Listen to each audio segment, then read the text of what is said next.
The Dimming, Part 2. If you like what you hear, subscribe. There's more of the Fracture Cosmology on the channel. Chapter 18. The Translation Crisis. They put Hale and Delgado in the same compartment because there was nowhere else to put two people who needed the same feed, and the Lodestar was running her science deck dark to spare the bridge the chatter. It was a maintenance bay off the array trunk, low-ceilinged, smelling of warm dielectric and the cold metal tang the hull got when it had been at battle stations, long enough for the heat exchangers to give up pretending. Two slates, one trunk tap, a fold-down bench bolted to the bulkhead that Delgado was not using because he never sat when the curve was moving. Hale sat. Hale always sat. She sat like a person who has decided that her body is not part of the problem and will therefore be kept clear of it. The engagement was 40 minutes old and going badly in the particular new way things went badly now. Not lost, not won. A coalition strung along a seam and pressed at 6 points by light elements that came clean off the network and broke off clean and came back somewhere else, and a heavier thing behind them that nobody on the bridge had a board symbol for, that moved the way nothing moved, that fought as one piece across a distance no fleet fought across. "You have the anti-spinward bench," Hale said. Not a question. She had asked for it twice, and the second time had stopped asking. "I've got it. Okay, so it's not done resolving." Delgado dragged the curve up off the trunk tap with 2 fingers and pushed it onto his slate, and the slate threw it small and bright into the bad light between them. "Give me the read on the Vragny's flank. The compact size are better than ours out there. I want 3 points before I—" "You won't get 3 points." Hale did not look up from her own slate. Her voice had gone the way it went when she was frightened, which Delgado had learned to read the way you learn to read a coastline. Fast and excited up on dry land, and then, when the water came up, this. Quiet, exact, every word load-bearing, and no word spent on him.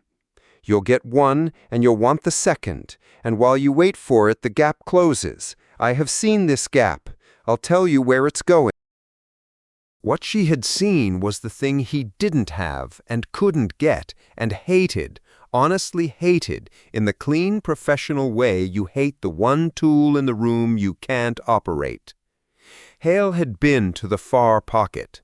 Hale had stood somewhere, on some deck of some hull, in the part of her career she narrated in the past tense, and clinical, and never with an adjective, present for the thing the Lodestar was now reading off her instruments at 1.6 and climbing. She had the proof in her hands the way you have a scar, not a number, not a curve, a thing that had occurred to her body. And the trouble with a scar was that you could not bench it. You could not cross-reference it against a common point. It was true, and it was hers, and it did not come with the one thing Delgado needed before he would say a number out loud to a captain who would fly people at it. Sam.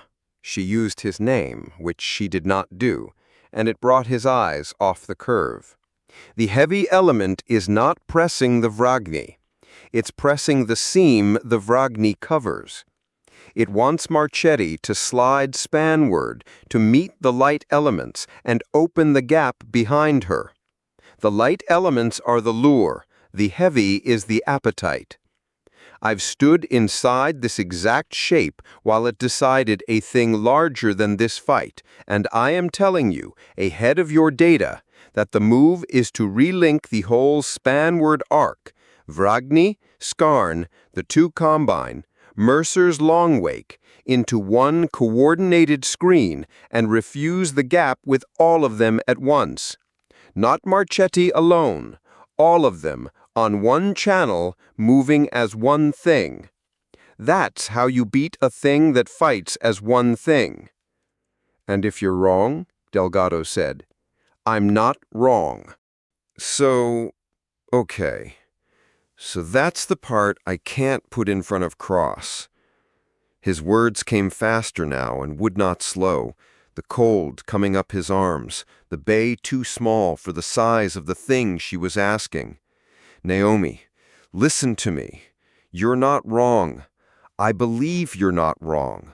But not wrong isn't a thing I can hand a captain who's going to take 5 holes off 6 different arcs and stack them onto one channel on the strength of it.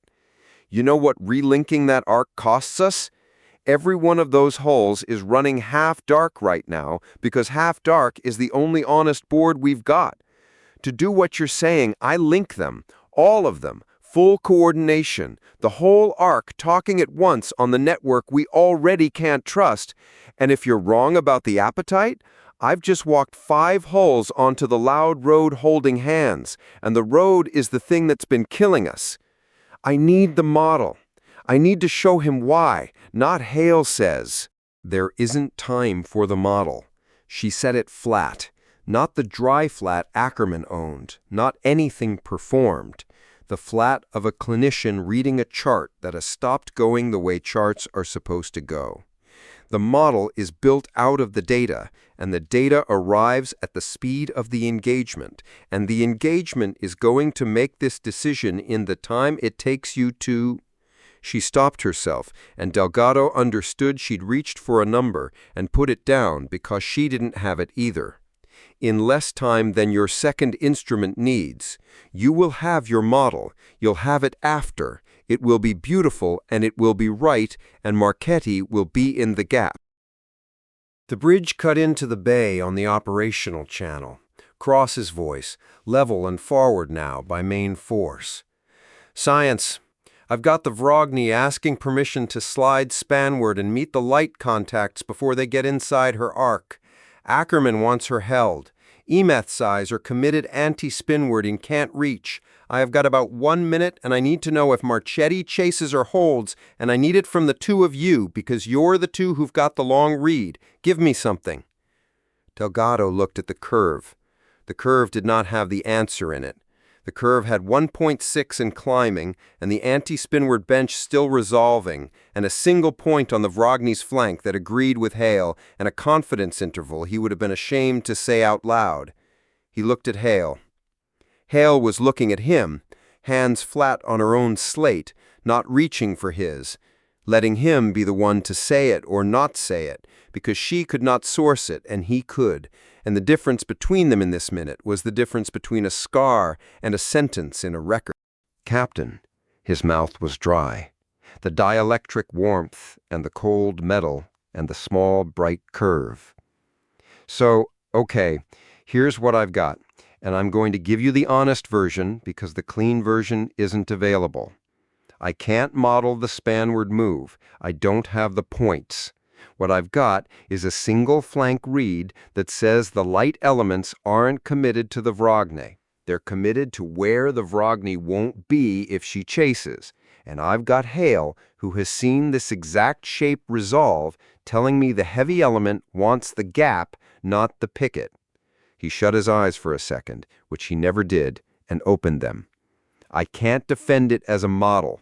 I can defend it as the best read on this ship by the only person on this ship who's lived through it. If you want the percentage, I will not give you one I can't stand behind. If you want my recommendation, link the arc. Hold Marchetti, relink her with the Scarn and the Combine and the Long Wake, refuse the gap with the whole arc at once. Don't let her chase alone. A breath of carrier. Then Ackerman, off Cross's shoulder, clipped and cold. Logged that the recommendation is sourced to lived observation, not to confirmed data. If we link that arc, we're loud across 5 halls on the one network we flagged. If it's wrong, we've handed them the seam and the road. I want my dissent on the record before the order, Captain. Noted, Ruth? Cross not arguing, taking it the way he took everything now, with the cost in it. A pause that was him pressing 2 fingers to a rail somewhere and not tapping them. Delgado, you'd put people on that? I'd put... The cold went all the way down. "Yeah, I'd put it on hail. That's what I'm doing. I'm putting it on hail, and I'm telling you it's hail I'm putting it on, so you know exactly what you're buying." "That's the realest thing anybody's said to me this watch," Cross said. "Hold the Vragny. Link the spanward arc, all of them. One channel. Refuse the gap together. Ackerman's descent stands in the record. Execute." The link came up across the bay's repeater feed, and the fleet became one thing. Not in any way you could put a word to. The trunk tap carried a wash of telemetry that had been 5 separate boards a second ago.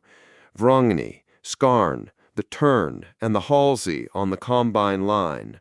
Mercer's Longwake at the spanward end, and now ran together into one moving picture. 5 hulls reading each other's flanks, throwing position and vector and intent down a single coordinated channel so that each of them knew what all of them knew, all at once, the way Cross had built this whole coalition to know things. The seam the heavy element wanted closed up, the arc that had been 5 frightened hulls, each blind past its own hull length, became a wall, and the wall was made of the network, of the road, the green chain, the thing that let them be a fleet at all. On Delgado's slate the engagement turned. The light elements arrived at the Vragny's old position and found the Vragny not there. Found her held and screened and braided into 4 other hulls, and the gap they'd been built to open was a gap with 5 sets of eyes on it and 5 sets of guns. The heavy element behind them, the thing with no board symbol, the thing that moved as one piece, pressed the wall once, the way you press a door to see if the bolt's thrown, and the wall held, because the wall was talking to itself faster than the door could pick a place to push. "Spanward arc is holding," the signals officer said on the operational channel, and there was something in her voice that hadn't been there in a week. "The Vragny's solid. Light elements breaking off. The heavies... Captain, it's pulling back. It's pulling back off the whole seam." "Hold the link," Cross said. "Don't celebrate. Hold the link and watch the break-off." It was working. Delgado stood in the warm, cold bay with the small, bright board in front of him, and the call Hale had made before his data could make it was happening on the slate, exactly, in shape and in time. And the part of him that had been afraid for 40 minutes let go a fraction. The so okay, so easing out of his breath, because they had made the call with no model, and the call was good, and the arc was a wall, and the door had pulled back its hand. Then the trunk tap chimed its bench-resolved chime, and Delgado looked down, because the bench had been the one honest instrument the whole watch, and the bench had a number on it. "That's," he said, and stopped. Hale was up off the bench. She had not been up off the bench all watch, and now she was up at his shoulder, looking at his slate, and her hands had gone still in the air, a few inches off the surface, not touching it, the way you hold your hands off a thing that is hot. The number on the anti-spinward bench was not 1.6. "Run it again," Hale said. Quiet. Clinical. The water all the way up now. Okay, so..."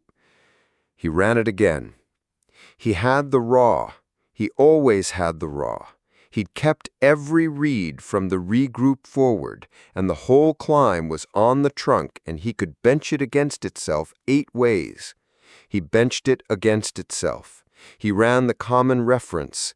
He ran the cross-check Hale had taught him in the first week, the one that caught the dumb mistake, the loose lead, the thing you did wrong. There was no thing he'd done wrong. He ran it a 4th time, because 4 was the number he ran a thing he was terrified of, and the 4th time it came up the same as the first. "It moved," Delgado said. His voice had gone the other way now, gone quiet. Gone the clinical thing he went when it was bad, the talkativeness draining out of him like heat off a powered-down array. While we held the arc, the gap between the true seal and the knitwork seal. It was 1.6 at the start of the watch. I benched it 10 minutes ago before the Vragny call, and it was 1.61. It was where the curve said it be. The climb was steady. He put the two reads side by side on the slate, the before and the after, 10 minutes apart, the link standing between them like a date on a record. It's not 1.6, it's 2.1. It jumped, Naomi. It didn't climb. The climb's a curve. It stepped. Half a point in 10 minutes. In the 10 minutes, Delgado didn't finish it. He looked at the two reeds and the link still humming on the repeater feed, the spanward arc still braided, still talking to itself, still a wall, still winning, and he did not finish the sentence because the end of it was a place he could not stand. Hale finished looking at the slate. She did not say, "I told you the shape." She did not say anything for long enough that the bay's heat exchangers kicked twice in the silence. When she spoke, it was the smallest she had spoken all watch, and it was not comfort, because Hale did not have comfort in her, only measurement, and the measurement was the most frightening thing she could have laid down. "The jump is in the link," she said. "I want you to hear me say only what the data says, not what it means. I won't say what it means. The data says the offset stepped half a point inside the same 10 minutes we relinked the spanward arc and won the seam. I am not going to draw the line between those two facts out loud. I am telling you both facts are real, and they are sitting next to each other, and I have benched them, and they will not move apart." "We won," Delgado said. It came out stupid, and he knew it even as it left him, and he said it anyway because it was the only true thing he could get out, and he needed one true thing out loud. We held the Vragny, we refused the gap, the heavy pulled back. That was a win, Naomi. That was the first clean thing in a week. Cross is up there holding the link because it worked." "Yes," Hale said. "We won." And she let that be the whole of it. Flat. And it was the worst thing she could have done because she did not add anything to it. She did not soften it or qualify it or build a bridge from the win to the number. And the not building was a hole in the floor of the room, and Delgado looked into it. Delgado looked at the before read and the after read. 10 minutes, half a point. The link humming, the wall holding, the win. He looked at the win and he looked at the number, and they were sitting next to each other on his slate exactly the way Hale said. Two true things, benched, and they would not move apart, and the space between them was a shape he could almost... He was right up against it now, the bench finished and honest, the link still up on the feed, the curve and the win on one screen. He was one read, one sentence, 1 inch from the thing that connected them, and his whole body knew it was there, and his mind put both hands flat against it, and would not go the last inch, because the last inch was a place where winning and the number were the same act, and he could not be in that room yet. "Don't say it," Delgado said, to himself, to Hale, to the slate. "Whatever it is, don't... I can't. I don't have the word, and I'm not going to write one I can't defend. That's the rule. That's always been the rule." His hands were not steady on the stylus. "I've got 2 reads. I'm going to keep the raw. I'm going to keep all of it, the before and the after and the link timestamp and Ackerman's descent and the win, all of it, every read, because somebody's going to need to see the whole thing sitting in one place when they figure out what this is. He stopped. The so did not come back. I can't take this to Cross. Not like this. He's up there winning. What do I tell him? Captain, the thing we just did to win made the number jump, and I don't know why, and I'm afraid of why I don't know? That's not a report. That's not anything. I've got 2 reeds that won't move apart, and a feeling like the floor's wrong, and no word for either. The operational channel opened, and it was Cross, and he was not afraid, because the bridge couldn't afford him afraid, and the not afraid was its own weight. Science, that was good work. The arc held, the seams shut, the heavy's off us for now. Whatever you and Hale read in that minute, it was the call. I want it in the record that linking the arc won this engagement, and I want the 2 of you logged as the read that called it. You called what nobody could model, and it worked. Get a breath. We go again in 20. A pause. Delgado, you there? Delgado looked at the 2 reads, the when and the number, 10 minutes apart, the link still warm on the feed. Here, Captain. His voice came out almost right, the way Vinter's did now, the way everybody's did, by main force, the operational voice the bridge needed. Copy. Logging the arc link as the winning call. Keeping the raw on the read. Good man. 20 minutes. The channel shut. Delgado did not log the arc link as the winning call. He logged the arc link as the winning call, and then, under it, in the column where the things that didn't have a shape went, he logged the 2 bench reads before and after, with the link timestamp between them. And he did not write a word about what sat in the gap between them, because the rule was you did not write a name you couldn't defend, and there was no name, and the not having a name was the whole of it, climbing. He doesn't hear it, Delgado said. Not an accusation, just a thing that was true, set down in the warm, cold bay. Cross, he thinks we won. We did win, Hale said. I know. That's...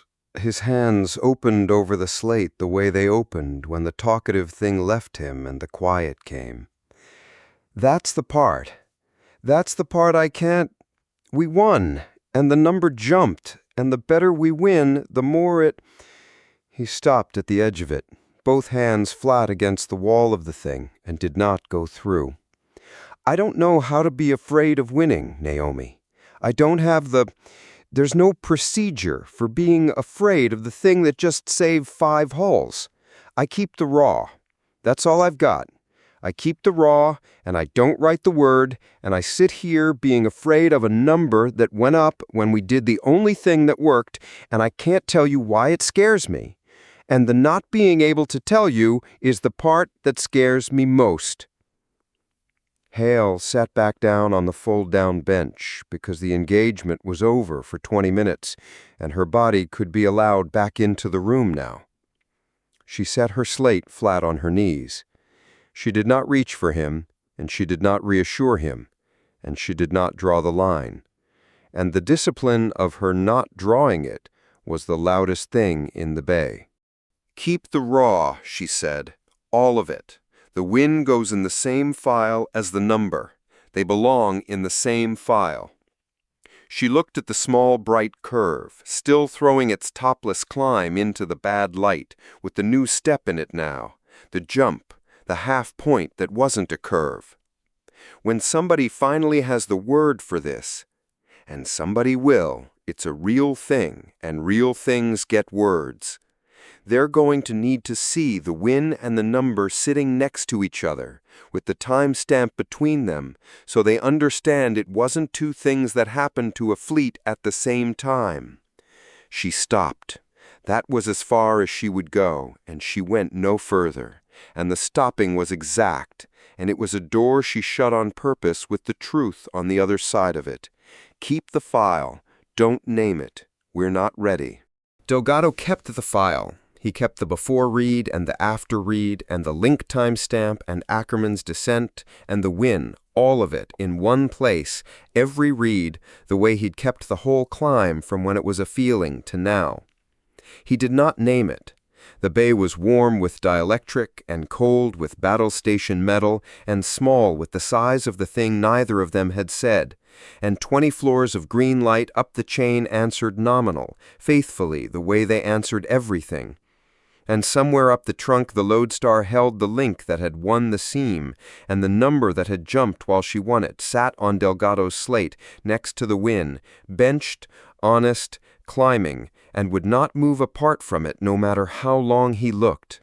And he looked at it until the 20 minutes were nearly gone, and he still did not have the word, and he was more afraid than he had been in the engagement, in the quiet, with the wind still warm and the floor not where it should be, and the thing right there, 1 inch off, with both his hands flat against it. Not yet, not yet, not yet. Chapter 19. The Forcing Call. The lull broke before it had finished being a lull. Delgado was still in the warm, cold maintenance bay with the 2 bench reeds on his slate when the operational channel opened a second time, and it was not Cross with a breath in his voice. It was the signals officer with the level gone out of hers. Science deck, the heavy element is back. It's reformed anti-spinward. Now it's not pressing the seam this time. It's reformed where the spanward arc will be when it slides over to cover the Vragny's next move. Captain wants the read. He wants it now. Delgado looked at the curve. He had the bench, he had the raw, he had a number that had stepped half a point while 5 hulls held hands and won. What he did not have was the time the curve needed to tell him anything new. And he knew already, in the cold place under his sternum, that the curve was not going to be the thing that told him. The curve had been honest all watch, and the curve only knew how to say higher. "It can't be there," he said, to the channel, to the bay, to Hale, who was up off the bench again before he'd finished the sentence. "Naomi, it can't be where the Vragny will be. We haven't moved the Vragny yet. There's no order. Cross hasn't slid the arc. The thing is sitting on a position that only exists if we make a decision we haven't made." "Run it," Hale said. "I ran it. It's there. It's there." Here was the thing he had spent the whole watch and then his whole career refusing to stand in front of, and the engagement walked him into it with both hands on his back. Delgado pulled the watch up, not the bench, the engagement. Every place the heavy element had reformed since the regroup, laid down the way Ackerman laid account. The actual positions, in the actual order, against the actual decisions the bridge had made. He had the timestamps. He always had the timestamps. He never deleted the raw. The heavy element had reformed 8 times.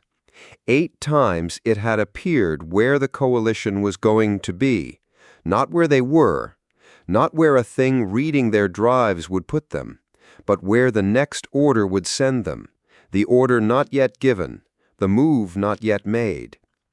It had been at the Vragny's old position before Cross held the Vragny. It had been on the spanward seam before the arc linked to refuse it.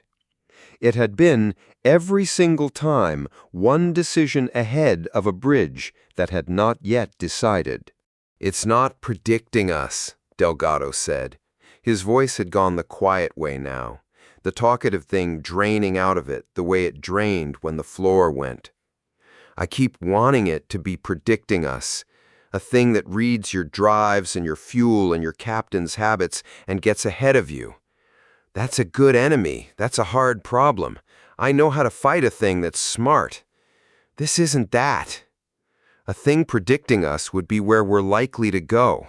This is where we will go, where the math leaves us no other door. It's not guessing the decision.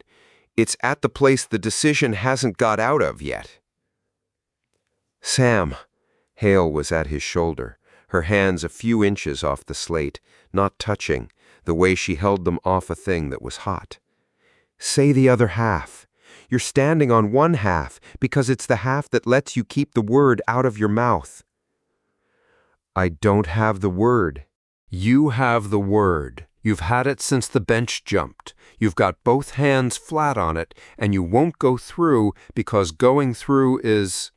She stopped herself, the clinician declining the speculation, laying down only the measured thing.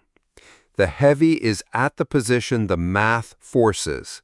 The position the math forces is the position we relink to defend. It's not getting ahead of our orders, Sam. It's getting ahead of the network's orders, of the move the coordinated arc has to make. Because once you link 5 halls into one screen, the screen can only resolve one way, the optimal way, the way the road computes. It's not reading us, it's reading the road. And the road tells it the truth, because the road tells everyone the truth. The road told it where we'd be the same instant the road told us. Cross's voice cut in on the channel, level and forward by main force, a man holding a bridge up over a missing floor. Science, I need it. The Vragny's exposed where she sits, the heavy's anti-spinward, and the only clean move is to relink the arc again and slide the screen over to cover her. Ackerman's already logged the descent. It's the loud road. It's the same call as last time, but last time it worked. Tell me to make it again or tell me not to, and tell me fast. Delgado opened his mouth and nothing came out, because the answer was the unbearable thing, and he had not finished standing in it. It was Hale who reached past him and keyed the channel. She had never once, all watch, taken a comm she could leave to him. She took this one. Captain, Hale, do not relink the arc. Quiet, clinical. The fear coming through as precision, as it always did with her, every word load-bearing. The heavy element is sitting on the position the relink forces, every time, 8 for 8 this watch. It is not where we are, it is where the network will send us the moment we coordinate. If you relink to cover the Vragny, you slide the screen to the place that thing is already waiting, because the place that thing is waiting is the place coordinating sends you. The road is going to give it the move at the same instant it gives the move to us. A breath of carrier. Then Ackerman off Cross's shoulder, cold and exact. Then we hold the Vragny dark and lose her alone. Those are the 2 doors. Link and slide into the thing's hand, or stay dark and watch it take her 1 hull at a time, blind. Those are the 2 doors, Hale said. Yes. How? Cross said. Just the one word, the way he asked a thing when the warmth wasn't available. How is it ahead of an order I haven't given? You're telling me it reads my orders before I give them? That's not a thing, Hale. Give me the thing. And Delgado, who had stood with both hands flat against it all watch, heard the captain ask for the thing in the voice of a man who would fly people into the wrong answer if nobody gave him the right one, and went the last inch, because the engagement put him there, and there was nobody else to be the one who said it. It's not reading your orders, Captain. His mouth was dry. The dielectric warmth and the cold metal and the small bright curve and the 8 positions laid down in a column that had a shape, after all, the worst possible shape, the shape that had been under everything since the regroup. So, okay. So the enemy isn't on the network. We've been hunting it on the network all week. Where's it tapping in? Where's it spoofing? How's it reading the chain? It's not. It's not hacking us, and it's not jamming us, and it's not faking a single node. That's why every node reads clean, why Aldermore's goodbye came in green and authenticated, why the Sabik died on a road that passed every check. The network isn't broken. The network is doing exactly what we built it to do. It's repeating what it's told faithfully to everyone, all at once, fast as light and faster by the roads." "Repeating what?" Hale said it then. She had not drawn the line all watch, through the Vragny call, through the bench jump, through the not comfort that was the loudest thing in the bay. She had held her hands off it and let Delgado be the one. She drew it now, flat, in 5 words, and the drawing of it was the end of a watch of her refusing. "It isn't a transmission, Captain. A beat, the Narusaw beat, a clinician shutting a door on purpose with the truth on the other side, and then opening it anyway. It's a forcing call. The network is repeating it." The channel held that, not the operational quiet, the other kind. "The enemy broadcasts one thing," Delgado said, picking it up because Hale had drawn the line and someone had to walk it, and the walking was his, the model was always his. "The enemy broadcasts one thing, a call. We don't have to understand it to see what it does. It bends the real, Captain. It puts a force on the state of things and holds it there. And the network does the one job it was ever built to do. It measures the state, authenticates the state, and tells everyone the state, true, signed, clean. The network isn't lying. That's the part that's the part that's been killing me. It's not wrong. It's right. It's perfectly, provably right about a thing that's being bent while it measures it. The map is true. The ground moved under the map. And the network, being honest, being good, tells everyone the true map of the bent ground and swears to it, because it can't see the bending. The bending isn't on any channel. The bending is the weather the channels are reporting in." "Authenticated," Cross said slowly. "And wrong." "Authenticated and wrong. Not wrong like a glitch. Wrong like a true answer to a forced question. And every hull that trusts the green, every hull that flies the clean road, answers the real call, holds the seam the network says is there, is flying the bent state. That's the Sabic. That's Rare. That's Driscoll. They didn't fly bad data. They flew good data about a reality with a thumb on it." "And the jump," Cross said, "the number, Delgado, the number that went up when we won." This was the inch. He had stood against it in the quiet, with the wind still warm. He went through it now with the heavy element anti-spinward and the Vragny exposed, and a captain on the channel waiting to be told whether to be afraid. "Every time we relink, Captain, every time we coordinate, the way you built us to, 5 hulls into one screen, talking on one channel to beat a thing that fights as one thing, we make the network do more of its job, louder, wider, faster. We put more state on the chain, and we make the chain carry it to more places, harder, because that's what coordinating is." The 8 positions sat in their column. The 2 bench reads sat next to them, before and after, the half-point step with the link timestamp between. The forcing call is in the state. The network repeats the state. So when we coordinate, when we win, we are taking the call and we are repeating it, louder and wider than the enemy could ever broadcast it alone. We're the relay, Captain. That's the jump. It stepped half a point in the 10 minutes we linked the arc and won the seam because the win was the amplification. We didn't win in spite of the call. We won by repeating it. The better we coordinate, the more we feed it. The gauge isn't measuring the enemy anymore." He stopped. His hands had gone still on the slate. "The gauge is the enemy, and it goes up when we survive." Nobody on the channel said anything. Up the trunk, the lodestar held the link from the last engagement, still warm on the repeater feed, still a wall, still talking to itself in the bright green chain that meant here is where the floor is. "So, we go dark," Cross said. And it was not a question. It was a man reaching for the one door that might still be a door, the bright version standing up to try one last time. We go dark, all of us, fleet-wide. Duan's doctrine. We stop coordinating. We stop feeding it. We fly the dead rocks by eye, and we hold ourselves honest, and the gauge stops climbing. We've got the doctrine. It's written. It works. Aldermore proved it works, going dark by choice.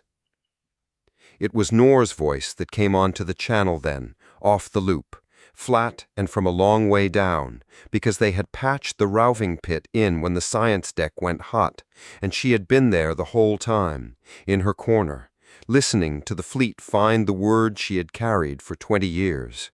"Aldermore's dead, Captain," Nor said, "or as good as. A few thousand people sitting in the honest dark, cut off from the chain, unable to call for a tow or a doctor or a grain manifest, holding themselves the only way that's left, and every one of them is going to die slower than the ones who trusted the green and faster than they would have if there'd never been a network to need." A pause. No heat in it. The heat burned off years ago. "Going dark works for one hull on one passage. I can fly the Quillon the long way round a dead arc and dock 11 people unhappy and alive. I can't fly a civilization the long way round. There's no long way round for a civilization. You take the network away, and you don't get a quieter, honester fleet, Captain. You get every colony out here turning into Aldermore, going to ground one at a time, unable to ask for help, unable to give it, alone in the dark with their seed stock and their sick and their birth rolls, and most of them die of the silence inside a year. The chain isn't a tool you can put down.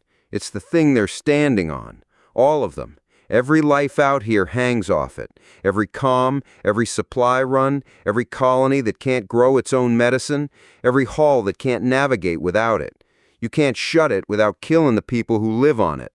And we can't keep it up without feeding the thing that's coming for us, Hale said, flat. Only the measured thing. Those are the 2 doors. There is no third one. I've looked. I looked in the far pocket, and I've looked all watch. And I am telling you what the data says, and not one word past it. Go dark and abandon the civilization to the silence, and lose the war to a thing we can't coordinate against. Or keep the network, survive the engagements one at a time, and amplify the call every time we do. Win by feeding it. Live by feeding it.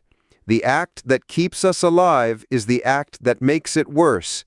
They are the same act." Ackerman made the practical horror plain, because that was hers, the cold, no-satisfaction reading of what a thing meant after the science went quiet. "Then let me put it in the language the order's going to have to be written in," she said, and her voice had the colder thing in it, the thing she got when she'd been braced for the worst reading, and the worst reading came in true. "Strip the physics off it. Operationally, we have a fleet strung across a seam too long for any one hull to see, and the only thing that makes it a fleet instead of a scatter of blind ships is the chain. We can fight as one thing, or we can't fight at all. Hales told us the enemy fights as one thing, and a scatter of dark hulls loses to it hull by hull.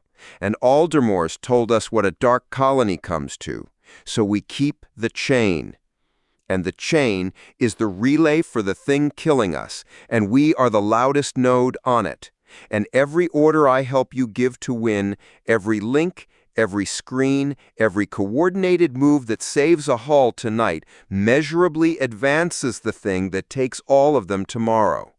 I have spent my career being the brake. I log the descent, I find the contingency, I tell you where the fallback is." She stopped, and the stop was the worst of it. "There's no fallback, Captain. There's no contingency to log. The contingency is the disease. I can't break this. The break feeds it. Surviving feeds it. The only move that doesn't feed it is the move that kills everyone we're surviving for. I have never once, in this war, had nothing to put in the dissent column. I've got nothing. The thing I'd warn you against is the thing that keeps us alive, and I can't even tell you not to do it, because not doing it is worse." "Noted," Cross said. Just the one word. No second meaning attached to it because there was no second meaning left to attach. Then the channel was quiet, and into the quiet Noor said the last of it, and she did not make a speech, and she did not say, "I told you," and she did not say, "We were right." She said 5 flat words, and they helped no one, which was the whole of what was left to her. "This is what we said." A breath. 20 years. Stop leaning everything on the network. Don't build a civilization that dies the day the chain lies. They called it superstition. They called us a threat to the network. Another breath, and the flatness did not break, because breaking it would have made it about her, and it was not about her. It was about a fleet finding out at the bottom of a war that the warning had been the cure, and the warning had been criminalized. "We were right, Captain. It doesn't help. There's nothing in being right that helps. The chain's built, the colonies hang off it. Being right 20 years ago doesn't unbuild it. It just means I get to watch it happen knowing exactly why, and knowing why is worse than not knowing. And that's the whole of what I've got for you. I'm sorry. It's no comfort. It was never going to be." Delgado stood in the warm, cold bay with the channel open and the heavy element anti-spinward, and the Vragny exposed and the word finally completely out, sitting in the middle of the fleet's loop, where everyone who mattered could hear it, and the word helped no one. Here was what he had not been able to stand, with both hands against it in the quiet. Not that there was no word. He could live without a word. He'd lived a week without one. It was that the word, once you had it, did not come with a door. He had spent his whole career believing that if you got the read honest enough, kept the raw faithfully enough, refused to write a name you couldn't defend long enough, then the truth, when it came, would be a thing you could use, would point at the place to put the weight, the way a count was supposed to add up to something. He had the truth now. It pointed at exactly one thing. The only way to stop feeding what was killing them was to stop being a civilization, and you could not give that order, and so the truth pointed at nothing you could do, and that was a worse thing to hold than no truth at all. "Captain," he said, and his voice was almost right, the operational thing by main force. "The Vragny. You've got to decide. I've given you what it is. I can't give you the move. There isn't a clean one. Link and slide into its hand, or hold her dark and lose her alone. The thing has put us where the road only resolves one way, and both ways are the road." A long beat of carrier. "Hold the Vragny dark," Cross said. "Pull her off the chain. We don't slide the screen. We don't feed it the move it's waiting for. She holds herself by eye, and the rest of the arc stays dark, and we lose a little ground we can't get back, and we don't make the number jump tonight if I can help it." A pause, and the warmth was not in it. The warmth was a thing on a shelf he did not reach for. "Dewan, talk her crew through it. Help is the tell. Get them down dark and keep them alive the long way." "Routing her now," Noor said, flat, already working, the river going past on the loop behind her. "Delgado. Hail." Cross's voice, level, holding a bridge over the place where the floor had finished going. "Keep the raw. All of it. The word, the 8 positions, the jump, the whole file. Don't lose a read." A breath. "I'm going to have to take this somewhere. I don't know where yet, but somebody up the chain from me is going to have to look at the thing you just found and choose, and I want the file clean when they do. "Keeping the raw, Captain," Delgado said. The channel shut. Delgado looked at the slate. The 8 positions in their column, the 2 bench reads, before and after, the half-point step with the link timestamp standing between them like a date on a record. The curve still throwing its topless climb into the bad light, with the new step in it now, the jump that wasn't a curve, the place where surviving had cost them. 2.1 and climbing, and he understood now what it was climbing toward, or rather, he understood that it was climbing, and he had the word for the climbing, and the word did not tell him where the top was, only that he and Hale and the Vragny and the whole strung-out fleet were the thing climbing it, were the relay, were the hand carrying the call-out across the dark to more places, louder, every time they reached for each other in the only way that kept them alive. Hale sat back down on the fold-down bench. The engagement had gone dark. Her body could be in the room again. She set her slate flat on her knees and did not reach for him and did not reassure him because she did not have it in her and because there was nothing true to reach with. "You drew the line," Delgado said. "You walked it," Hale said. "I only said the 5 words. You built the rest. The 5 words don't mean anything without the rest." She looked at the curve. "I lived the shape, and I couldn't have given them the mechanism. You gave them the mechanism. That's yours. I want it in the file that the mechanism's yours when somebody reads it. So it's clear it wasn't a scar talking. It was a man with the raw." Delgado kept the raw. He kept the 8 positions and the bench reads and the link timestamps and Ackerman's descent and Noor's 5 flat words off the loop and the word itself, the forcing call, the network repeating it, authenticated and wrong, all of it in one file, every read, the way he'd kept the whole climb from when it was a feeling he'd called instrument error to now. Delgado did not name the file anything.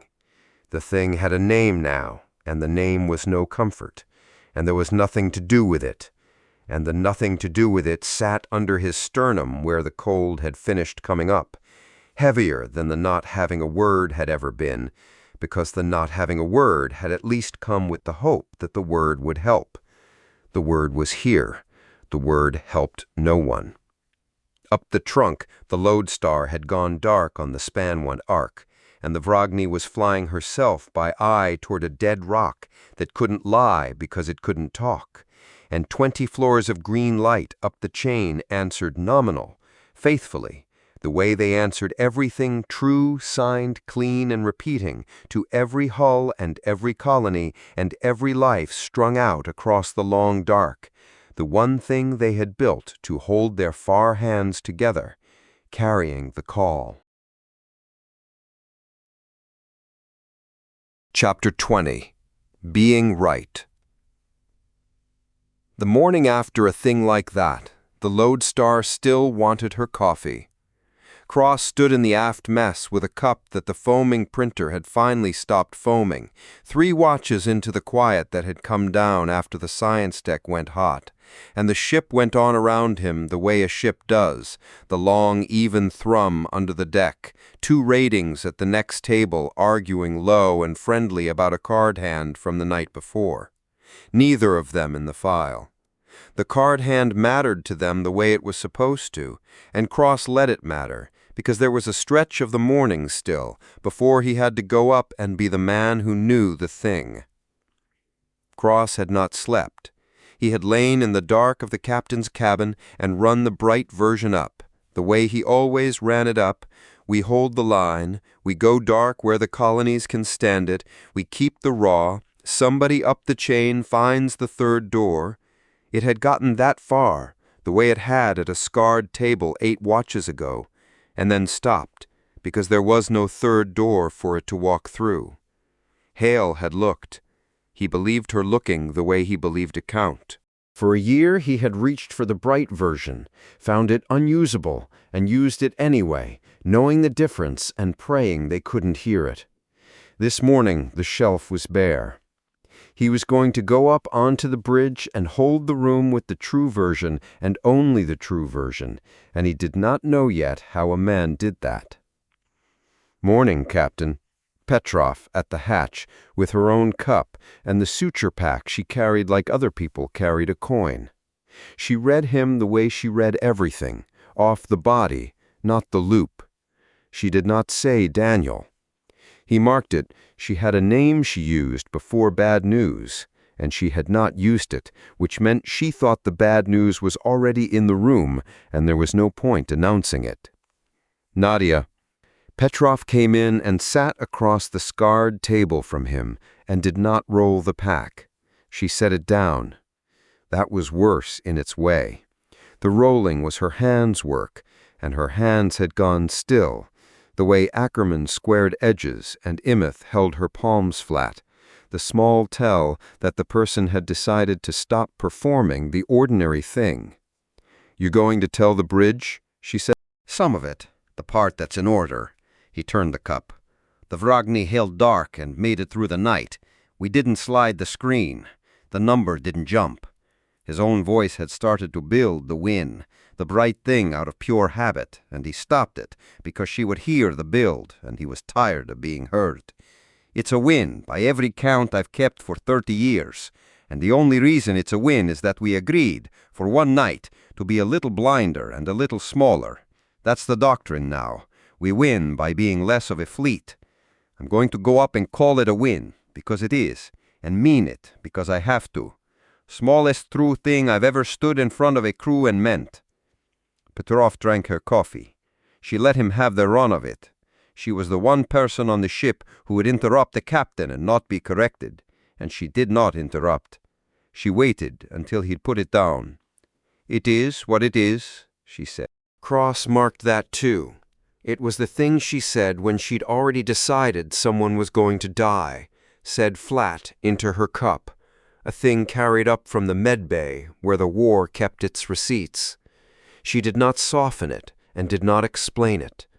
Her hand stayed off the pack, and he sat with her in it, and did not reach for the warmth, because there was nowhere this morning to put it, and Petrov, of all of them, would not thank him for trying.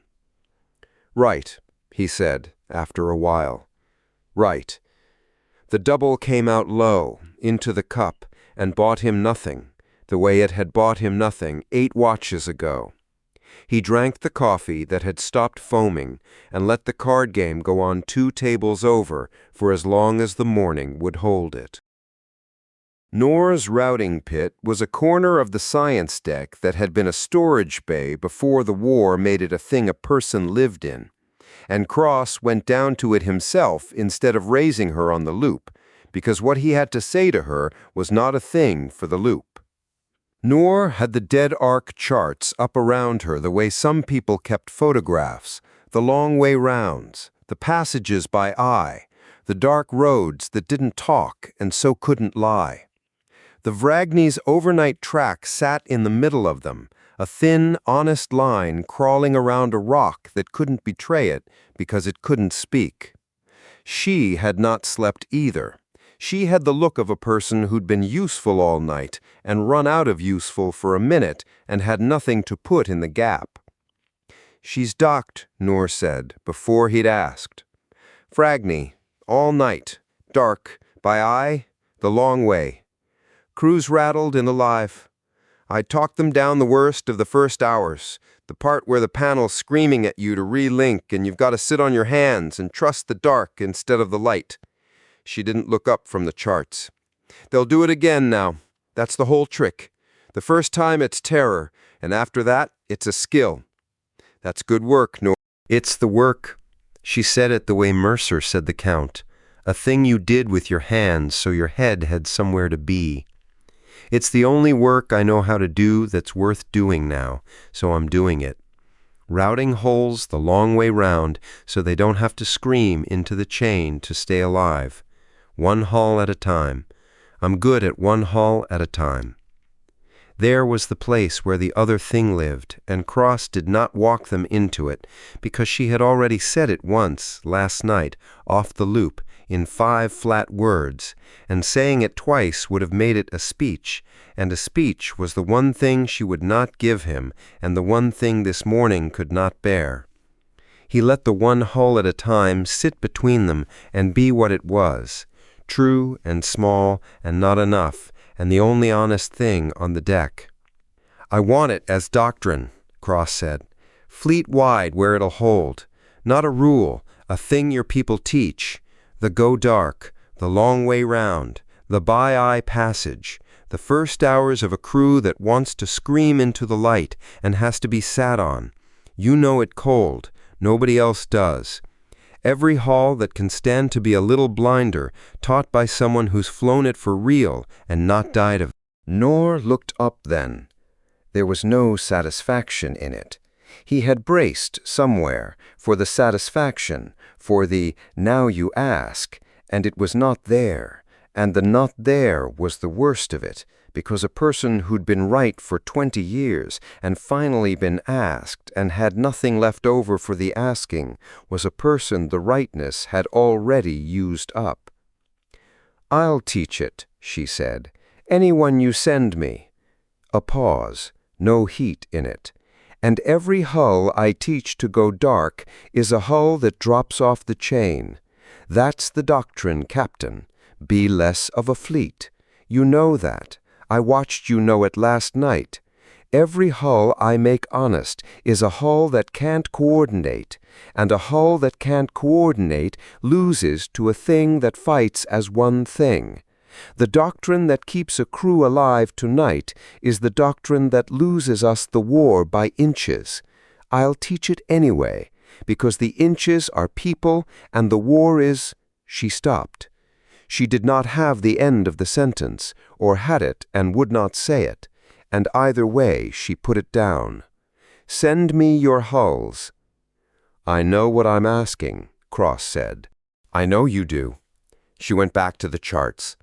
"That's why I can stand to do it for you, and couldn't have stood to do it for the ones who criminalized it. You know it's not a win. They'd have called it a win." The loop went past behind her, the green chain answering nominal, faithful, carrying everything. "Go run your bridge, Captain. I've got hulls to make blind." Cross went. On the way up the trunk he passed a relay panel reading green all the way down, true and signed and clean, repeating itself out across the dark in the only language they had, and he did not look at it the way he used to, the way a man looks at a floor he is standing on.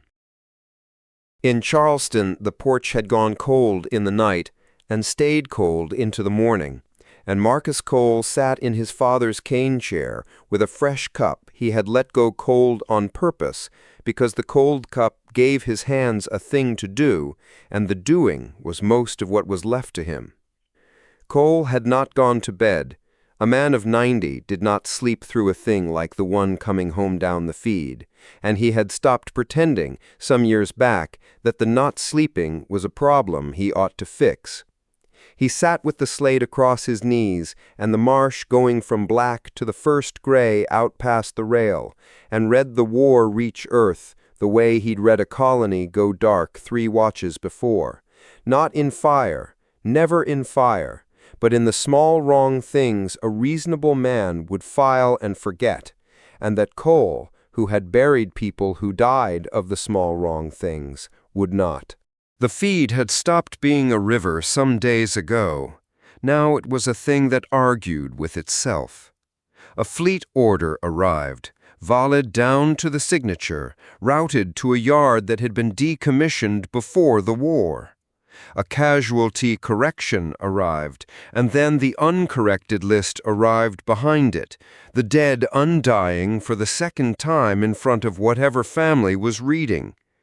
And this morning, the new thing, the thing that had brought him out onto the cold porch in the dark, the feed had begun to disagree with the record. A younger man would have missed it. The feed lying was in old trouble. Cole had lived a life among instruments that lied politely. But the public record was the other thing, the slow, careful kept account you compared the feed against, the narrow, honest gap between a message and the truth that a whole civilization stood on out here where there was nothing else. The record was supposed to be the floor under the river. And this morning it had a line in it that Cole knew in his body was not so. A relay station logged as held that he had read go dark with his own eyes days back, the loss unhappening later in the account that was supposed to be the one thing that could not unhappen. Cole scrolled back. He found the going dark. He found the amendment. He held them on the slate side by side, and there was no weight in either of them, because what he held was not a fact and its correction. It was a record that had stopped being a record. The human enterprise losing track of its own voice, not out there in the dark, but here, in the keeping of it. 60 years he had given to that floor. He had built treaties and an alliance, and the slow turning of an enemy into a neighbor on it, plank by plank on the narrow, honest gap. The gap was not widening by an inch this morning. The floor itself had begun to forget what it was for. Cole's hands were not steady. He held the slate in both of them, an old reflex from a life spent letting the bridge read his face and never his hands, and the institutional layer he had worn so long it had grown into the skin, thinned the way it always thinned when feeling came up underneath, until he was just an old man on a cold porch in Charleston, reading his civilization lose the thread of itself, unable to put one plank of it back. Marcus, Hannah's voice off the slate, and again he had not called her, which meant she had called him, which meant the thing was big enough that the elder pillar of a fleet wanted the one person who'd known her 40 years on the other end of it. Whitfield's voice came down clipped, no ceremony, and under it the thing she got when an order was too large to say loud, the quiet she went to instead of the volume another commander would have reached for. "I'm here," Cole said. "The record's gone," Whitfield said, no preamble. "Not the colonies. We knew about the colonies. The record, Marcus, kept the count. My staff pulled a movement order out of the archive this morning, and it gave them a clean signed order that contradicts the orders I actually gave. Not corrupted, clean, signed, sealed, authenticated, wrong. The thing we go to when the feed lies is telling its own version of the lie now, and The fleet quiet got quieter, which was the only place her crack ever showed. 40 years I've been able to say, go to the record. It's the thing you tell a frightened officer. Don't trust the noise. Go to the record. The record holds. I can't say it anymore. I don't have the sentence." Cole sat with the marsh going gray out past the rail and the salt coming up off the water, and he did not give her the optimistic version, because she had not called him for it, and he no longer had one to give. "No," he said, "you don't. It's not a relay fault, if that's what you're asking me to tell you it isn't." He turned the slate face down on his knee, an old man's small mercy to himself.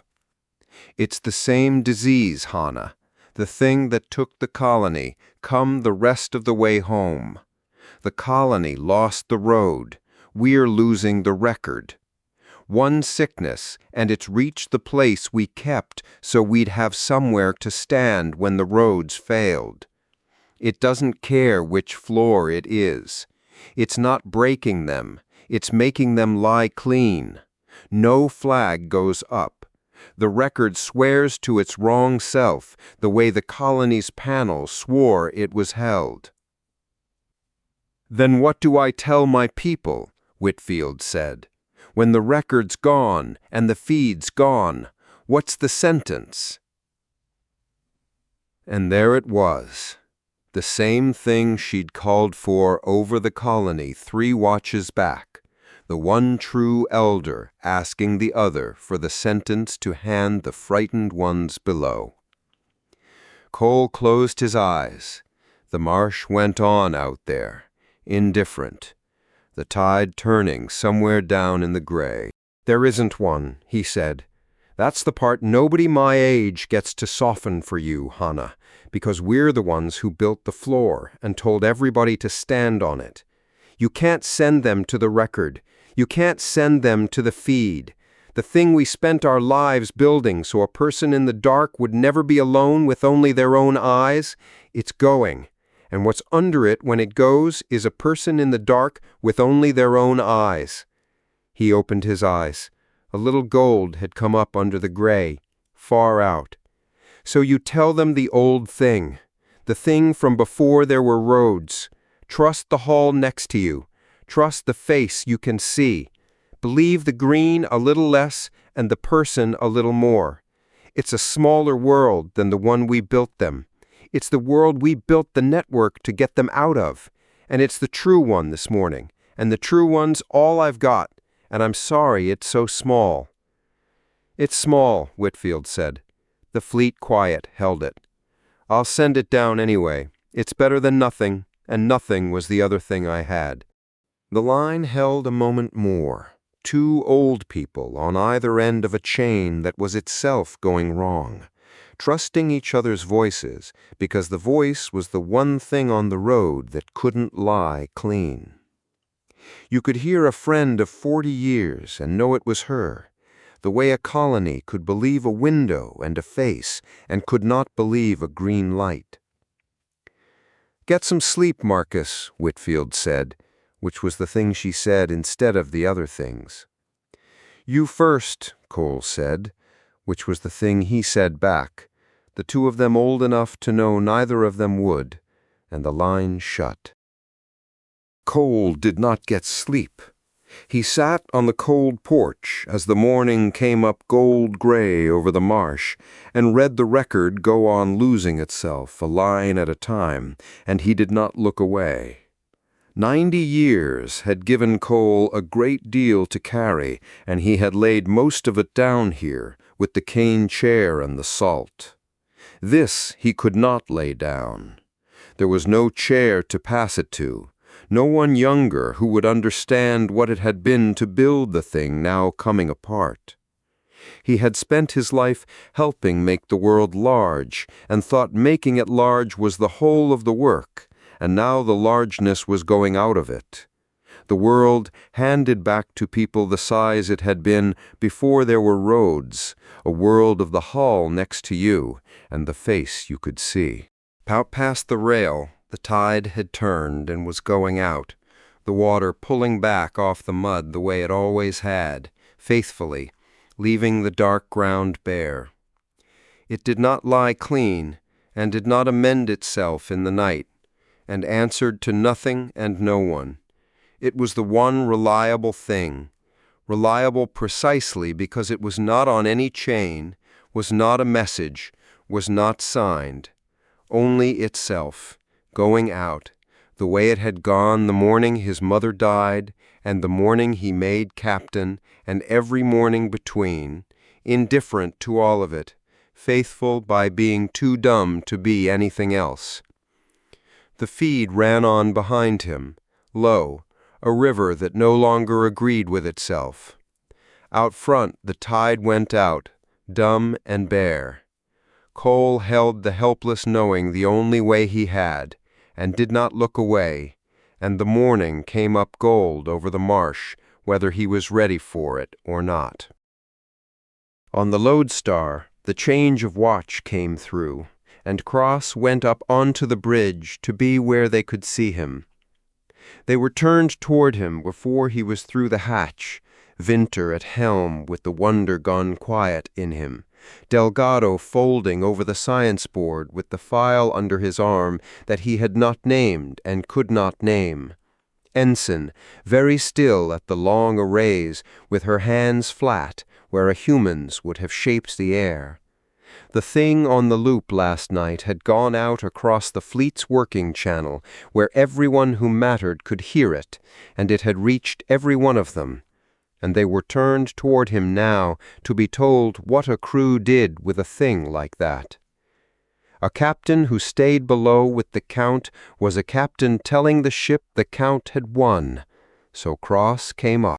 "Morning," he said, and brought it up into his voice by main force, no warmth on the shelf to reach for, and his hand on the rail instead. "Vragny's docked. All night dark, by eye, the long way round. Her crew alive and rattled and going to do it again tonight because they did it once. We didn't slide the screen. The number didn't move. That's the win, and it's a real one, and I'm not going to dress it up past its size. We won last night by being a little less of a fleet. That's the doctrine, starting now. Where a hull can stand to go dark, it goes dark, and you'll learn it from Duan's people who've flown it for real." Nobody on the bridge spoke into it. The human quiet, not the operational one. "I'm not going to tell you it's a way to win the war." He pressed 2 fingers to the rail and did not tap them. "You heard last night.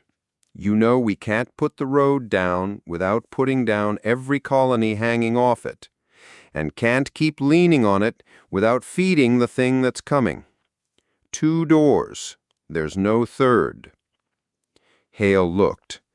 "And I'd rather you heard it from me than found it out alone in the dark some watch when I'm not there beside you." He looked at the board, the coalition strung along it, blue and miserly amber, and the spaced-wide knoll anchors that read like geography. The new mark ahead where the line would reform and hold and not be enough. "What I've got for you is small. It's near enough the same thing Cole's telling Earth this morning. Trust the hull next to you. Trust the face you can see. Believe the green a little less and each other a little more. Keep the raw on all of it, so when somebody up the line has to choose, the file's clean." Cross did not promise them the word this time. He had gone and gotten the word. It was in Delgado's unnamed file. It helped no one, and there was nothing past it to promise. "That's the whole of it. It's smaller than what I had for you yesterday, and a lot smaller than a year ago, and I'm done pretending otherwise. Hold the line. Keep the raw. Be a crew." "Aye, Captain," somebody said, 2 consoles down, low and even, the way a true thing goes around a bridge. And it went around the room, not the quarter-turn loosening he used to get, barely a fraction now, but a fraction, enough. Vinter's hands settled on his course. Imeth held a beat of her stillness and gave him a single flat-handed nod, the precise thing where another would have given the warm one, and the precision was the warmth. Delgado kept his arm over the file and did not look up, which was its own answer. Cross stood at the rail with his fingers on the cold edge and did not tap them, and held them up the only way he had left, which was smaller every watch, and was still, somehow, holding. They were turned toward him across the place where his certainty used to be, and they did not look down, and he did not let them see that there was nothing under his own feet either. Not the floor that had gone last year, not the bright version that had stood in its place all this one, both gone, and only the true thing left where the others used to stand beside it. "Take us to the mark," Cross said. "Hold the line. We go again." The lodestar came up onto her course, the deck taking the long, even thrum of a ship committing to distance, and up the trunk the green lights of the chain answered nominal, every one of them, true and signed and clean, carrying everything they were told to carry faithfully out across the dark to every hull and every colony and every life strung along the long seam, the one thing built to hold their far hands together, holding them and carrying the call. Chapter 21. Relay Collapse. The relay assembly sat in the spine of the lodestar like a chapel nobody prayed in, A long, cold gallery of stacked repeater banks running fore to aft, the chain's heart, the place where every green light on the fleet was born and copied and sent out faithful into the dark.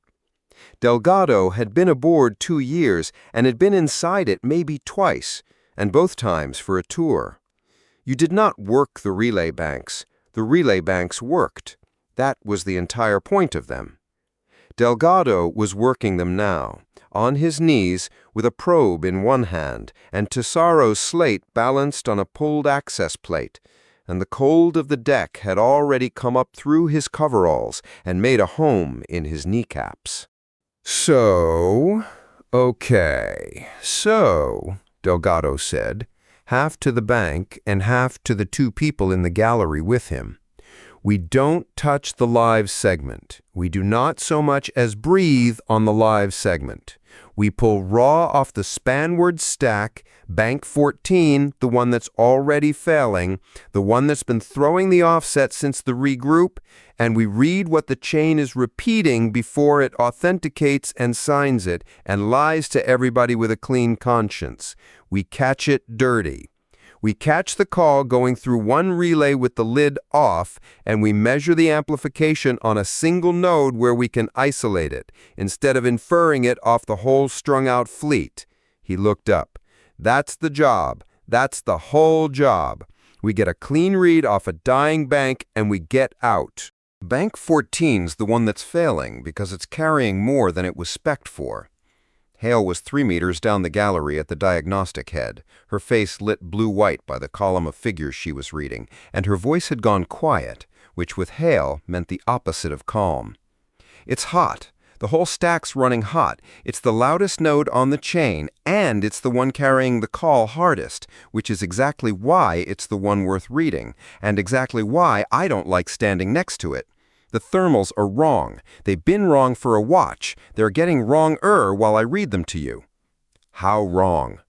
Wrong like a thing about to stop being a relay and start being a problem. She did not look up from the column. I'd like to be quick.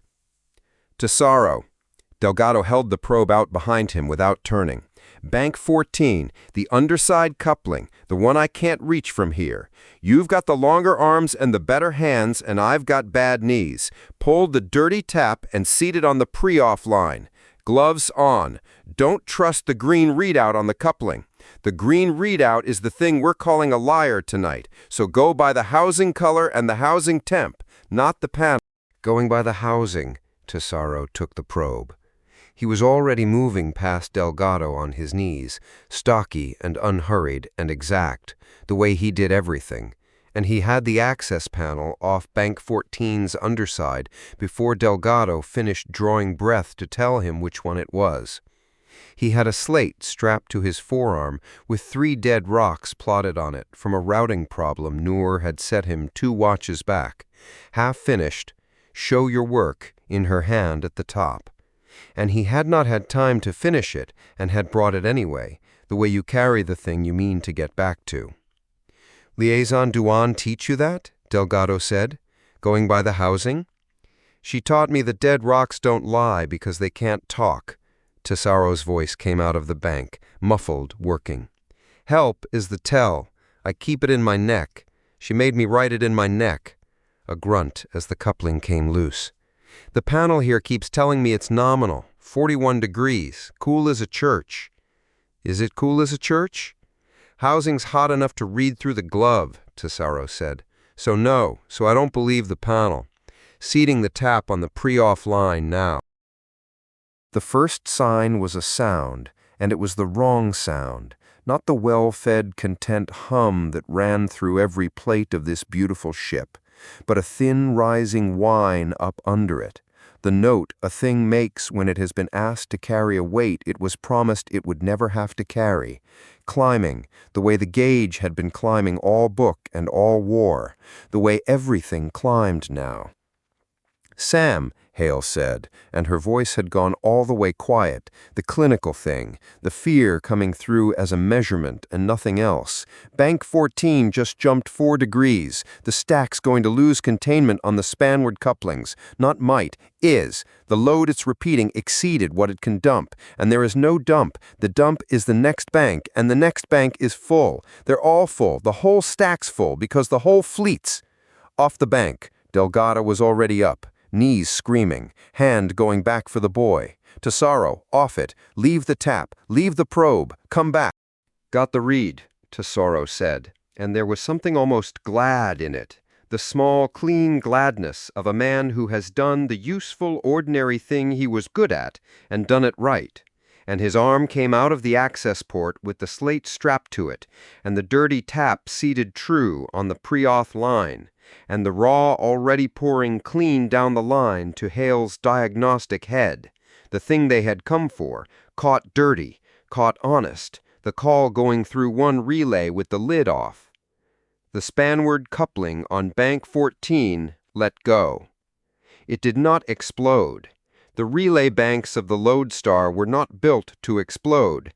They were built to fail gracefully, to shed load and seal segments and protect the chain, and that was what Bank 14 did. It shed its load sideways into the gallery as a hard white arc and a wall of overpressure and the structural collapse of 2 meters of repeater stack folding down out of the spine. And the graceful part was that it sealed the segment behind it in the same half instant, dropping a blast frame across the gallery's aft third with the dumb obedience of a thing doing exactly what it was built to do. Delgado was thrown into the diagnostic head. The deck came up and hit his shoulder and the side of his skull, the cold of it, and then the heat of the arc flash washing over the back of his neck like a hand laid flat and hard. And the sound was enormous, and then gone, swallowed by the blast frame slamming home. And there was Hale, a body's length away, with blood coming bright from her hairline and her slate still in her 2 hands. And there was the gallery filled with the white afterimage and the stink of scorched dielectric and burnt insulation, and something underneath it that Delgado's body knew before his mind would take it. His left arm would not move right. The blast frame had come down across the gallery, and the gallery was a third smaller than it had been a breath ago. And somewhere on the far side of 2 meters of folded repeater stack, the live segment was still live, still green, still copying the call out to the fleet, faithful, content, while the bank that had carried it too hard burned itself dark in front of him. "Hale!" His voice came out wrong, high, the talkative thing trying to start and going nowhere. "Naomi, Hale, look at me. Where's the arm? His arm. No, the boy. Tesoro. Where's—" Tesoro was under the stack. Delgado got to him on his hands and the one good arm, dragging the dead left one, the cold deck wet under his palms with something he did not look at, and Tesoro was under the folded edge of Bank 14, where the coupling had let go, where the stack had come down on him, with the reed still in his hand, and the blunt fact of it was a single fact, and it arrived all at once and complete, the way action arrives before comprehension. The stack had come down across him, and there was no part of getting it off him that was a rescue. The slate was still strapped to his forearm. 3 dead rocks plotted, and a 4th unfinished. Show your work. The arm lay outflung clear of the wreck with the dirty tap's lead still trailing from his glove, the raw still running down it, the chain still drinking the reed he had pulled, and the boy under the stack was not breathing and was not going to, and the housing temperature on Bank 14 had been hot enough to read through a glove, and Tesoro had not believed the panel, and the panel had not been what killed him. "Sam!" Hale was there, on her knees beside him, blood sheeting down one side of her face, her hands already at the boy's throat, at the place a hand goes. 2 fingers, the place she would go before any other place because measurement was the only thing she had ever owned, and her fingers found the spot and stayed, and stayed, and then came off it, because there was no measurement to take, because the data was the kind that did not require a second read. She did not say anything. She wiped her 2 fingers on her own bloody coverall, an animal tidiness, and her hand shook once and stopped. He had it, Delgado said. He had the read. He got the read and he was clear. He was a half-second. Sam. Hale's voice. Quiet. Clinical. Not comfort.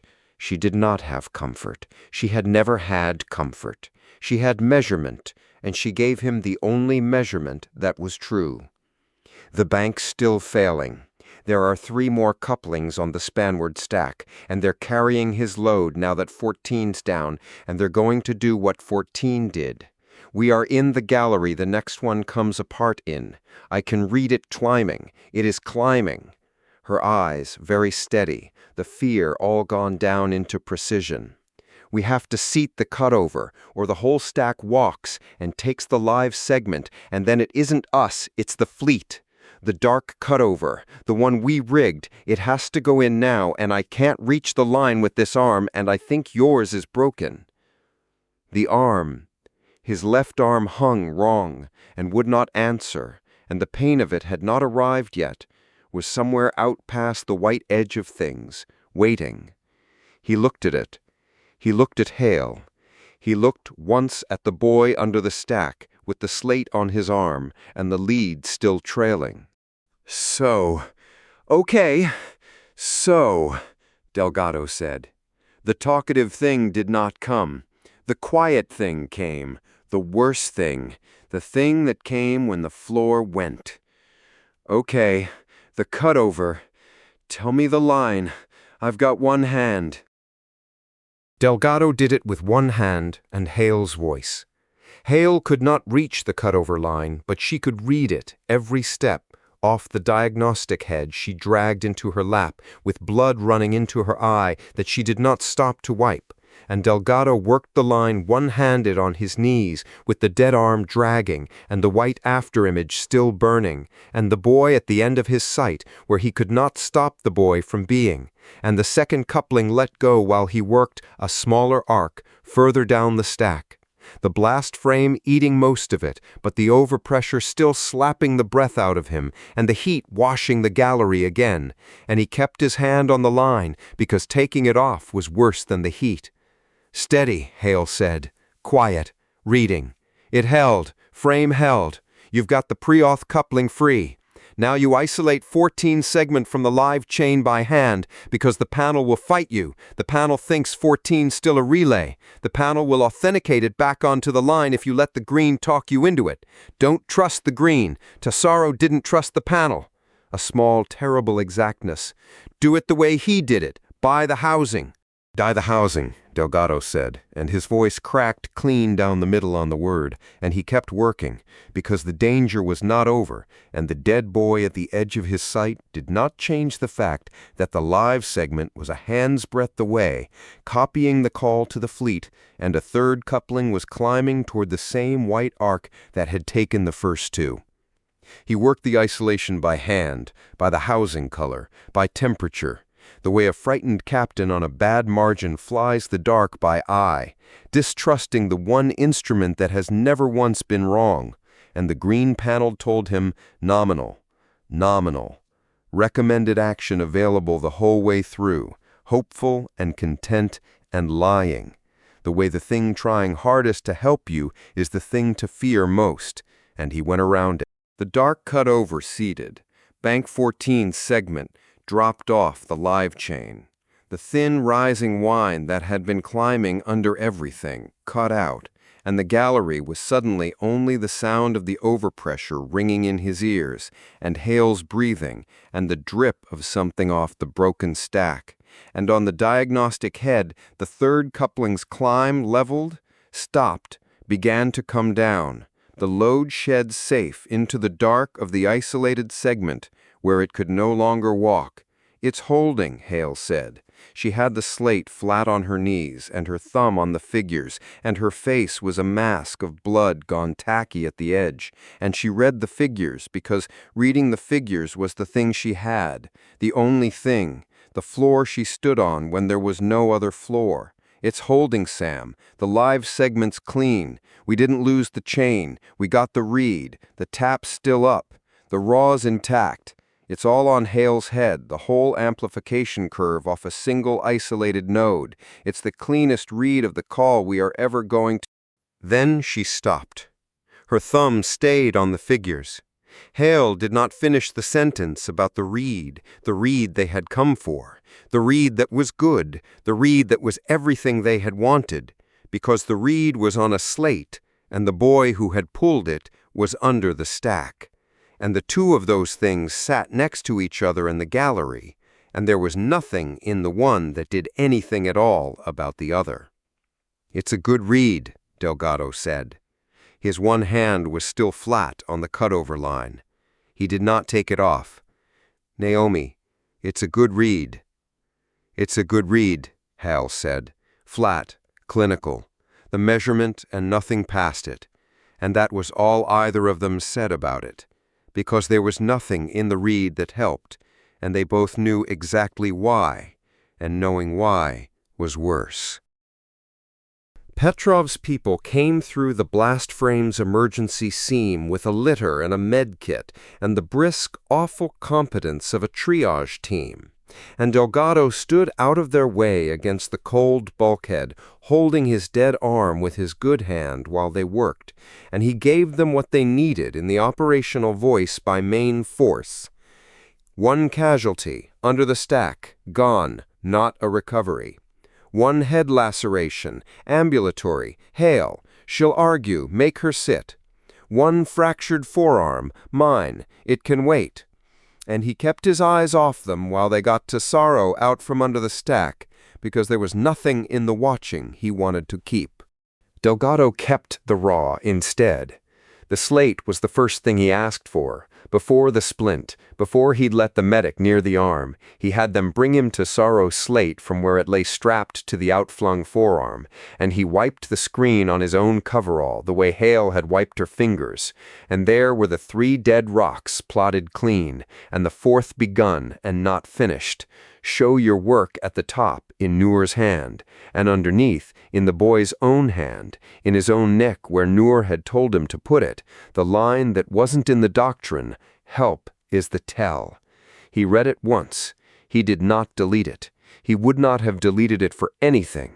He put the slate inside his good arm against his ribs and held it there while the medic finally got at the fracture, and the pain that had been waiting out past the white edge arrived all at once, and he made no sound at all. Up the loop, off in the part of the ship that did not know yet, the war went on going past the way it always went, a river not stopping for what it carried. A block cutter, coreward, calling a node quiet. A name lost off a hull 3 relays away, logged level by someone who'd never met him. The fleet bleeding in a dozen places, and now in one more, in a cold gallery in the spine of a beautiful ship, a hole the exact size of one stocky junior officer who had gone by the housing and not the panel and pulled a clean read off a dying bank and not come clear. It came to Noor off the loop, in her corner of the routing pit, the way everything came to her off the loop, like weather through a wall. Noor had a hauler well into a dogleg she'd hand-drawn, and the green chain was telling her politely she'd done it wrong, and the casualty roll came down the loop in the level voice of a watch officer reading names he'd been handed. Spinal relay gallery, containment event, 1 lost. And then the name, the boy's name, the quiet, stocky boy off Delgado's section she'd flagged her first watch, the one she'd set the dead rocks for, the one who'd walked straight to the hard question and written "Help is the tell" in his own neck, because she'd told him that was where the true things lived. Noor did not stop routing. Her hand stayed on the dogleg. The hauler still needed the long way round, and the 11 souls aboard it would not care that a junior officer, 4 relays up, had pulled a clean reed and not come clear. And the only honest answer she had ever had to the river was to get one haul through and then another. Nor set the stylus down. That was all. She set the stylus down and put 2 fingers on the cold, dead mark of the rock she'd routed the hauler past, the rock that couldn't lie because it couldn't talk, and held them there until the cold of the deck came up through the contact and steadied her, and she did not make a sound, and she did not make a speech, and there was no one in the corner to make one to. Help is the tell. She'd given him the true thing. She'd put it in his neck. It was the realest thing she knew, and it was the thing that kept people alive, and she had handed it to him whole, the way she'd handed Cross the doctrine. Better odds, not a floor, there is no floor. And the boy had taken it into his neck and gone by the housing and not the panel, done everything right, every single thing right, distrusted the green the way she'd taught him. And a coupling with no warning in it had let go anyway. Right hadn't been a floor. It had never been a floor. She'd told the captain that to his face, and she had not, until this exact moment in this exact corner with the stylus down, understood that she had been telling it to herself. The doctrine worked. The boy was dead. The 2 of them sat next to each other on the cold deck, and there was nothing in the working of the doctrine that did anything at all about the boy. And Noor Dewan had known that her whole life and had it land on her fresh anyway, flat and small and from a long way down. Noor picked the stylus back up. Down the loop, a tired voice routed a hauler the long way round a road that read clean, and another voice copied it, the long way aye. The road went on going green for anybody who'd ask. Noor didn't ask. She found the next dead rock and got back to the work, with 1 fewer hand on the loop than there'd been a watch ago, and the gauge up the chain answered nominal, faithfully, true, signed, clean, the way it answered everything, near the top of itself now, climbing, carrying the call out across the long dark to every hall and every colony and every life strung out on the one thing they'd built to hold their far hands together. Chapter 22. His Own Call Louder. The long wake gave Mercer the dark off her bow exactly as it was, and the dark off her bow was no longer empty. Mercer stood at the rail with one hand flat on the cap and the cold metal holding its temperature under his palm, and he made the count first, because the count was the thing that let him look at the rest. 6 at stations, Brandt at helm, Marsh at signals, with her hands gone slow over the board, Ensign at tactical, square-shouldered, reading the thing forming spanward of the doorstep the way she read everything now, as a thing that meant him harm. 2 ratings he had the names of. The broad, quiet kid up from the old engine gang at the back, very still. 6. Here is who I have. Here is what I can lose. Then he let himself look at the Ilvain. The Ilvain had come up onto the line a watch ago and held there, hull down against the thin stars, and around her the Ascendant had drawn themselves into the slow, fluent geometry Mercer had learned to read in the far pocket and had hoped never to read again. He knew that geometry in his hands. He had stood 3 meters from the man who made it once, in a place where the stars had gone out one at a time and stayed out, and he had come home from that knowing 2 things about Merrick Tan that no brief carried: how his people moved and what his voice did not contain. His people moved like a fleet that had never lost a thing it set out to take. That was the whole of it, and the brief could not hold the whole of it, and Mercer had given up trying to make a board say it. You could put the Ylvane's position on a board. You could not put down the way the hulls around her came forward at a walk, organized, claiming, every element where it was expected to be, a force arriving where it would arrive. The doorstep had been a beach. The ascendant stood the whole coast of it now, and the Ylvane sat at the center of the standing, the way a man sits at the head of a table he has never once been asked to leave. "Aldridge," Mercer said, "read me their formation." "Holding, Captain." A pause that was Aldridge choosing the true word over the easy one. "Holding the way they've held all watch. Spread wide, every element committed, nobody hanging back." She squared a stylus against the edge of her board. "It's a posture I've only seen them take when they mean to come through and don't expect to be stopped. They took it early this watch, and they haven't dropped it." She kept her eyes on the dark. "It's a confident shape, Captain. I don't like reading it that calm." "Keep reading it," Mercer said. "Tell me the second it changes." Mercer did not say what he was waiting for it to do, because he did not have the word for the thing he was watching for, only the shape of an absence, the place in Ton's geometry where a doubt would show if a doubt ever lived in it, and the certainty, 3 meters off in the dead pocket, that no doubt ever had. The change, when it came, did not come the way a change in a battle comes. Marsh caught it first, off the loop, off the wide passive reed the long wake threw across the seam better than any hull Mercer had ever flown. "Captain." The level under the cost, the flat voice and the slowed hands, and the hands had stopped now, which on Marsh was the worst thing they did. Their forward elements, the 2 that have been leaning anti-spinward all watch, pressing the seam where the lattice is thinnest. She brought it up on his board. "They've stopped pressing." "Pulled back?" "No, sir. That's the thing. Not a withdrawal. I'd read a withdrawal. They've just stopped committing. They came forward to the line they've held all watch, and then they didn't take the next step. And there was a next step. The geometry had it teed, and they didn't take it. Her hands hovered, not landing.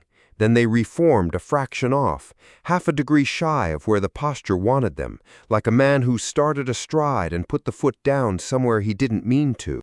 Mercer crossed to her station and put his hand flat on the back of her chair, and the long wake gave him the even readiness she always gave him, the held breath that never needed letting out. And he was glad of it, and hated being glad of it, both at once, the way he had been since the dead ark. He read the formation over Marsh's shoulder, and he read it the way he had not been able to teach the brief to read. Not as positions, as a man. The ascendant did not have hesitation in them. Mercer had stood close enough to the source of their order to know it was poured down from one place and one will, clean, the way you pour from a vessel that has no seam. A fleet like that did not flinch on its own. It flinched if the will at the top of it flinched. And the will at the top of it had, this watch, by every line Marsh's board could draw, started astride and not finished it. "That's not the fleet," Mercer said. "Fleets don't do that. That's him." "Captain?" "Their order comes down from one place. I've stood near the place." He kept his voice spare, level, the thing a frightened person could hold, though there was no frightened person on the bridge, only the Count and the dark and the thing in the dark beginning to do something it had never done in the far pocket. When the whole front hitches at once like that, half a degree, all of it, in the same breath, it's not the hulls. The hulls are doing what they're told. It's the telling that hitched. Mercer stood at the rail of the best ship anyone had ever flown, and read, off a formation half a degree shy of its own intent, the first seam he had ever seen in Marek Tan. What widened behind the ill vein widened the way the tide goes out, too slow to catch in the act, and then bear. Hale's instruments were better than they had ever been, which was the thing that had made every piece of news worse all war. And the long wake threw the reed up to Mercer's board without being asked, because the ship anticipated everything. The span, the rupture the lattice had been built to hold shut, the thing the Endurance was dying by inches to keep narrow, was no longer holding at the projection. It was opening. Not fast, not in a way the eye would catch off the bow, but the reed laid it down in a column the way Delgado laid things down, before and against now. And the now was wider than the before, and the column had a slope to it that did not flatten anywhere Mercer's eye could find the top of. Marsh, get me the science deck's read on the span. Don't ask Delgado for words, just the number and the slope. A long quiet while the loop carried it. The lodestar 4 jumps off, and the lag in everything. Then Marsh. Science deck confirms, Captain, it's widening. Their read matches ours. A breath. They say the slope changed earlier this watch. Stepped. They've put a timestamp on it. Mercer pulled the timestamp onto his board and set it against the mark Marsh had logged when the Islevane's front hitched. The two stood in the same stretch of the watch, near enough that no one keeping an honest log would call them strangers. Mercer set that down beside the other thing, and looked at the two of them together the way he had learned to look at things he could not yet hold. Mercer knew what Ton was doing out here. The loop had carried that much, and Inath's people had carried the shape of it, and he had stood in the far pocket and seen the cost with his own eyes. Ton's sky was spent, a whole segment of the dark gone guttered and cold, his people on it the way a colony hangs on a dying chain, and Ton had crossed an unspeakable distance to do a terrible, simple thing, to take a live sky and pour its light into his dead one, to repower the ascendant segment, to save the best of what was left. A war leader doing a monstrous thing for a reason a man could stand 3 meters from and understand, which was the part that had never let Mercer sleep right since. Not that Ton was a monster, but that he was not one, and was doing this anyway, and had no seam in him anywhere where the difference might have lived. That had been the shape of it, a limited thing, a terrible, bounded, comprehensible thing. Open the span enough to drain a sky, and close the door, and go home to a lit one. The span on his board was past the size of that thing. It was wider than draining a sky needed. The slope did not flatten where a man pouring one vessel into another would have stopped pouring.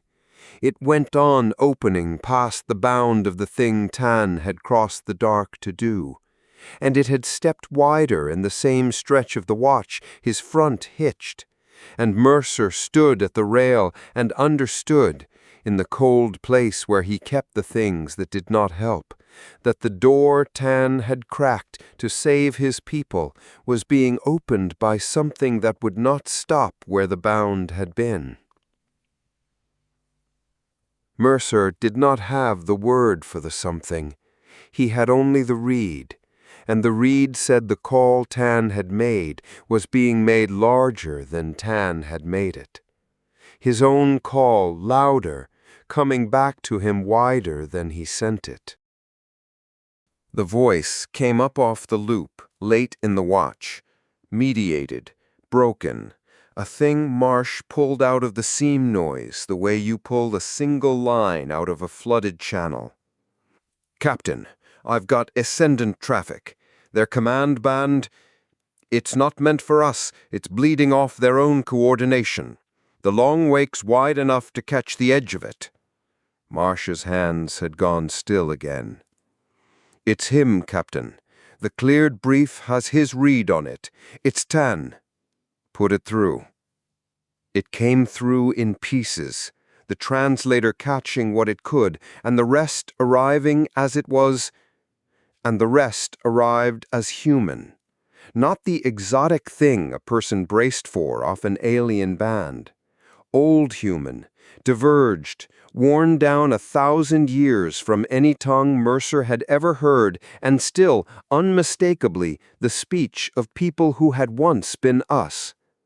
The translator gave him a sentence and a half. The seam noise ate the rest. What it gave him was this: "Hold the bound. I said the bound. We opened to the bound and not past it. That was the—" Then noise. Then the voice again, fainter, the band fraying. "Answers wider than I called. Why does it answer wider than I—" And then nothing. The channel gone, the seam closing over it. Mercer stood very still. Mercer had heard Tan's voice exactly once before, 3 meters off, in the dead pocket, and he had carried home from it the one thing no brief held, that it had contained no doubt anywhere, no seam in it where a difference could live. A voice poured from a vessel with no flaw in the glaze, smooth all the way down, certain in a way that had frightened Mercer worse than the guttered stars had. Because a man could fight a fleet and could not fight a will that had never once in its life met its own edge. He had thought, coming home, that he understood the worst of what stood across the dark from them. A people led by a man with no edge to push against. This voice had a seam in it. It was small. The translator could not have caught it. The translator caught words. Mercer caught it the way you catch a hairline in a thing you have held whole, by the place where the smoothness broke. Why does it answer wider than I called? It was the sound of a man who had given an order all his life and had it obeyed to the inch, hearing the dark take his order and give back more than he asked for, hearing his own call come home louder, and not understanding, for the first time in a life with no seam in it, what was making it loud. "That's the seam," Mercer said, low, to no one, to the rail. "Captain?" Mercer had not meant to say it aloud.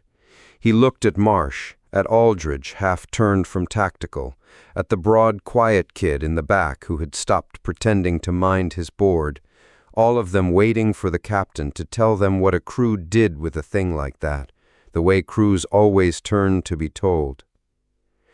"The man running that fleet," Mercer said, "just heard his own weapon get bigger than he made it, and he doesn't know why. He kept it spare. There was nothing in it to dress up. I stood near him once. He was a man with no doubt in him anywhere. I'd have told you that was the worst thing about him." He pressed his hand flat to the cold cap and did not move it. "It isn't. This is worse." Aldridge, who logged her own descent in her own pencil on her own card and missed nothing, said it the way she said the things she did not like reading. "Worse how, Captain? A frightened enemy's a worse shot. I'll take a frightened enemy." "He's not a frightened shot. He's not going to fly worse." Mercer turned from the dark to give it to her straight, because she'd earned the straight version, and he was done dressing things up at borrowed tables. He started a thing he could hold the size of, a terrible thing, but his size, drain a sky, save his people, shut the door. He could stand behind it. You can stand behind a thing your size. The Count ran under his words, and he gave it nothing to land on. Something's taken his thing, and it's making it bigger than him. The span's opened past where draining a sky needs it open. His own front flinched this watch, the same stretch the slope stepped, and just now I heard him ask the dark why it's answering wider than he called. He gave that a moment, because it would not get less true for being said fast. An enemy who's certain, you fight.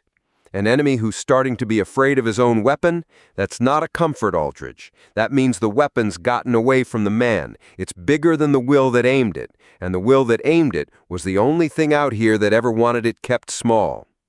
The bridge took it in silence. The human quiet, not the operational one. "Then who's making it big?" the broad, quiet kid said from the back and reddened at having said it and did not take it back.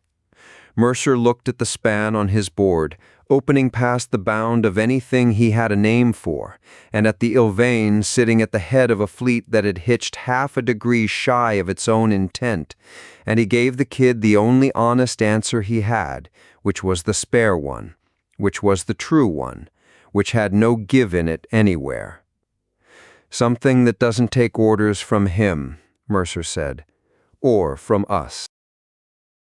The watch ran down, and Ton's front did not commit and did not withdraw, and the span went on opening at the slope that did not flatten. And Mercer stood the rail with his hand flat on the cold cap and read the thing he had no word for go on making a certain man uncertain across the whole length of the line. The deck under his boots gave back nothing. No tick of a cooling frame, no low note off a proud panel, only the even, faultless quiet of a ship that had never once asked him for anything. He found, tonight, that he wanted the old ship's complaints back, wanted a hull that hurt somewhere, so he had somewhere to put his hands. There was nowhere to put them. He pressed the heel of one against the rail until the metal stopped being cold and started being the temperature of him, and made the count again under his breath, 6 and the dark, and gave it nothing to land on. The memory came up unbidden and against his will, the far pocket, standing 3 meters off in the cold of a sky gone out, and the thing he had told himself coming home, that whatever else was true, the man across from him knew exactly what he was, exactly what he wanted, exactly how far he would go. That there was a bottom to Ton, and the bottom was enough for my people and not 1 inch past it, and a man could fight a thing with a bottom. Tonight, Mercer was no longer a man who thought there was a bottom. What he understood now, watching a fleet flinch shy of its own stride and hearing its maker ask the dark why it answered too loud, was not the thing across the line had stopped having a bottom, that Tan had reached for a bounded horror to save the best of what was left, and the dark had taken the bound off it while his back was turned, and that the man who started it could feel, now, the size of what he had started, and could not stop it, and did not know what was making it grow. The certainty was gone out of him, and the certainty going out of him was not the line crocking in his favor. It was the line learning that the thing it stood against was no longer the size of a man at all, was the size of whatever had taken a man's limited, comprehensible, terrible call and was answering it wider and wider, past every bound the man had set, out into a dark that did not stop where he meant it to. "Marsh," Mercer said. "Log it. Their formation, the hitch, the timestamp on the slope, the fragment off their command band, whole, the way it came, the noise and all. I want the record to hold what happened tonight, even if nobody up the chain knows yet what to do with it." He kept his hand flat on the cold cap of the rail. "Especially then." "Logging it, Captain." Marsh's hands moved at last, slow, doing the one true small thing left to do, putting it down so it would stay put. The board took it without comment, the way the long wake took everything, clean, sufficient, untroubled by the weight of what it was being asked to keep. Mercer held the line. The long wake gave nothing out and missed nothing. Perfect, the way she was perfect at everything. And out off her bow the Ilvain sat hull down at the head of her standing fleet, and behind the Ilvain the span went on, widening past the size of the call any man out here had sent, while the man who had sent it asked the dark, in a voice that finally had a seam in it, why it answered him louder than he had ever called. Chapter 23. The Vragny. The gap was the kind of thing the war made and the network couldn't fill. It sat on the board as a wedge of empty dark between the anti-spinward arc and the long null anchor line, a seam too wide for one hull and too narrow to give up, the spanward door into the whole coalition's flank if the heavy element found it before the line did. The old answer was on Cross's tongue before he'd finished reading it.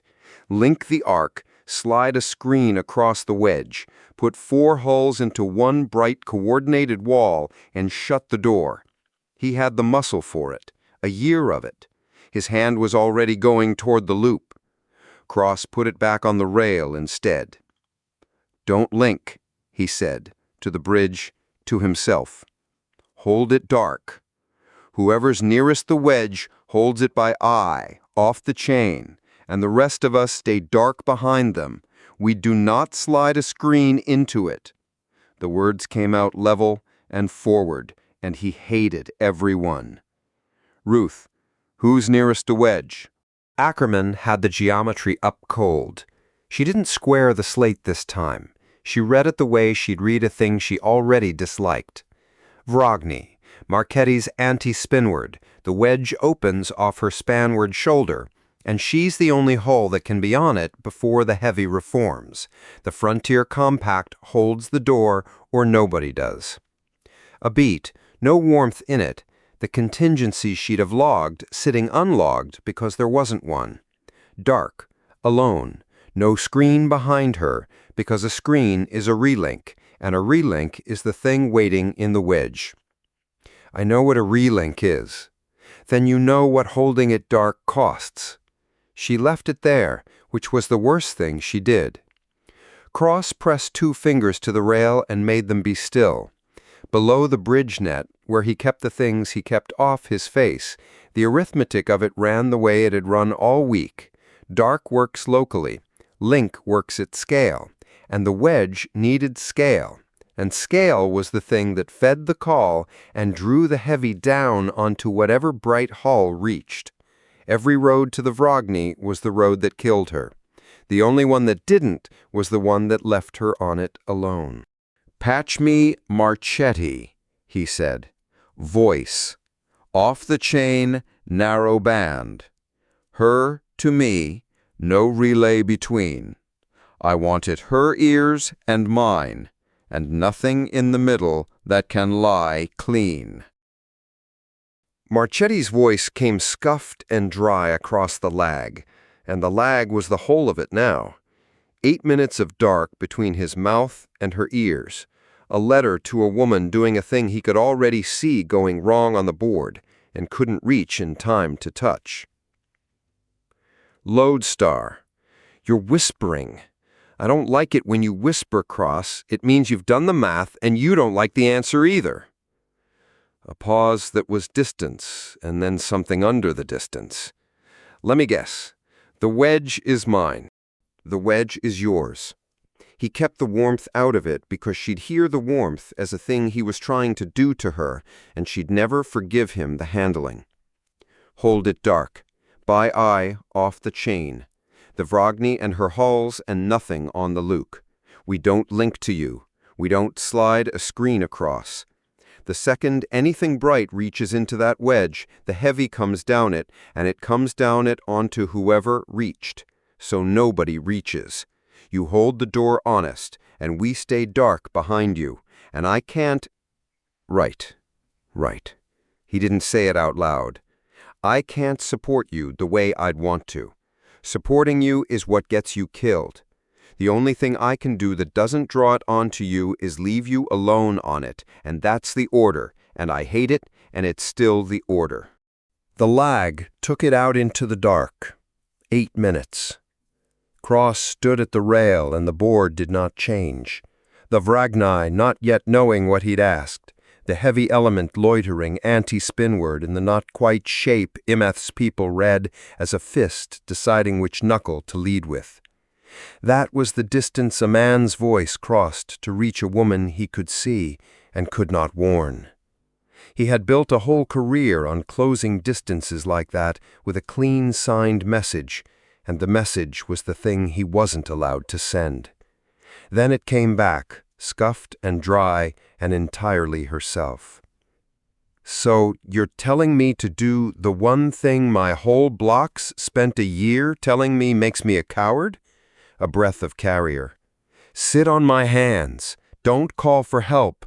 Don't reach for the big friendly fleet with all the bright lights. Fly the wedge like a frontier pilot with a dead transponder and a warrant out. Which, fun fact, Cross, is most of how I learned to fly. We've been going dark out here since before your network had a name.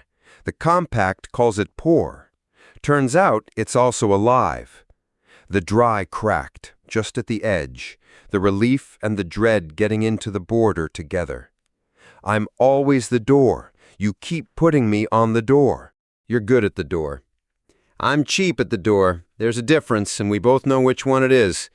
But there was no heat in it. The heat burned off into the work, and her voice had already half-turned to her own bridge, to her own crew, the way a captain's does when she stopped arguing and started flying. "Tell Mercer I held the anti-spinward all the way to the end of the alphabet. Vragny's going dark. Don't call me. I mean it. Don't link, don't reach, don't slide me one bright thing, because I'll see it on my panel screaming at me to grab it, and I'm exactly the kind of idiot who grabs it. Keep your hands off me, Cross. That's how you help. Frontier out." The channel went to carrier, and then the carrier went too, the Vragny dropping off the loop one green light at a time, until she was a hull he could see on the optical, and not a name on the chain. There, and silent, and his only by eye now, the way the dead rocks were his, the way the tide was Cole's. "She's dark," Ackerman said. "Vragny's off the chain. The wedge is hers, and we can't see into it past the optical." She didn't square the slate. "We're blind to her now, Captain. That's the trade. We can't be coordinated with what we can't link to. She's safe for dark, and we're deaf to her dark, both at once, and there's no version where she's both safe and reachable." "I know." He left his fingers on the rail. "Keep the optical on her. I want eyes I trust, even if I've got no comm I do." Before it took her, and he'd think about this after, in the gap where the rest of it lived, that the small good thing came right up against the bad one, and the war didn't even slow down between them. Before it took her, the bridge had a stretch of being a place where people were good at their jobs. The heavy element shifted, and the seam between the lodestar's dark arc and the spanward dead rock tightened, and a light element came feeling down it the way they always came, fast and low and reading a chain that wasn't lit. Vinter held them off the rock by eye, no double, the wonder gone quiet but the hands sure. And on the helm ox loop, the one channel Cross had kept lit because flying was the one thing they hadn't found a way to make lie yet. Salazar's voice came up easy, from a deck that wasn't moving, talking a pilot through a thing he couldn't fly himself. "Cordero, Javi, you see the light element coming down your low side? Don't chase it." Slangy, present tense, a man flying a chair he couldn't sit in. "It wants you to roll toward it so it can put the rock at your back where you can't read. Don't give it the roll. Hold your line, let it commit, and when it commits, it's got to cross your bow to make anything of it. You take it on the cross. You don't go to it. You make it come to you, and you take it on the cross. Same as the wedge drill. You flew the wedge drill clean." "Holding the line, Lieutenant." "Young, steady, a pilot doing a job. No shake in it. No marked for anything weight. Just a man who'd been taught well and was glad of the voice in his ear." It's committing. It crossed. I have it on the cross. You have it on the cross, Salazar said. There you go. That's flying. Don't tell Vinter, it'll go to his head. He thinks he's the only one Heard that, Lieutenant, Vinter said, low from the Lodestar's helm, and there was the ghost of the wonder back in it for half a beat, the boy almost smiling at his console. You were meant to hear it, Salazar said, easy, and the light element came apart on Cordero's cross, clean, off the chain, a small good thing flown true in the dark. And Cross let himself have the half-second of it. Javi Cordero, somebody's good pilot, taking it on the cross the way he'd been taught, and then put the half-second down, because anti-spinward, on the optical, where the Vragny held a wedge, dark and alone, the fist had finished deciding which knuckle. It came at her the way the network couldn't have warned her even if she'd been on it, because the network would have told her the truth about a wedge that wasn't where the truth said anymore. And it came fast. Cross had the optical and nothing else. No telemetry, no link, no read off her hull, just stale light crossing the dark to him, a picture of a thing already over by the time it reached his eyes. The heavy element folded out of its loiter and came down the anti-spinward shoulder, not at the Vragny, at the wedge, at the empty dark she was standing in the mouth of, the way Imith's people had drawn it at the relay all those watches ago. It didn't hit the rock, it hit the space, and the Vragny was the thing in the space. Marchetti's engaging, Ackerman said, flat, reading it off the optical with him because that was all either of them had. 3 hulls dark against the heavy core. She's putting the Vragny across the mouth of the wedge. She's the cork. The tinder and the 3rd hull are working the flanks dark, by eye, no chain between them. And she's the cork in the middle, taking the weight so they can... Don't narrate it. It came out harder than he meant. Just keep the optical on her. His hand was on the loop. He had it on the loop. 2 fingers on the key, and the order half built behind his teeth. Link the arc, slide a screen, reach for her, cover the cork. The bright version standing up one last time the way it always stood up. We reach for our own. We don't leave a friend dark and alone with a fist on her. And the cold arithmetic stood up under it and put its hand flat on the bright version's chest and held it down. Reach for her, and you light her up on the chain. And the call rides the reach, and the heavy comes down the bright road you just built her, faster than the lag, and you don't save her, you draw a second fist. The only thing his hand on that loop could do was kill her quicker, and feed the thing while it did. Cross took his fingers off the key. We don't reach, he said, to Ackerman, to the bridge, to the part of himself with its hand still half up. We hold dark. We do not light her up to save her. Lighting her up is what... Right. We hold. Holding dark, Ackerman said. There was nothing in it. There was nothing she could put in it. On the optical, 8 minutes old, the Vragny held the mouth of the wedge, and her 2 dark hulls worked the flanks. And for a stretch, he'd swear to an after, he'd keep it the way Delgado kept the raw. For a stretch, she held. The cork held. The heavy core ground against a frontier cutter flying entirely by eye, off every chain, reading a fist by the standing of the light the way the Nall read it, and the way the anchorage read it, and the way a beaten raider with a warrant out read it, the poor honest way, the alive way, and it held.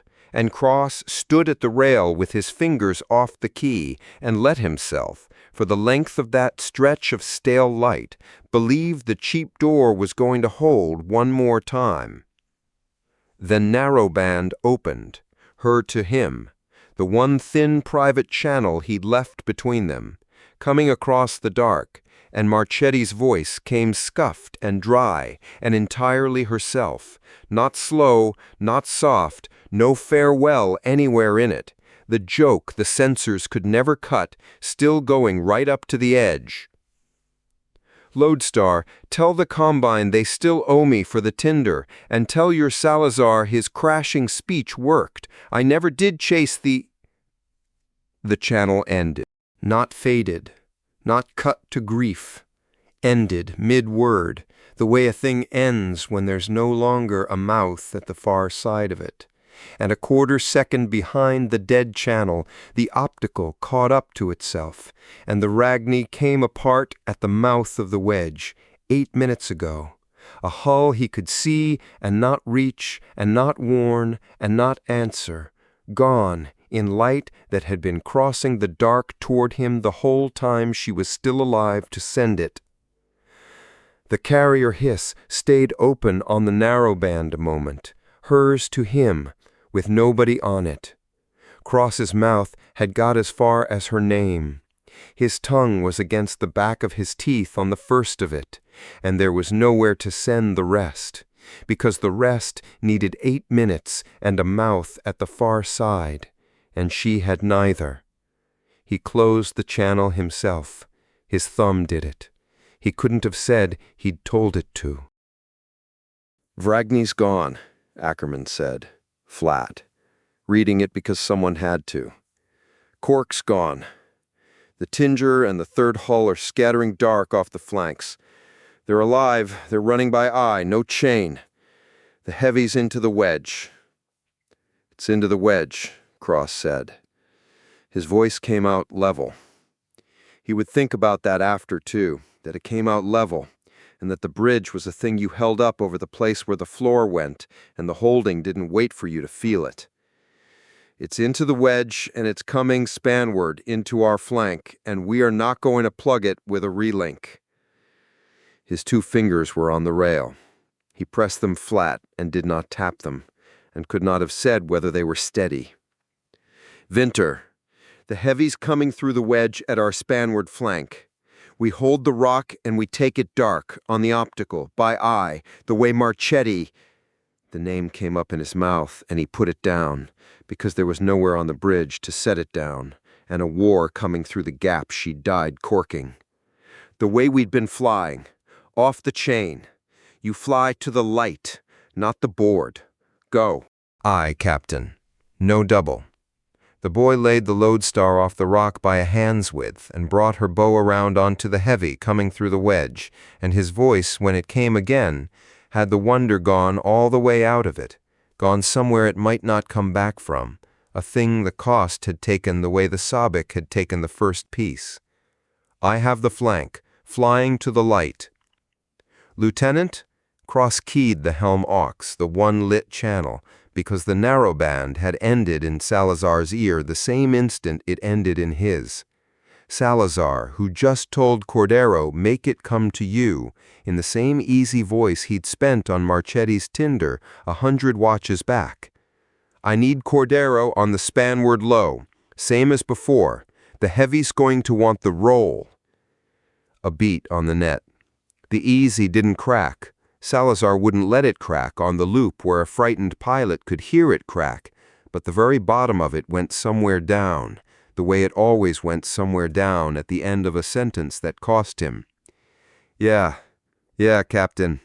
Cordero, Javi, low side again, you hear me? Don't chase. Make it come to you. A breath. You're doing fine, kid, just like the wedge drill. Hold your line. And Cross stood at the rail with the heavy element coming through the gap where a friend had been, with Cordero flying clean off Salazar's easy voice on the low side, with Vinter holding the flank dark and the wonder gone out of him, and he carried it, the dead channel, the joke that ended mid-word, the cheap door he'd put her on because every other door was worse. He carried it up into the next thing without setting it down, because there was a heavy element in the flank and no breath in the war to set anything down. The bind hadn't loosened. It had taken her and pulled tighter. The same dark that kept the Quillen's 11 people alive, that flew the Thorn families unseen, that held Aldermore's few thousand honest in their silence. The same dark had held the Vragny honest and locally alive right up until the Gap took her. Because dark couldn't be reached and couldn't be helped and couldn't hold the fleet's line at the scale the fist worked, and the only thing that could reach her was the thing that would have drawn the fist down the reach. Cross had been right not to light her up. He knew it the way he knew a count. It hadn't kept her alive. Being right hadn't kept anyone useful alive for a year, and going dark hadn't held the line. And the 2 doors were still the only 2 doors, and a captain he'd traded the dry word with since the Revis corridor was stale light now, coming apart at the mouth of a wedge, in a picture that would reach Mercer's optical and Cole's feed and the Combine's miserly board long after there was nothing left out there to answer for it. Captain, Vinter, low, the heavy, a hard weight on the bow now, the deck taking the first ring of it. She held the wedge the whole time. The tinger and the third hull got clear because she corked it. They're alive because she held. I know, Cross said. Cross left his fingers on the rail. The warmth was on a shelf he didn't reach for, the way it had been since the science deck went hot, and grief was the one place the charm failed completely, and he couldn't talk, and so he didn't. He just held the bridge over the gap the way you held the hull against a core that came at you straight, and the lodestar took the heavy on her dark flank, and Cordero held his low side off Salazar's goice, and the wedge stayed open where the cork had been, and there was a war coming through it that would not wait for him to grieve a friend, and he gave it the next order instead. Hold the flank, Cross said. We go again. Chapter 24. 2 Doors. The wedge stayed open behind them for the rest of the watch, and the heavy element came spanward through it the way water comes through a wall once the wall is gone. Not fast after the first ring, just steady, just on, a pressure that didn't stop being a pressure to give a man a place to set anything down. Cross held the flank dark and lost ground he couldn't get back, and losing it dark was the right way to lose it, and the right way bought nothing he could name. By the time the heavy core drew off anti-spinward to reform, it always drew off to reform. It had all the time there was. The lodestar had given up a third of the arc the Vragny had been corking, and the only thing he had to show for the giving was a hull still answering, and a boy at the helm flying to the light with the wonder gone out of him. Cross should have been glad of the lull. A year ago he'd have made it into one. Here's what I love about a lull, people. It's the part where we get to be smarter than they are. And the room would have come halfway up to meet him, because the trade had always been simple. He carried the floor, and they stood on it. The floor was the Vragny, 8 minutes stale, coming apart at the mouth of a gap. Cross set a hand on the rail and made it be still, and did not reach for the warm version, because the warm version had to be assembled out of a belief that there was a smarter move waiting, and he had stood all week in the place where Hale put the data down, and the data said there were 2 moves, and both of them were the road. "Captain," Ackerman, off his shoulder, the slate squared dead flat to the edge of her board, which she only did now when she had something on it she'd rather not hand him. "Mercer's relay. It's come up the chain, stale. 4 jumps, the lag's in it, but the long wake's red off the aisle vein." A pause that wasn't her hunting for the word. She had the word. She was deciding whether the word was the thing she should lead with. "You're going to want to see the formation, not the summary. The summary doesn't do it." "Put it on the main." It came up the way Mercer logged a thing before and against. Now the 2 reads laid side by side, so the change had to declare itself or stay honest. and the change declared itself. The ascendant front had broken its standing. Not the slow, fluent claiming geometry Mercer's relay had carried all the watches before. The fleet that had never lost a thing it set out to take. The hulls had turned. 2/3 of Tan's forward elements had come about off the line they'd held against the lattice and faced, cross-read it twice because the eye refused it the first time, faced inward, back along the widening span, back at the thing opening behind the Ovane. "They've turned on it," Cross said. "They've turned on it." Ackerman didn't square the slate again. There was nowhere left to put the edges. Read the Ovane's own movement, bottom of the column. Mercer flagged that line himself, in his own hand. He doesn't flag lines. Cross read it. The Ovane, the ship that moved with political grace, the ship at the head of the table no one had ever asked her to leave, had come off the head of her own fleet and put herself between the span and the rest of her hulls, not withdrawing, not committing forward, at the coalition, at the prize, standing across the rupture she'd crossed in unspeakable dark to crack with her own people massing at her back, all of them facing the wrong way for a conqueror. Mercer's flag at the bottom of the column was 3 words, and the timestamp. His call exceeded him. The bridge had gone the human quiet. Winter half turned from the helm and turned back, because there was nothing on the board for him to fly toward, and the board was the only place a man with a job could put his eyes. The deck under Cross's boots gave back the low, even pressure of the lodestar doing what she did, and somewhere aft a cooling frame ticked through its cycle, and Cross stood at the rail and made himself read the thing in front of him as what it was, and not what a man wanted it to be at the bottom of a bad week. A man wanted it to be relief. The enemy at war with itself was the oldest good news there was. "He's not turning to help us," Cross said, low, to the rail, to Ackerman, working it out in the open because there was no version of it he could afford to work out wrong.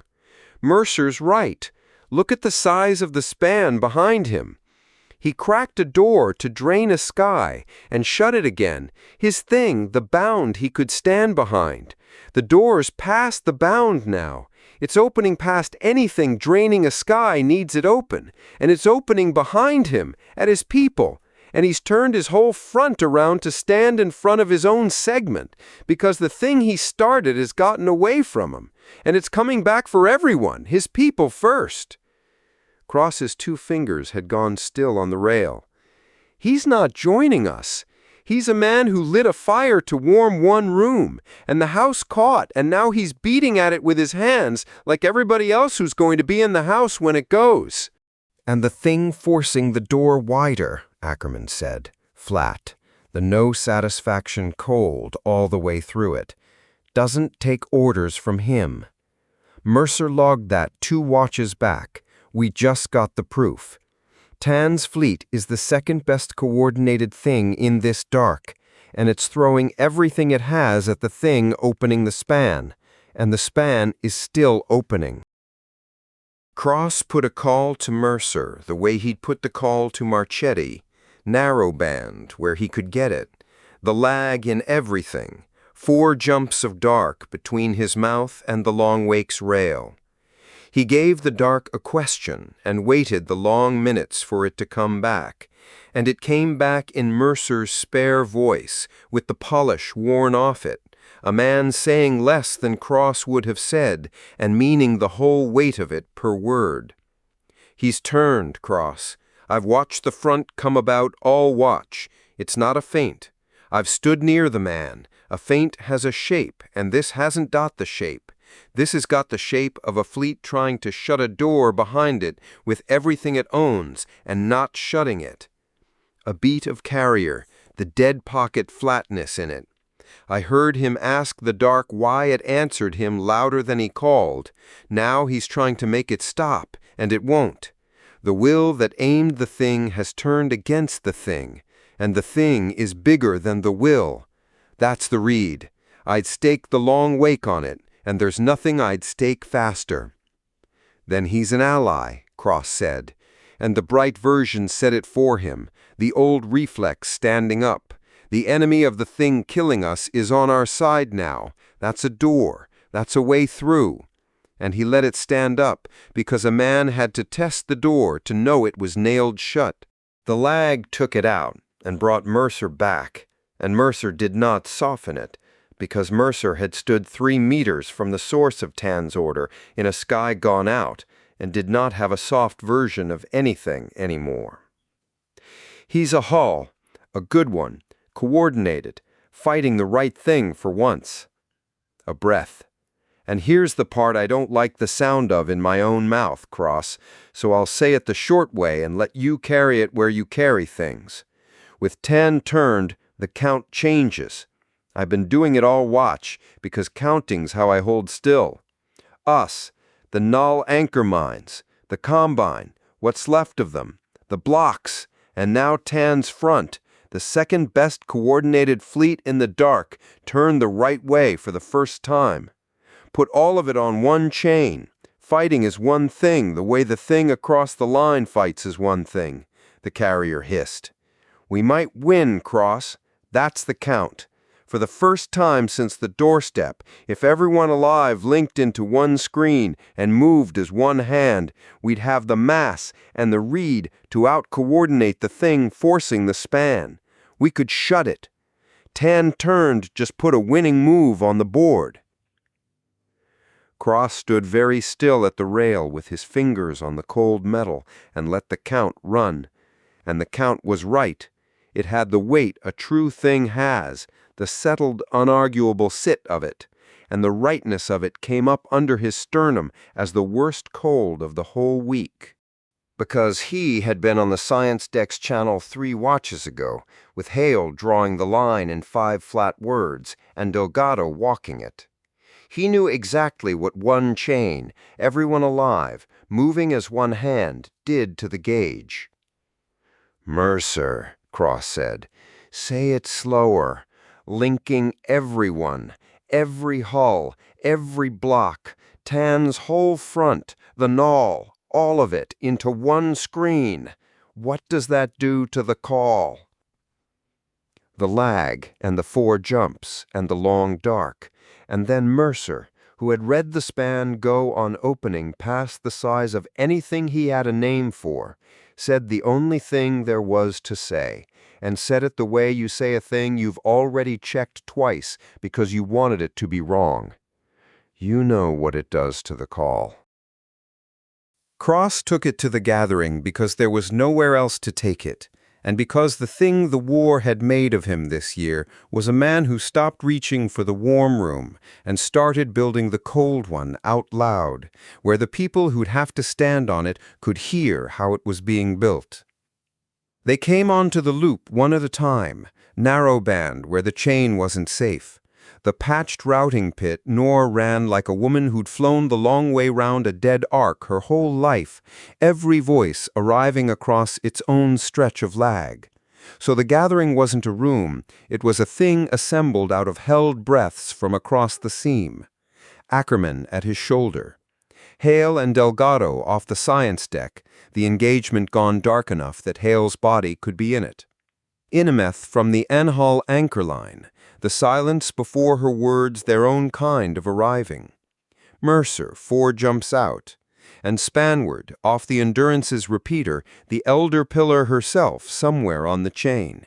Whitfield's name lit and quiet, commanding a fleet down a line she could no longer pretend had a fallback on it. Cross laid it out the way Ackerman would lay a count, because dressing it would have been a thing he was trying to do to them. Here's where we are.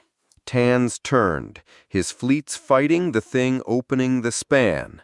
Mercer's reed, and I'd take Mercer's reed over my own eyes. That puts a new move on the board. He kept his hand flat on the rail and did not let it move. If we link, all of us, everyone alive in this dark, on one chain, one screen, moving as one hand, us, the blocks, the null, Tan's whole front. Mercer's count says we out-coordinate it. We get the mass, we shut the span, we win the war." He gave the loop a breath to hold it, because the winning move had to land before the rest of it did, and the bright version of him almost got out, almost said, "And that's the door, people, that's the way through," and didn't, because he'd stood on the science deck. "Say the rest of it, Captain." Ackerman, flat. She knew. She'd logged it. "Hale, say the rest of it. You drew the line 3 watches ago. Draw it again so everybody on this loop has it in the same words." Hale said it the way she said all of it. Clinical, fast where she was sure, and silent where she wasn't. The fear arriving as precision, and nothing past it. Every coordinated act feeds the forcing call. The network repeats the call faithfully, louder and wider the more we coordinate. We proved it. The gauge stepped half a point, the watch 5 hulls linked, and one seam. A beat. The not comfort, load-bearing, every word a measured thing. Everyone alive in this dark on one chain, moving as one hand, is not 5 hulls. It's the largest single act of coordination this network has ever carried. I can't give you the top of the curve. Medium pause. I've looked. The curve doesn't show me a top. That's the part that frightens me, and I'm telling you it frightens me as data, not as a feeling. What I can give you is the slope, and the slope says a relink at that scale doesn't step the gauge half a point. It takes it to the edge of whatever it's climbing toward. Hale stopped. I don't know how far past the edge a full relink puts us. I know I don't want to find out by doing it. That's not the clinician talking. That's the only honest thing the data leaves me holding. Nobody on the loop said anything for a stretch of carrier. Cross stood at the rail and let the silence do its work, because the silence said more than any of them could, and he wasn't going to talk over it to make himself feel like a captain. It was Imuth who broke it, after the beat of silence that was her first language, the Naru saw beat, a door shut on purpose, and then opened. "Captain, I will say the shape of it once, in your words, so that it is on the record in a tongue the whole loop holds. Her acquired English, precise, slightly formal, the precision, the warmth. 3 watches past, there were 2 doors. Go dark and lose the war to a thing we cannot coordinate against, 1 hull at a time. Or hold the chain, survive, and feed the call each time we do. Both doors were terrible. Tan's turning has not opened the 3rd door. A silence, downward, the gnawed distress that goes quiet where a human's goes loud. It has made the 2nd door a winning door. That is the change. Before, the chain let us live a little longer while the call grew. Now the chain lets us win. And winning is the act that finishes the thing the call is making. The door that kills us is now the door that wins. Kel, the Njol word, unglossed, the no she would not perform in English. I do not have a word in your language for a thing that is salvation and ruin in one act. In mine there is core, the weight owed. This is a core the size of every life out here, and it comes due whether we pay it or refuse it. To win is to pay it. To refuse is to be eaten. That's it, Ackerman said, and there was no satisfaction anywhere in it. Only the colder thing she got when the worst reading came in true, and she'd been the one bracing for it.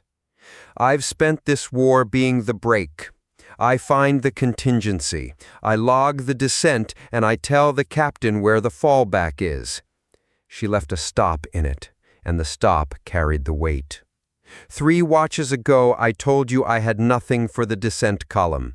I lied a little, Captain. I had one thing left. Don't link. Hold dark, hold honest, lose slow, but don't feed it. That was the brake. I could still pull it. The carrier hissed. Ton's turn just took the brake off the dash, because now the move I'd warn you against is the move that wins, and I can't tell a fleet bleeding out one hull at a time not to take the winning move, and I can't tell them to take it knowing what it finishes. There's no brake on this.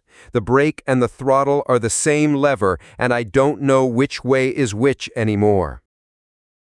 Cross had thought 3 watches back, with the Vragny still on the chain and Marchetti still answering dry across the lag, that he'd already lost the floor, that the science deck going hot had stripped the last of it, that there was no version of a clean way through left, and the only thing to do was carry the strung-out fleet down a war that fed on its own survival. Now he understood there'd been one left after all, and that he'd been standing on it without knowing it, the way you don't know a thing is holding you up until it isn't. The last clean version had been this: hold dark, lose slow, keep my hands clean, and if it ends with me not having lit the match. Marchetti dark in the wedge had been that version. He'd put her on the cheap door and held his hands off the loop, and she died, and he'd been right, and the rightness had cost him nothing he could clean off later.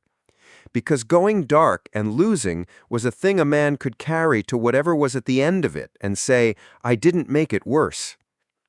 Tan turning had taken that.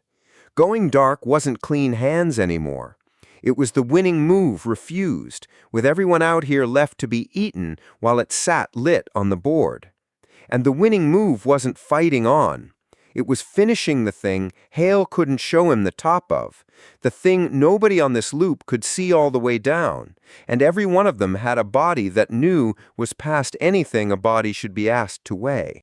There was no door left that didn't cost something a man couldn't carry, and the people who could see furthest into it had stopped speaking in numbers and started speaking with their faces. By old habit, he looked for the optimistic version, the one he'd have rehearsed alone before delivering the true one. He went hunting for it the way a hand reaches for a tool it still expects to find. It wasn't there. There was no arrangement of the words that came out brighter than the bind itself. He stood at the rail of a hull still answering, and ran the room one more time, looking for the seam where a better door might live, the way Mercer ran a formation looking for a doubt, and there was no seam. The room was closed. Every wall of it was a wall. Delgado, Cross said, you keep the raw. You said you'd keep the file clean for whoever had to choose. His voice came out level by main force, steady over the place the floor had finished going. I think I know now who that is. I don't get to hand this up the chain. There's no up. Whitfield's on this roop, and even she hasn't got a someone above her who can carry it. On the spanward repeater, the Admiral's lit name stayed silent and did not contradict him, which was the loudest thing it could have done. It's mine. The order is going to be mine. Link and win and finish, or hold dark and let it take us slow.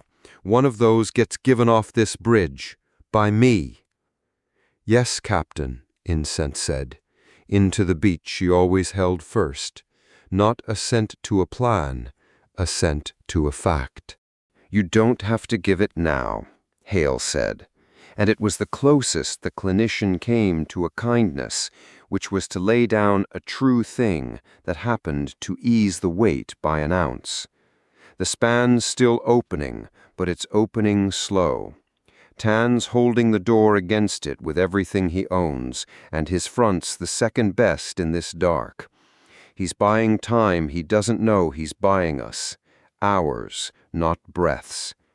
The choice is yours, and it's coming, but it isn't this minute. No, Cross said. "It isn't this minute."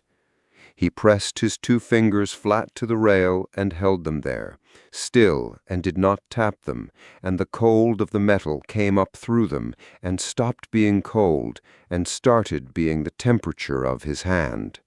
"But it's coming, and there's no version where it isn't, and I don't get the one I want, because the one I want doesn't exist, and I've been 3 watches finding that out the slow way." The loop held that.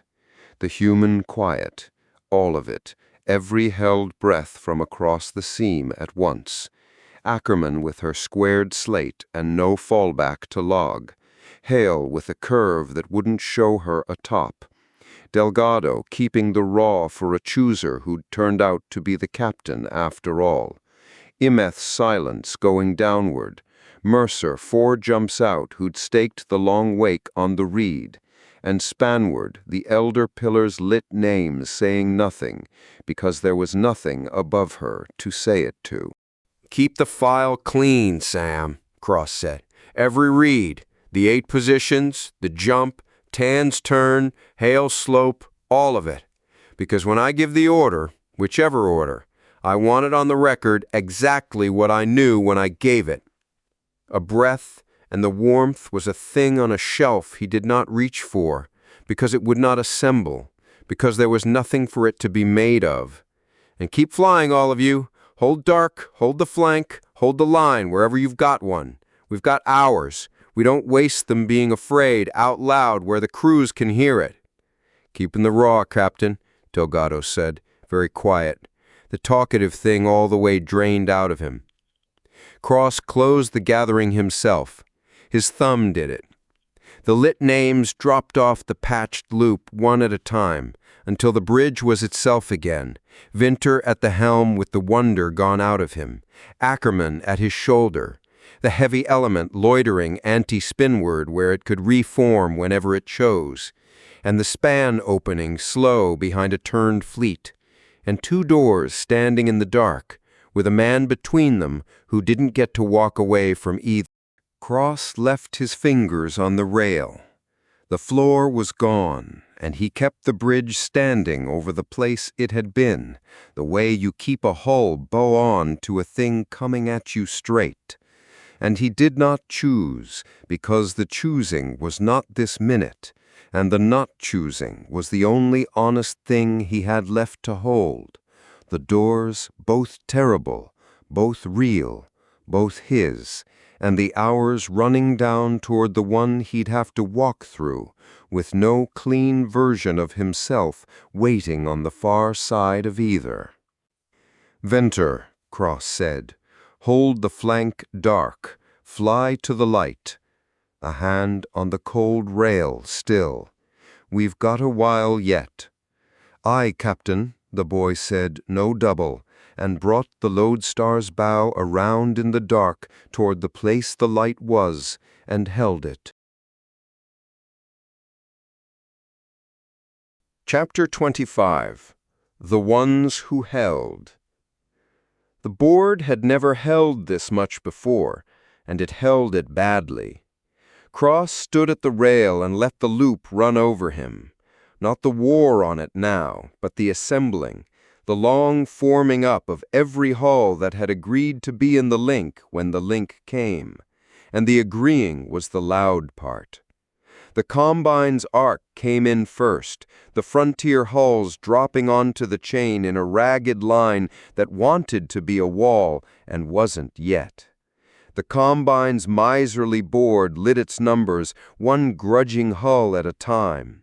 The Null anchor line came up the way the Null came up, quietly, all at once, already in place, as if they'd been there a watch and were only now letting the rest of them see it.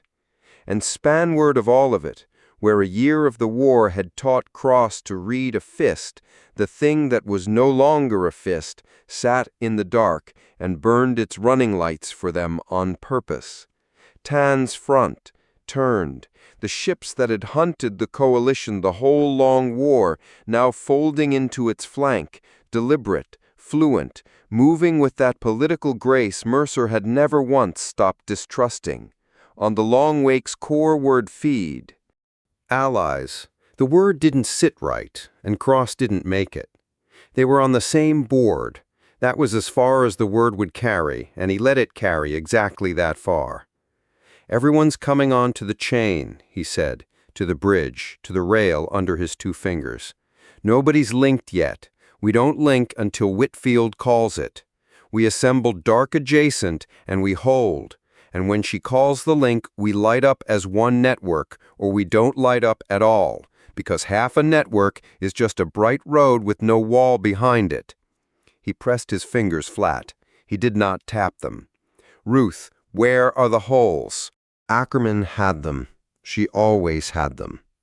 2, she said, clipped. No warmth wasted on the count. Anti-spinward, where the Vragny used to cork. The Frontier's compacts spread thin over the gap she left, and they're holding it by eye, off the chain, the way she talked them in the last hour she was alive. That one I'm not worried about. They've learned to be poor and live. The others spanward low. A beat. The contingency she'd have logged sat unlogged because there wasn't one. Spanward low is the seam Tan's front is supposed to close as it folds in. While it's folding, the seam's open. Light elements come up that low road and there's nothing on the chain to answer them because the chain's busy being assembled, and we can't put a heavy on it without lighting it up and feeding the call before Whitfield's even called the link. So, it's eyes, off the chain, same as the wedge. Same as the wedge. The wedge was Marchetti. They both knew it, and neither of them said it, and the not saying it had a shape on the bridge now, a place by the optical where a hull used to be that Cross's eyes still went to and found a Frontier cutter that wasn't the Vragny holding the line she'd died corking. Then we fly it, Cross said. Vinter takes the Lodestar's arc on the optical. And the spanward low seam. The next part was the part that cost, and he built the optimistic version of it behind his teeth, and then said the true one. The spanward low seam goes to Cordero, off the chain, by eye. He flew the wedge drill clean, and he flew the low side clean the night Marchetti went, and he's the hull that can be on it. Patch me the helm ox. I want Salazar's voice in his ear before I put him on that seam, because I'm not putting a pilot on a dark seam alone, and I'm not lighting up the chain to hold his hand. 3 decks down, Salazar was where he always was now, off a repeater, off a channel, off a body that wouldn't let him onto a bridge that moved. The helm ox came up in Cross's ear with the med bay behind it. The soft machine tick of the place Salazar lived, and under it the easy voice that the whole ship steered by, present tense, slangy, a man flying a chair he couldn't sit in. Cordero, Javi, you hearing the captain's plan, or you want it from me in pilot? I'll take it in pilot, Lieutenant. Young, steady, glad of the voice, the same as the night the Vragny went. A man taught well and grateful for the sound. No shake, no weight on it. A pilot getting a job. Pilot, Salazar said, you're going to sit on the spanward low seam while the big turned front folds in over it. It's dark work. No chain, no double, no bright thing reaching to you, because bright draws the heavy, and we are not doing that today. You hold the mouth of the seam the way Marchetti held the wedge. You don't reach into it, you make it come to you. Anything light comes up that low road, it's got to cross your bow to make anything of the seam. You take it on the cross. You do not go to it. Say it back. I make it come to me. I take it on the cross. I don't go to it. A breath. A young man laying the words down where he could find them again. Same as the wedge drill. Same as the wedge drill, and you flew the wedge drill clean. A small thing got into Salazar's voice then, easy still on the top of it, but something working under it, the thing that worked under it whenever the chair came up sideways like this. I'm right here, kid. I got the repeater. I got eyes on your low side off the optical. I'm in your ear the whole way. You're not alone out there. You hear me?" "I hear you, Lieutenant." "Then go fly the seam." Cross keyed it across to Vinter without making it a moment of anything. "Vinter, Cordero's spanward low, off the chain. You've got the arc. He's your peer out there, dark same as you. Eyes on his low side when you can spare them, but your arc comes first. He's flying off Salazar. You fly off the light." "Aye, Captain." No double. The boy laid the lodestar onto her arc, the wonder long gone quiet, the hands sure, and then the small thing the wonder still did, reaching for one beat more than the moment asked. "Tell Javi the wedge drill's the only one he's ever flown clean on the first pass. He'll want to hear it from me, not the lieutenant." "Tell him yourself when this is over," Cross said, and Vinter reddened at his own console and put his eyes back on the arc. And for one breath the bridge was a place where people who flew together were going to fly together again afterward. And Cross let himself have the breath and then put it down, because the spanward low seam had gone dark on the optical, and Cordero was in the mouth of it, alone, and the great turned front was folding in over the top of him like a tide coming in over a man standing in shallow water. It assembled all watch, and the assembling was the strange long piece of it, the loop thick with names checking in.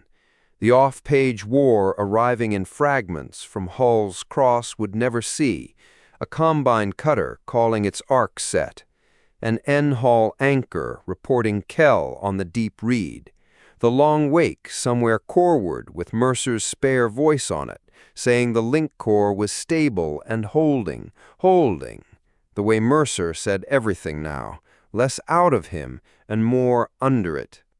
Whitfield came down the fleet channel twice, quieter the larger the thing got, converting the whole impossible coalition into tonnage and arc and movement.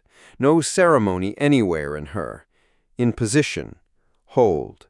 In position, hold. And under the assembling, on the gauge Delgado kept in the corner of every board now, the dread metric sat where it had sat since the regroup and did the only thing it did. It didn't spike. It climbed. A Frontier hull tested its arc light for a half-second against the dark, and the gauge stepped, a fraction, the call hearing the brightness the way it heard all brightness, and then the hull went dark again, and the gauge stayed where the brightness had pushed it, and climbed its own slow climb from there. Nobody narrated it. Everybody flew with it in the corner of the eye. The cost of being a network at all, ticking up while they were only getting ready to be one. Cross kept the spanward low seam on the optical and ran the helm aux at half an ear and tried not to do the thing he was doing, which was wait for Salazar's voice to make Cordero safe. The voice was good. The voice was the best thing the ship had. "Easy on your line, Javi. Let the front fold. It's not your fight yet. Your fight's the seam, not the front. Watch your low." A coach who couldn't stand up, flying a war by mouth across a repeater, and the thing he was coaching held. The seam held, dark, the way the wedge had held, the cheap door open and the cork honest in the mouth of it. It held the way the Vragny had held. Cross knew that, the way he knew a count, and he didn't let himself finish the thought, because finishing it was a thing the war would do to him on its own schedule, and he didn't need to do it first. The front folded in, and the seam was supposed to close as it folded, and somewhere in the fold the seam opened wider instead. Cross had it on the optical, stale, a picture already over by the time the light crossed to his eyes. The turned front coming spanward with all that political grace, fluent and coordinated, the ships that had hunted them moving now to cover the low road, and the geometry of the fold doing the thing geometry did when you trusted a brand new ally's timing under a year's worth of the war's pressure. It ran a beat late. The front folded a beat late, the way an alliance 40 watches old folds a beat late. And in the beat it ran late, the spanward low seam yawned, and up the low road, fast and reading a chain that wasn't lit, came a light element that should have had a wall in front of it, and had a single dark pilot instead. "Cordero's got company," Acheron said, flat, reading it off the optical, because the optical was all either of them had. Light element up his low road, and the front's a beat behind covering it. "He's the cork. He's the only thing in the mouth of that seam." On the helm ox, the easy voice was already on it, calm, present, the chair he couldn't sit in, coming up under the words. "I see it, Javi. I got it on the optical. Low and fast, your low side, exactly the road. Don't chase it, let it commit. You hold your line, and it's got to cross your bow to make anything of the seam, and when it crosses—" Cordero said, steady, a pilot doing the thing he'd been taught, holding the line. It came up his low side, and it committed, and it crossed his bow, and Cordero took it on the cross, clean, the way he'd taken the one the night Marchetti died. Cross had the half-second of it on the optical, a small good thing flown true in the dark, the light element coming apart on a young pilot's cross. And in the same stale beat, a second light element came up the low road behind the first, off the same seam. In the gap the front was a beat late closing. And this was the thing. This was the thing Salazar would have closed in the air. Cross would put it together after, 3 ways, none of them in time. Salazar had it on the optical the same instant Cross did. The second element, the wrong roll, the seam-mouth geometry that a man who'd flown 30 years read in his hands before his eyes finished. And the easy voice came up fast and good. "Javi, second one, your high side now. Don't ride the cross out. Come back to your line. Come back to your line." And it was the right call. It was exactly the right call. And it went across a repeater into a young pilot's ear at the speed of a voice, and not the speed of a hand on a stick. There was a roll there, a quarter second of it, the cross-out after the kill that an ace's body would have eaten and turned without a word, because the body already knew that a good student flying off a voice had to hear and decide and fly. And the voice was right, and the voice was fast, and the voice was not the hand. The hand was 3 decks down in a body that couldn't take a moving deck. The hand was grounded.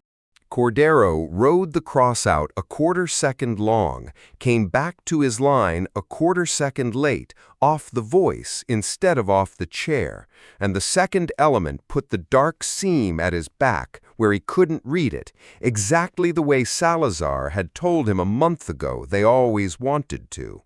It wants you to roll toward it so it can put the rock at your back. And there was no rock here. There was the seam, and the seam was at his back, and the second element took him in the mouth of it. "Cordero's hip," Ackerman said. "The flat didn't break. The flat was the only thing she had to hold it with. He's—" The optical caught up to itself, 8 beats of stale light arriving all at once. "He's gone. The seam's open. The front's closing it now, a beat too late. The way it was always going to be, a beat too late." The helm ox was still open in Cross's ear. The easy voice was still in the middle of the sentence it had been flying him through. "Come back to your line, kid. That's it. Come back." And then it wasn't a sentence anymore. It stopped the way a thing stops when there's nothing at the far side of it to fly toward. Cross's mouth had gone as far as nothing. Grief was the one place the charm failed completely, and there was no warmth to reach for, and no order yet to give. Only a young pilot gone in stale light in the mouth of a seam, and the front folding in over the top of him a beat too late, and Salazar's voice 3 decks down arrived at the end of a sentence with nobody to finish it for. "Front's closed the seam," Ackerman said. "Spanward low's shut. We're whole there." A beat she put nothing in because there was nothing to put. "We held the line, Captain." "I know," Cross said. The link wasn't called for another stretch. That was the part the war kept doing. The cost came in, and the link still wasn't called, the whole enormous coalition still assembling around the place where a pilot had just died, before the thing they'd assembled for had even started. Kept the Lodestar's arc.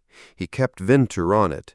The boy flew it clean, hand sure, and his voice when it came was the wonder gone somewhere it might not come back from, the same somewhere it had gone the night Ashford died of a tired feed, the same somewhere the Sabik had taken the first piece into.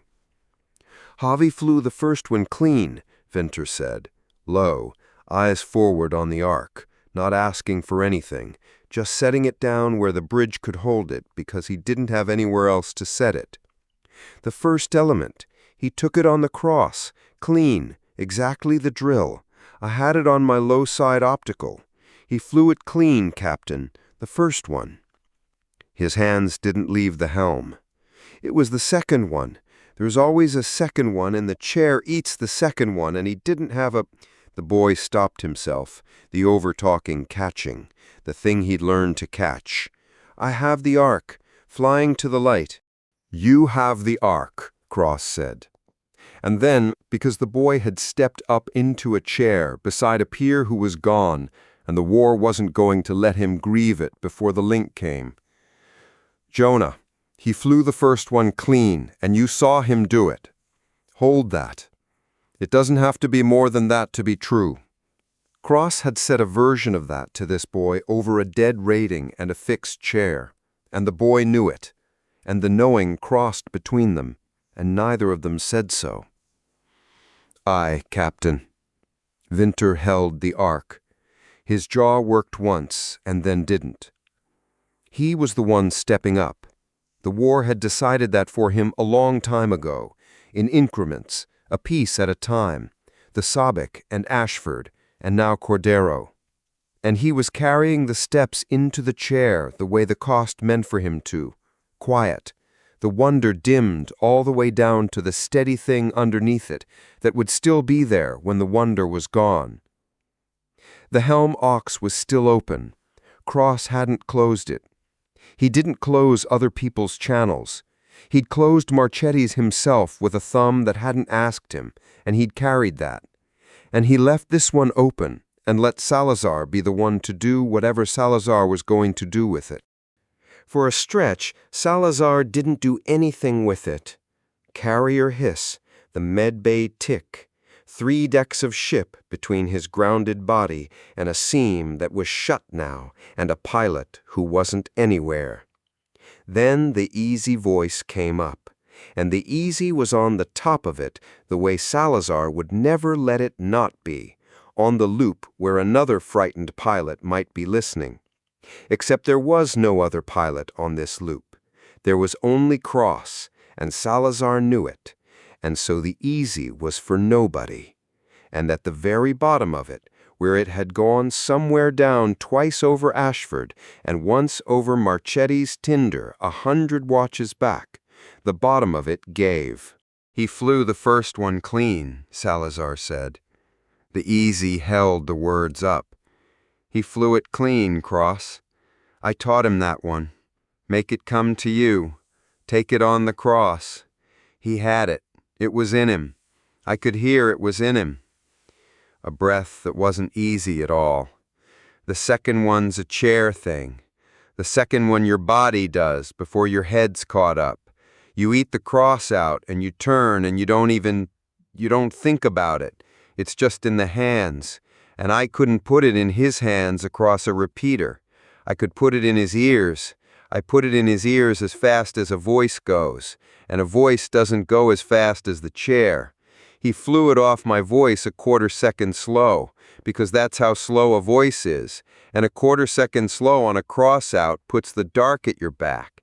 And I told him that. I told him that a month ago. Don't let it put the rock at your back. The voice stopped. Carrier. The medbay tick. If I was in the chair, I'd have flown that turn before he knew there was a turn. He'd be alive. The piece I gave him was the right piece, and it was a good piece, and it wasn't the piece that lives in the chair, because I'm not in the chair, and a kid's dead of the difference.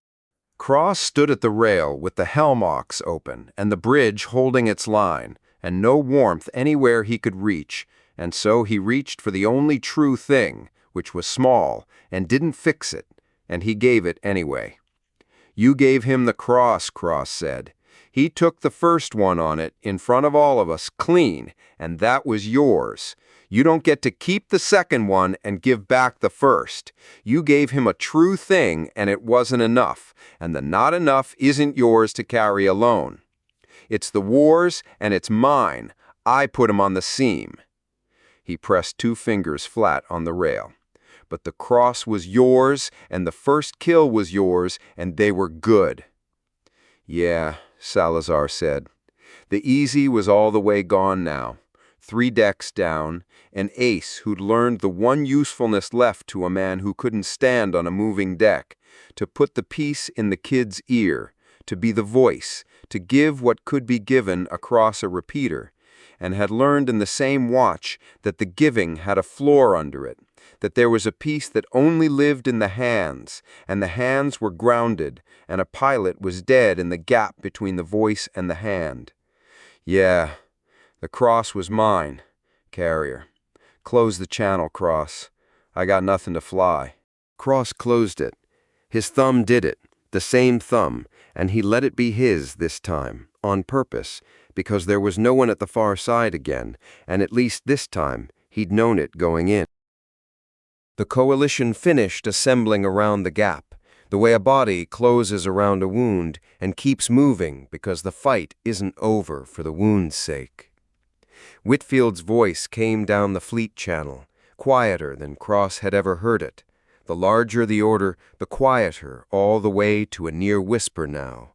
Every arc set, every block in place, the Null anchored, Tans turned front folded in, and the spanward low seam shut behind a pilot's body, the long wake holding the link core stable coreward. One network, assembled, dark adjacent, every hull holding its breath off the chain, waiting for the call to light up as one. The gauge in the corner of the board sat where the last test flash had pushed it and climbed its own slow climb, and the link wasn't even formed yet. Cross stood at the rail with the assembled coalition burning its running lights into the dark all around him, and the spanward low seam shut, and the arc whole, and the line held. Held, the way Ackerman kept saying it. "We held the line, Captain." And 3 decks down, a man with nothing left to fly, and on the helm, a boy stepping into a chair beside an empty one. And somewhere in the stale light spanward, a pilot who'd flown the first one clean and gone in the gap a grounded ace couldn't close. The line was held. The cost of holding it was a young man named Javi Cordero, who'd been somebody's good pilot an hour ago and was a name for a form now, paid into the seam before the thing they'd held the line for had so much as begun. "Hold position," Cross said, to the bridge, to the rail under his 2 fingers. "We wait for Whitfield's call. Nobody links until she calls it."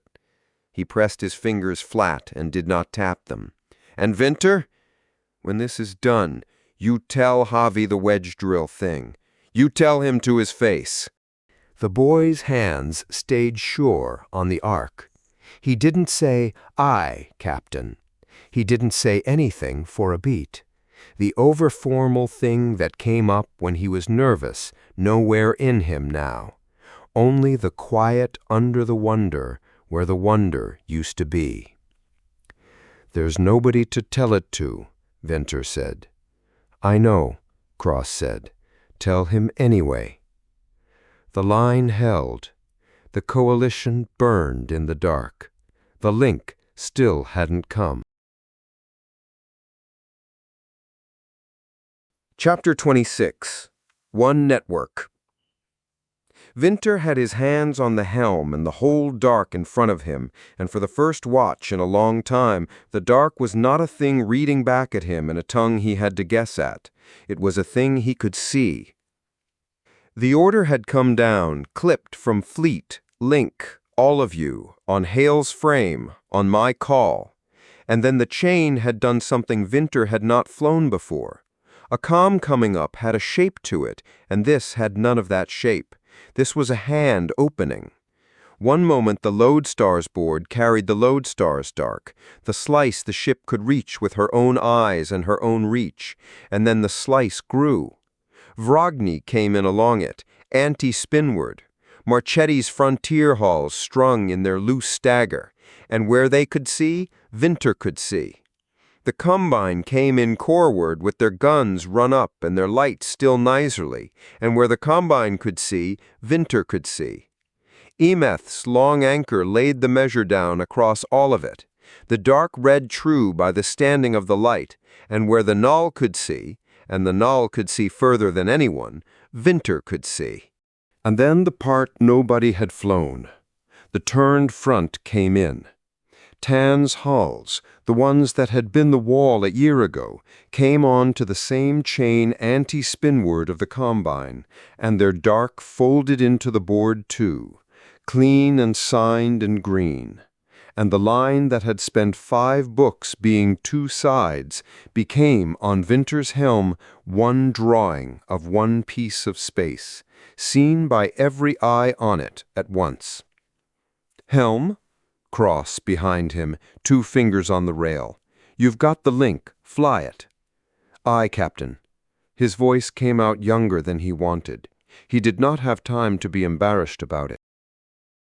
Whitfield took the flag bridge the way she took everything by now, quiet and quieter for the size of it. Whitfield had spent a career writing letters to the past. There was no other way to run fleet command across a seam this long. You read a board that was 8 minutes stale. You gave an order to a fleet that would not hear it for 8 minutes more, and by the time the order arrived, the war it answered was 16 minutes gone. You did not command the present. You commanded the place the present had been, and you sealed the letter, and you hoped the dark you were writing to still resembled the dark you'd read. In ordinary times, you learned to live inside the lag. You learned to want less than the now. The link took the lag away. Not from her, but from the line. It came up on the flagboard the way a tide comes in over flats, not fast exactly, but everywhere and without asking. The coalition stopped answering her letters one hull at a time. The coalition started moving the way a hand moves. The long anchor read a seam opening coreward, and the Combine's guns reached for it before the reed had finished crossing to her flag, because the reed had not crossed to her flag. The reed had crossed to them, hull to hull to hull along the chain, fast as light and faster by the roads. The arc covered itself. The screen slid where the dark forced it before any one captain decided it should, because the network decided, all of them at once, the way nerves decide before the body knows it has flinched. It was the most beautiful thing she had ever commanded. She would not have used the word out loud. She used it in the place she kept the things she did not say to a fleet. And under the beautiful thing, in the same place, the small, cold number went on climbing, the way it had climbed since the science deck went hot a watch ago. The way Hale's frame told her it would climb every time the line did exactly this. Whitfield converted the beautiful thing into tonnage and movement, because that was how she held herself, and she gave the order that was hers to give, and the order was more. All elements, she said, and the loop took it down the fleet. Link is up and holding. Hold it. The thing in front of you fights as one. From this watch, so do we. The Sovereign came on, and it came on alone. Winter had been told what it was, fights as one thing, beats us hull by hull, and he had flown 2 engagements against it, and lost a friend to it, and he had never once been able to get ahead of it. You could not get ahead of a thing that arrived where you were going to be. The Sovereign's hulls did not chase, and they did not faint. They appeared on the seams of the line the instant the line opened them, and they opened the line 1 hull's width at a time, and a year of war had taught Winter's hands to brace for the place the next gap would be and find the gap already taken. Now he flew the link, and for the first time the gap closed before the Sovereign reached it. The move developed coreward, not on the Lodestar's board, on the combines, the reed coming up green and signed off a hull Winter had never flown with, a combine gunner he would never meet, feeding him the dark off her own bow. A heavy element sliding to take the seam between the combine's hold and Tan's turned front. The old killing move. The wedge into the place where 2 coalitions that did not love each other left a hand's width of trust unguarded. A year ago that seam was a hole, and the hole was a grave. It was not a hole now.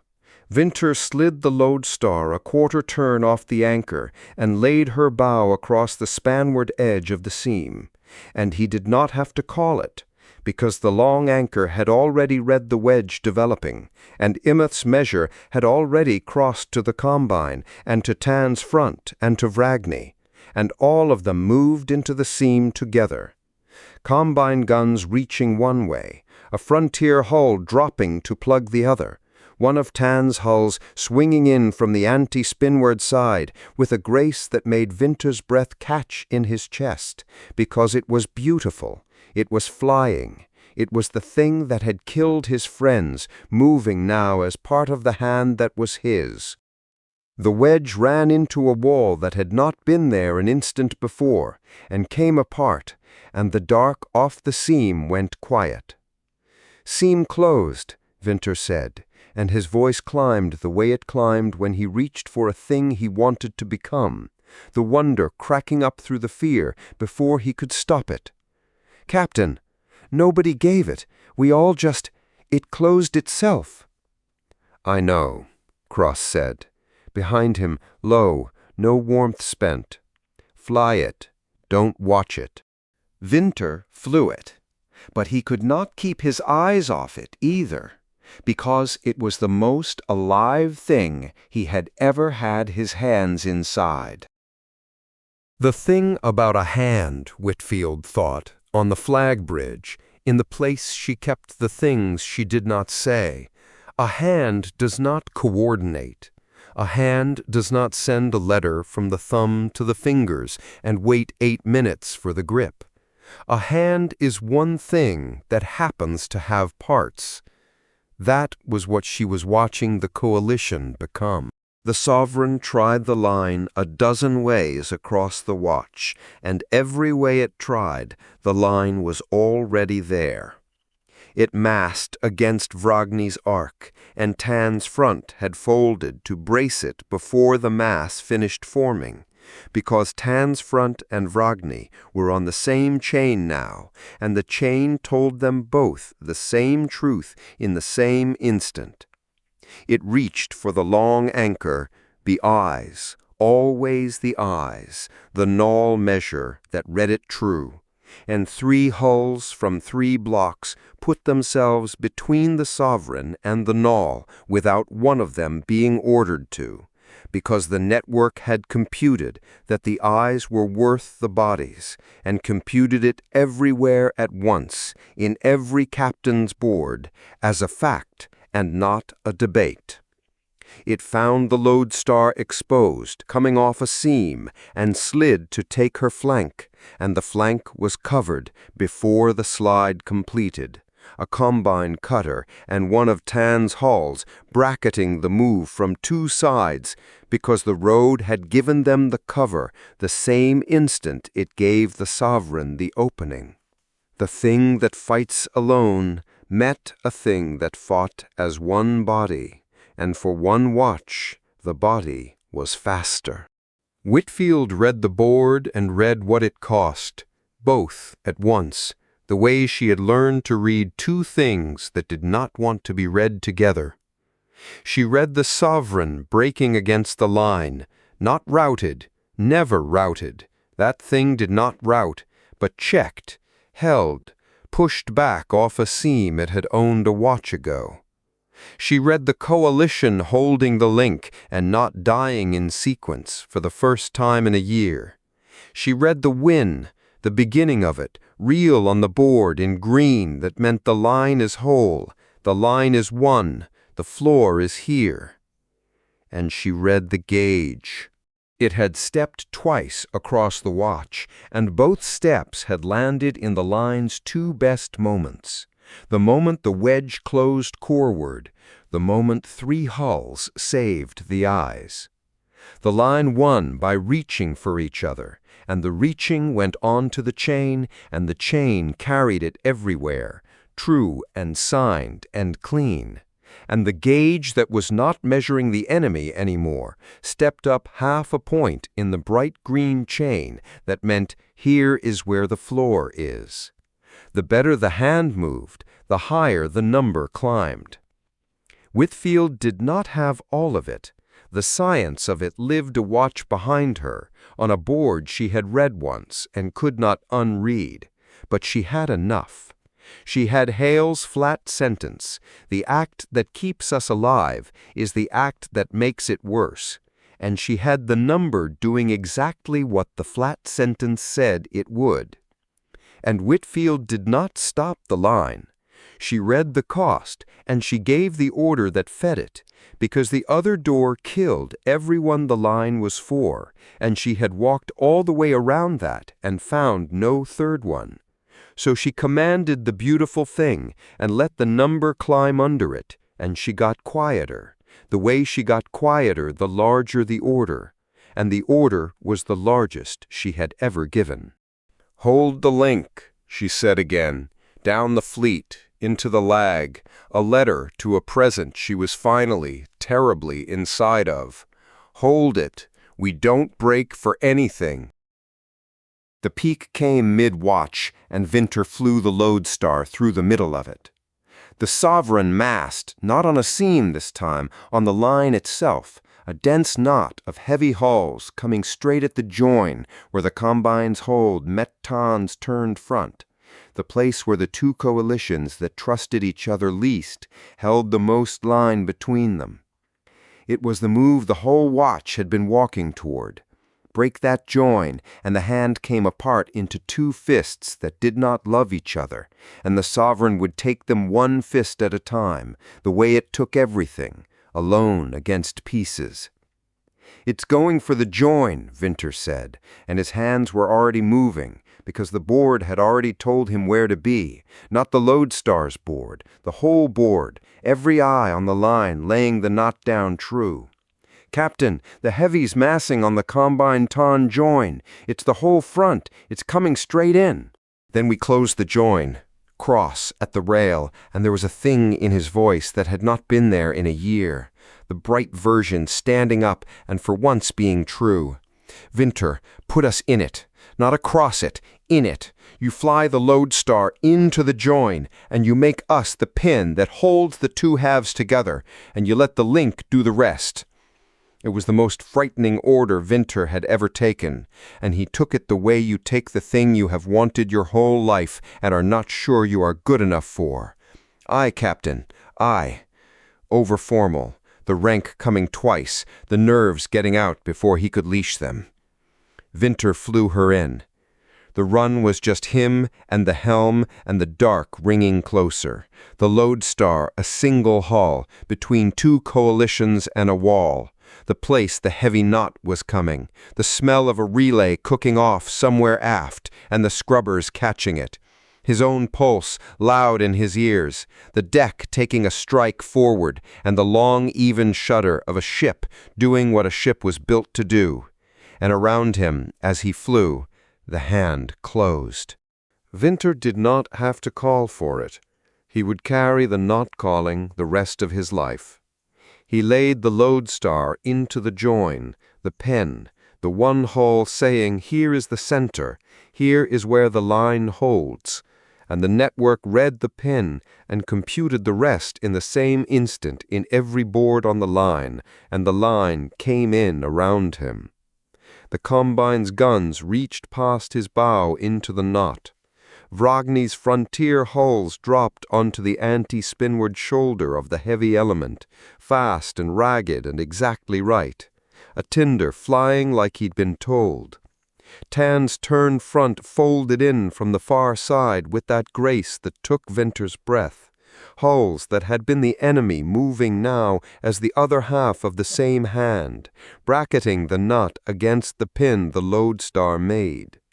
And over all of it the long anchor read the dark true and laid it down for everyone at once, so that no hull on the line flew the bent map, every hull flew the standing of the light, and the bent map was the sovereign's, and the true dark was theirs.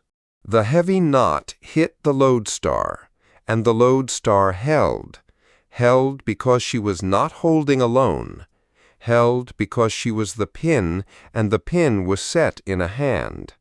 And the knot came apart against a wall that was made of 3 coalitions and a turned enemy, all reaching into the same place in the same instant, faster than the thing that fights alone could answer, because the thing that fights alone has only itself to compute with, and the hand had all of them at once as one.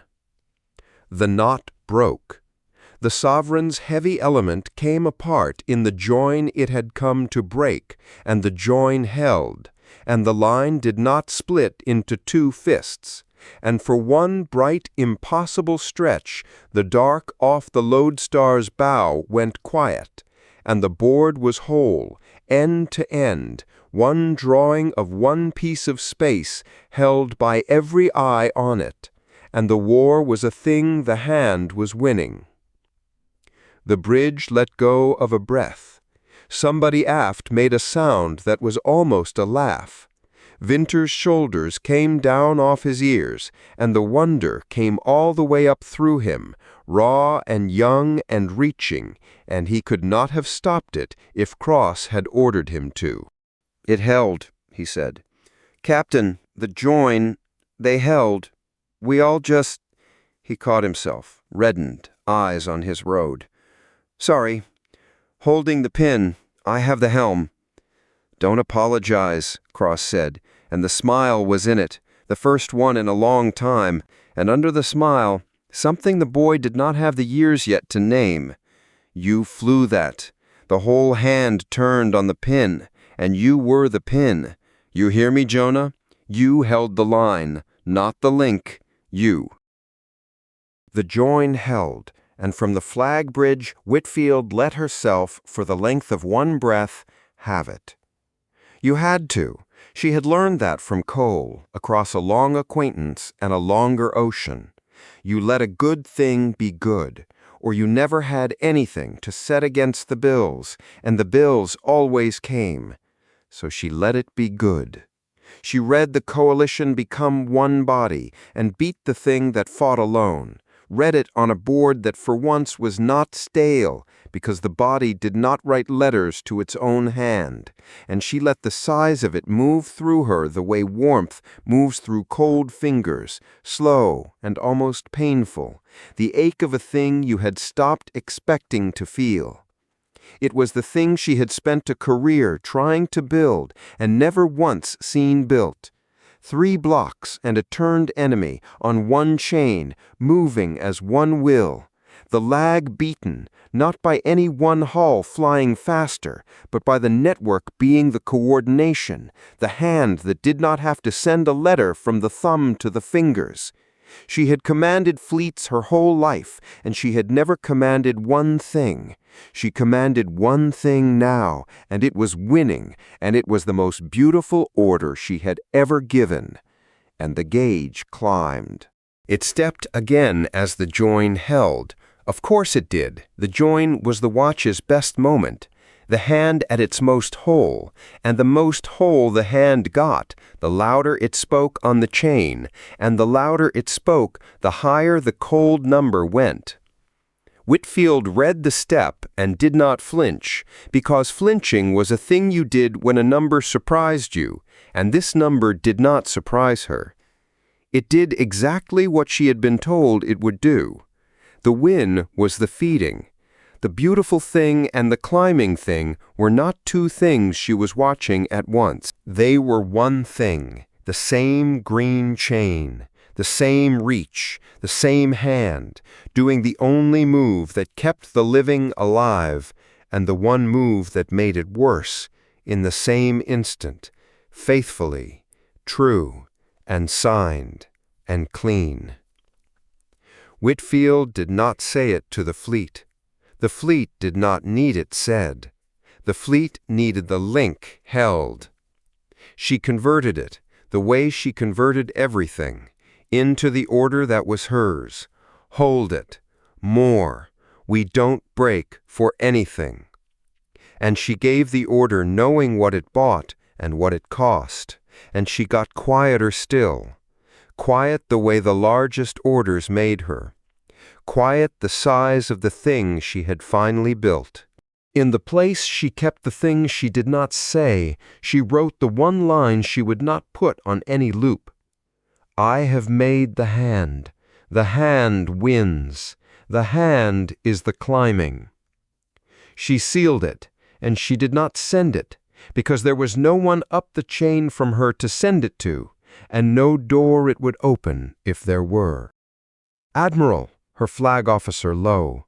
The lines holding the link clean. Combined reports the join secure. The turned fronts holding station with us. It's holding, ma'am, we're holding it together. I see it, Whitfield said. She did see it, all of it, the whole board, the win and the number, the two halves of the one thing. Hold the link. Tell them. She stopped.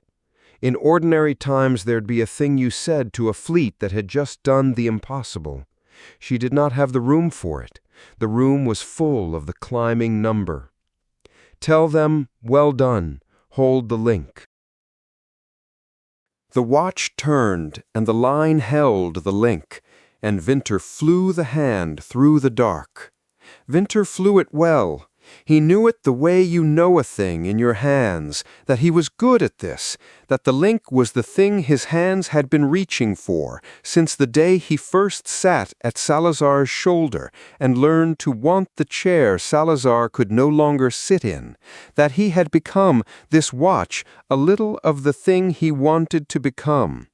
The hand moved on his pin and around his pin, and he was inside it, one ensign on one helm, and also part of one body that spanned a piece of space too long for any one eye, and it was beautiful, the most beautiful flying there was. The line read true, and moving as one, and beating the thing that fought alone. And under the beautiful thing, he did not have the word for it. The word lived a watch behind him on a science deck he had not been on, but he had the shape of it, the way you have the shape of a thing before you have its name. Under the beautiful thing, the small cold note went on. Cross had said it to Delgado off the bridge net, low, a watch ago, in a voice not meant to carry to the helm. The gauge didn't pull back with the dark. Vinter did not understand it. He understood that every time the hand closed, every time the line did the beautiful thing and won, the captain's two fingers went still on the rail and did not tap, and Imeth held a beat of silence longer than the operational quiet, and the bridge won and went for a half-second somewhere down. Vinter flew the hand anyway. There was nothing else to fly. The link was up, and the line was whole, and the thing that fought alone was checked, for one watch, by the one thing that had ever beaten it, the hand, the body, the reach, all of them as one. The win was real. He let it be real, because Cross had told him once, on a held rock against a wall, that you had to let a good thing be good, or you'd never have anything. "Helm," Cross said, behind him, 2 fingers steady on the rail and not tapping. "Hold the link. Take us along the line. Show me the whole hand." "Aye, Captain." No double this time. Vinter laid the lodestar along the held line, coreward, the bored hole around him end to end, 3 blocks and a turned enemy and the null eyes, 1 network, 1 body, winning. "I have the helm." Vinter flew the beautiful thing along the dark, and held it, and under his hands the green chain answered nominal, faithfully, true and signed and clean, carrying the hand's whole bright reach out across the long dark to every hull and every eye on the line at once. And the small cold number climbed. Chapter 27. Riding the Same Road.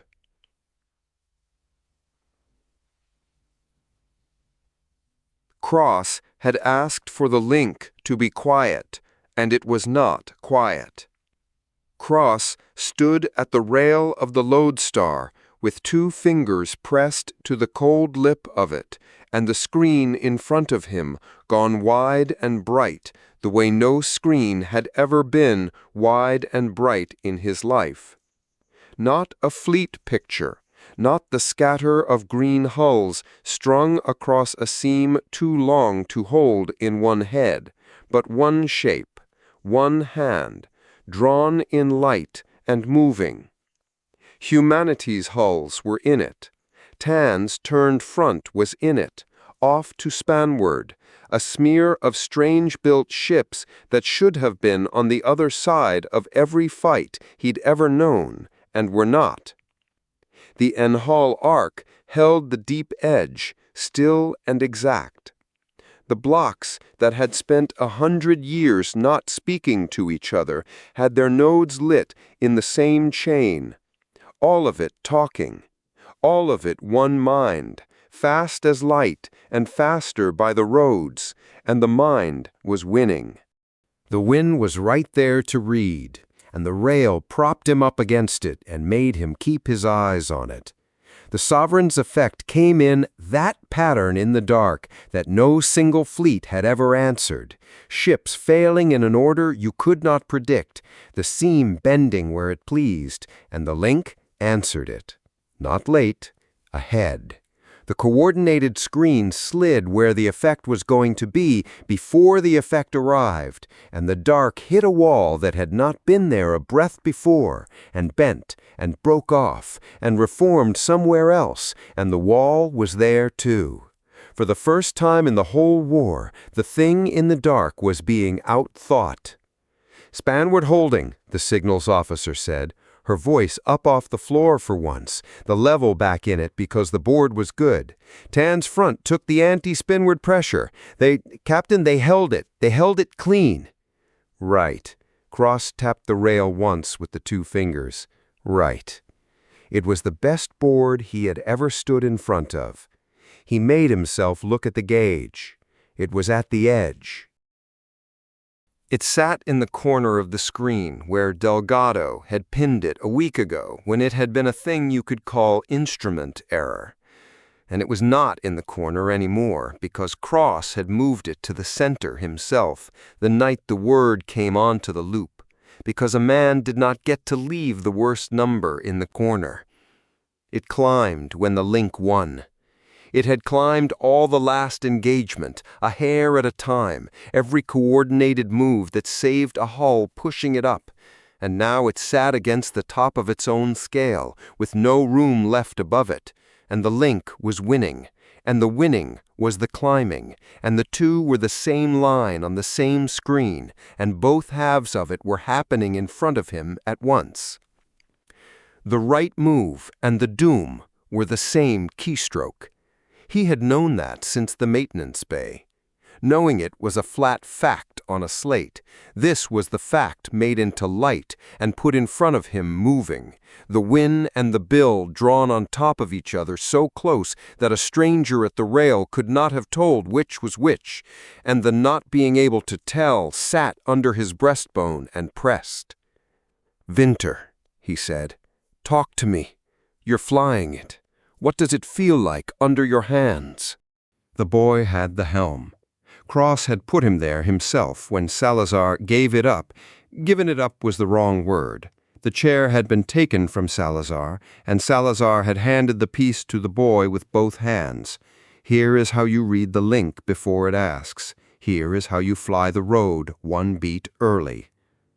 And Winter had it now, the whole link routing through one young helm, because the link flew best through one set of hands, and the hands had to be the ones Salazar had taught the road to.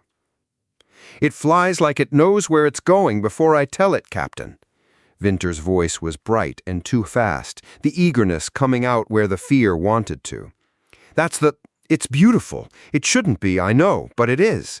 I put my hand toward a move, and the whole network's already leaning that way, all of it, every hull, like my grandmother used to say, a good boat tells you what it wants before you ask. You just have to—" He caught himself, reddened. "Sorry. It's good, Captain. It's the best I've ever flown anything. It scares me how good it is." Don't apologize for the boat. Cross kept the warmth in it because the boy needed it, and because it was true. Fly her. Tell me the second she stops telling you what she wants. "Aye, Captain." The mind out there leaned, and Winter leaned with it, and the wall slid, and the dark broke off again. The gauge did not move down. The gauge never moved down. Cross had stopped, somewhere in the last engagement, hoping it would. Out at the far spanward end of the link, where the chain ran thinnest, on the long wake holding the tie to Tan's turned front, Mercer counted the room. Mercer did it the way he always did it now, the way that was left after the polish had gone, not for comfort. There was no comfort in a count, but because a count was the one thing his hands could do that held him still. 6 at their stations, 4 screens lit, one gauge, mirrored from the lodestar, sitting against the top of its scale with the link winning underneath it. Mercer had stood in front of a thing like this once before, on a ship that was gone now, across a table from a man with no doubt in his voice and no seam anywhere for the difference to live in. A man explaining why the cost to everyone else did not count. He carried what that man's people had looked like under their divergence, the human bearing inside the strangeness, the way the dead segment had cost more than anyone aboard could hold, and the voice that told them so had contained nothing, no apology, no weight, nothing. He carried it the way you carried a thing you could not put down. The same logic was winning the war now, on his own side, drawn in his own fleet's green, and it was worse for being theirs. "The tie's holding," the officer beside him said. "We're carrying the spanward third clean through us, Captain. The combine, the null arc, their front." A small hesitation on their front, the human reflex declining to call Tan's ships friendly even now. "It's the most the change ever moved. It's running clean as a bell." "It wouldn't be," Mercer said. The officer looked at him. "It's doing what it was built to do." Mercer did not take his eyes off the mirrored gauge. He said it spare, the way he said everything now, less than Cross would have said, and meaning the harder thing under it. It moves the state, and it tells everyone the state, and it doesn't strain doing it because it was built right. The better it's built, the worse this is. Remember that when somebody calls it broken later. It was never broken. That's the whole of it. He stopped because that was a thesis, and he did not deal in theses. and the stopping was the rest of the sentence. Hold the tie. Tell me the instant the lodestar asks for more than we've got. His hand had gone to the edge of the console and was squaring a slate that did not need squaring, and he made it stop, and it was Ackerman's habit and not his, and he did not know when he had picked it up. The dark changed shape. It came up on the board before the signals officer said it, and at effect arriving not as a press this time, but as a closing, a thing in the dark drawing in around a point, the way a hand closes, and the point was a hull, and the hull was the long wake, out at the far spanward end of the link where the chain ran thinnest. "Long wake's being boxed," the signals officer said, and the level went out of her voice. "Effect's closing on her from 3 arcs. She's the end of the chain out there, Captain. She's holding the link to Tan's front. If she goes, the front goes off our network, and we lose the spanward third of the—" "I see it." Cross had both fingers on the rail now, both hands. "Vinter, the link wants to slide the screen out to cover her. Does it want that, or do I want that? Tell me which." A half-beat too long before the answer. The boy's hands had gone still on the helm, and stillness was wrong. Stillness was the thing Cross had told him to call. "It wants it, Captain." Vinter's voice had dropped the brightness. It came out small. "The whole link's already leaning spanward to cover her. I'm barely flying it. It's flying itself. It wants to slide the screen out to the long wake so bad I'd have to fight it to stop. And if I cover her, we win the box. I can see we win it. The road resolves clean. We slide the screen and the effect breaks off her and she lives and—" He stopped.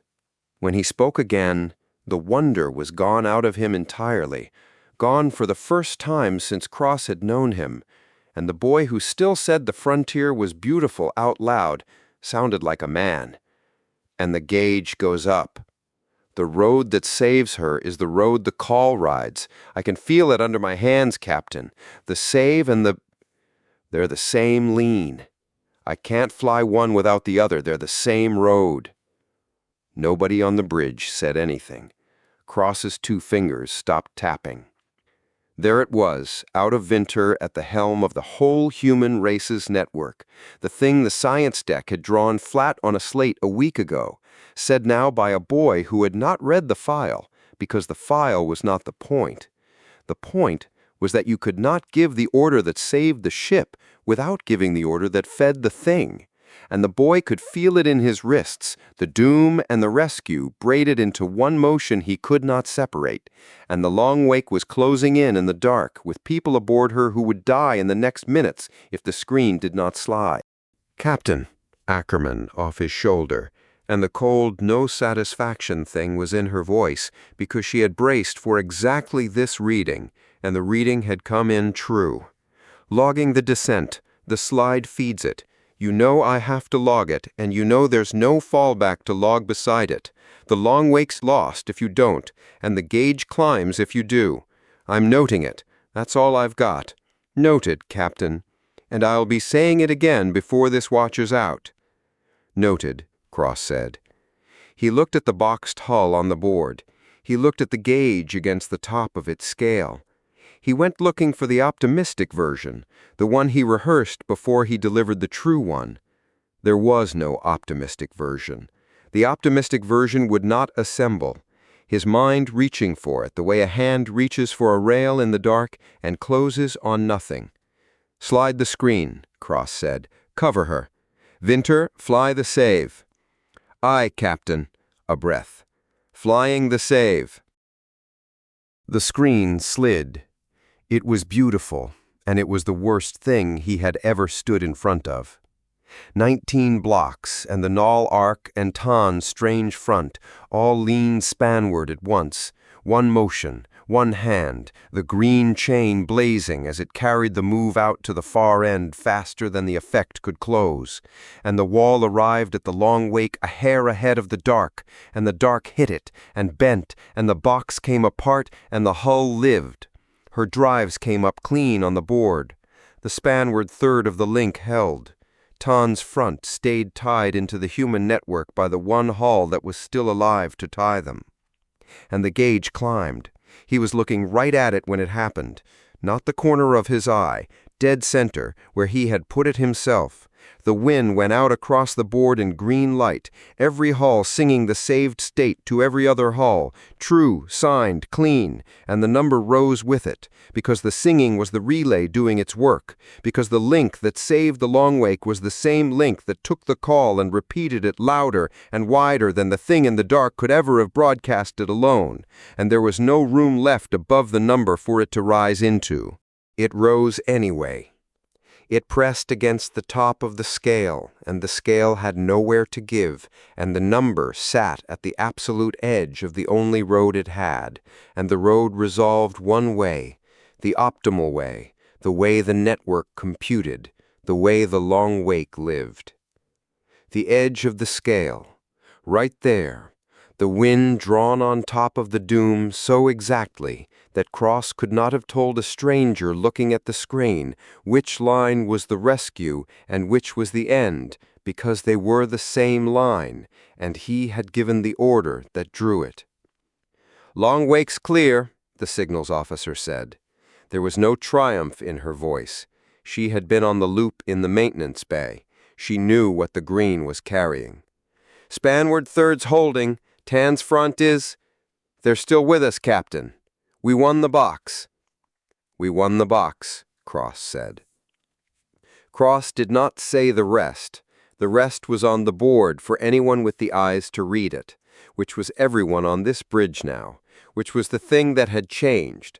There was no protecting them from it anymore. The wind was up there and the bill was up there in the same light, and they had all stopped being able to look at one without the other. Vinter's hands had come off the helm, just for a second. They were shaking, the fine tremor of a boy who had flown the most beautiful thing of his life straight into the worst thing he understood, and he put them back on the controls and held on and did not say anything. And the not saying was the wonder gone all the way out of him. The cost settled into him now, into the hands and into whatever those hands carried after this. "Vinter," Cross kept his voice level by main force over the missing floor. "You flew her clean. The Longwake's people are alive because of your hands. Hold that. It's real and it's yours, and nobody gets to take it from you." "Aye, Captain." The boy's voice cracked on the second word, and he let it. "I've got it." The boy did not say "and the gauge." Neither of them did. It sat at the edge between them, the thing they had both flown up there, and it did not need saying. On the Longwake, the mirrored gauge pressed the top of its scale and stayed there, and Mercer counted the room again and got 6, and the count did not hold him still this time. "It saved the Longwake," the officer beside him said quietly, and it's at the edge." Mercer did not let him finish, because there was nothing in finishing it. Yes. Mercer had carried the dead segment a long way to get here. He had told a man with no doubt in him that the cost to everyone else counted, and the man had not been able to hear it because there was no seam in him for it to land in, and now Mercer stood in his own fleet while the same arithmetic won: save the hull, feed the thing, the two the same motion. And the only difference between his side and that man's was that his side could see the bill and was looking right at it and could not stop. That was the difference, and it was the whole difference, and it did not change the number on the screen by a hair. He keyed the channel up to the lodestar. He said the spare thing, the one that was less than what he meant, and meant the harder thing under it. "Cross. Mercer." A beat. It held. The core carried the whole link clean, and it saved her, and it's at the edge. And I want you to hear from somebody who's been here before. There's no third road. I went looking for the seam where the difference lives, on the thing out there and on the man it amplified and on this. There isn't one.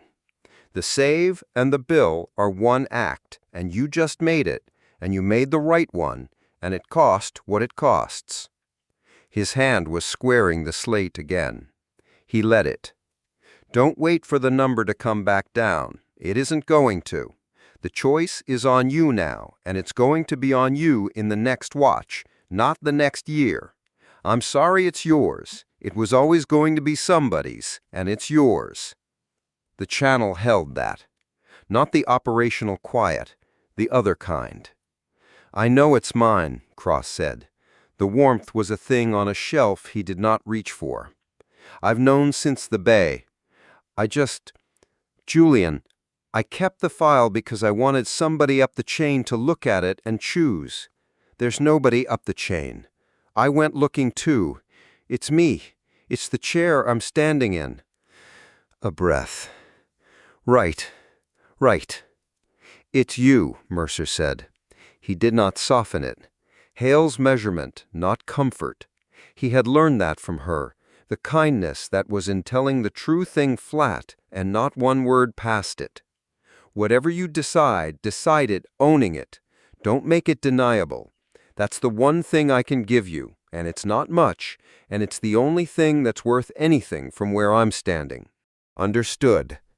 Cross looked at the board, the one box, the living hull, the front still tied in, the whole bright winning hand of the human race and everyone who had finally linked their dark hands to it.